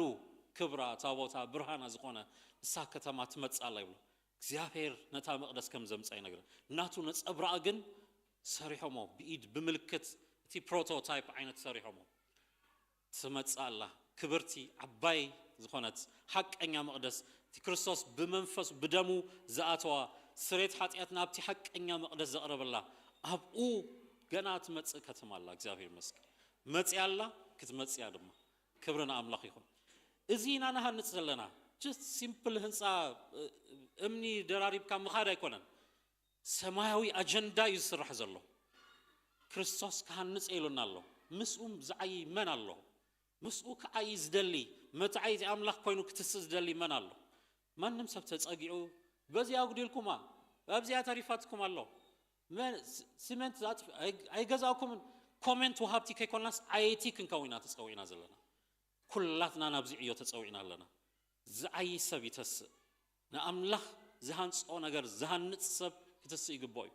ኮፍ ዘብለኩም ካብዚ መንፈስ ዘውርደኩም ካብቲ ዕዮ አምላክ ዘጉድለኩም ዘበለ ኩሉ ካብ ህይወትኩም ቅላይ ኣለዎ ልምድታት ይኹን ሰባት ይኹን ኩነታት ይኹን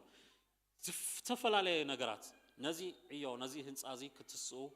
እግዚአብሔር ጸውዒና ኣሎ ክብርና አምላክ ይኹን እግዚአብሔር ነመስግኖ تنزل الكون كم فقر أملاك كله جزيك مدينا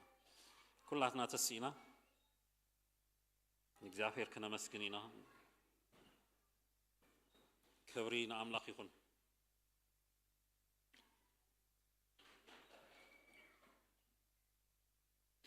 مزي زهنت أملاك كتانس دلوات ديهم مزي سرح يزخونه زي سرح زلوا زي تخص حيال أملاك كهانت من دلو الله እግዚአብሔር ይመስገን አዳውኩም አልኢልኩም ድሎ አለሁ حلف بايبلو አዳው የተጠቀም አፈይ ተጠቀም ዘለኒ ኩሉን ክብር ካይበሎ እግዚአብሔር ይመስገን ናይ ዳዊት መንፈስ ዘሎ ሰብ ኣብ ቅድሚ አምላኽ አዳው የልዕል መንፈስ ቅዱስ ባይሕለፍ ናትካይ ኩሉ ነገራተይ ናትካይ እዚ አዳው ንስኻት ቀመሉ ክትሰርሓሉ እዩ መጽ ዘሎ ንክብር ካይኹን ቤትና ንክብር ካይኹን ቃላትና ንክብር ካይኹን موصى متاونا نكبر خايخون ገንዘብ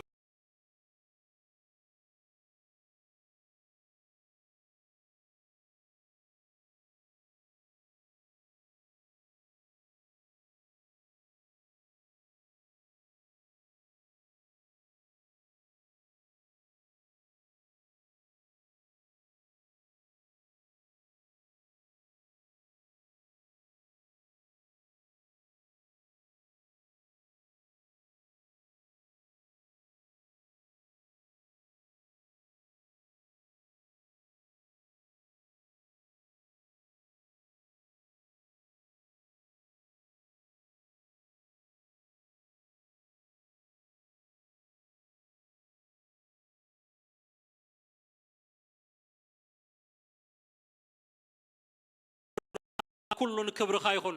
እግዚአብሔር ፈስ ذهب كنا كل مليسنا نبخنا مصالنا ناتكايو እግዚአብሔር ሰረንደ كل ነገር ተጠቀመ ላይ በሎ ባይ حلف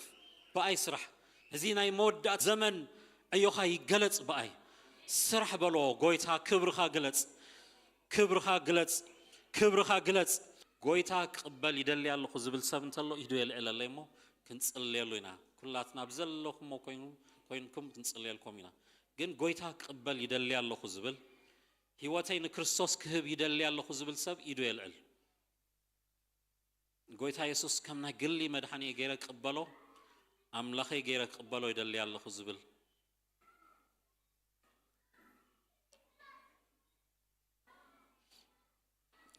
ኩላትና አመንቲን ተዘይኮና ቶም ጎይታ ቅበሉ ትደልዩ ሰባት ተለኹም ድሓር አገልገልቲ ይረኸቡ እቲ ውሳኔ ናይ ልቢ ስለኾነ ዳዝማት ሕጂ ኢድ መልዓል ሙራድና ይኮና ቡ ናይ ልቢ ውሳኔ ግን ክትወስኑ የድልየኩም ህይወትኩም ንጎይታ ክትው የድልየኩም እግዚአብሔር ይመስገን ክንጸልይና ዓጻል ጸሎት ጸልይና ክንወዲና እግዚአብሔር መንፈስኩም ዘተሳአሉ ጊዜ ይኹን እግዚአብሔር ውሽጥኩም ዘበራበረሉ ጊዜ ይኹን ናይ ዳዊት አይነት ጽምዓት ንጎይታ ትጎይሉ መንፈስ እግዚአብሔር ቅንዓት የቀአጽል እስኪ ጸልዩ ጎይታ ቀአጽል ልብና ተሳሳአዮ እዚ መንፈስ ዚያባና ፍስስ ብሽም ኢየሱስ ንቤትካ እዮ ቢዚ ከው ነፍስ ወከፍ ክትስ አእምሮ ክነቅሕ መንፈስ ክበራበር ዝዝሓለ ኃይሊ ኩሉ ክሕደስ ሎሚ ናይ ምትሳ ጊዜ ይኹን ብሽም ኢየሱስ ዘዝሕለና ዘበለ ኩሉ ናብ ድሕሪት ዝመልሰና ነገራት ኩሉ ሎሚ ካብ አዳውና ይውደቕ ብጎይታ በኢየሱስ ስም ካብ መገድና ይተዓለይ በኢየሱስ ክርስቶስ ስም ዘዝሕል ይተዓለይ ጸልዩ ብጎይታ በኢየሱስ ስም نبعيو أملاك كين تأمت زجبرنا لومي بمنفس أملاك نبيو أملاك كتسو እግዚአብሔር ሐሳባት ዘፍስሰሉ ጊዜ ይሁን ቅንዓት ዘፍስሰሉ ጊዜ ይሁን ውሽጣይ አበራብሮ በሎ ቅንዓተይ ሐድሶ በሎ መንፈስኩም ዘዝሐለ ሰባት ጸልዩ ጎይታ ውሽጣይ አበራብር ወላሂ ናይ መንፈስካ ሐዊ ይንደዳ ውሽጣይ ይንደዳ ኣብዚ ማህበር እዚ በጎይታ በኢየሱስ ክርስቶስ ስም በመንፈስካ ይቃጸል በጎይታ በኢየሱስ ክርስቶስ ስም እግዚአብሔር ይመስገን አብዕዮ አብ አገልግሎት ዝነበርኩም ሕጂ ግን ዝሂልኩም ዘለኹም አዳውኩም አልኢልኩም ጸልዩ ክንጸልያልኩም ኢና እግዚአብሔር ይመስገን ኩሉ ሰብ ይጸልይ አይ ነው ነውሕ ይዘኩም አለኹ ሃሩር አለ ጸልይና በመንፈስ ጸልይና ክንወድኢና እግዚአብሔር ይመስገን አብ አገልግሎት ዝነበርኩም መንፈስኩም ዝሂሉ ዘሎ ሕጂ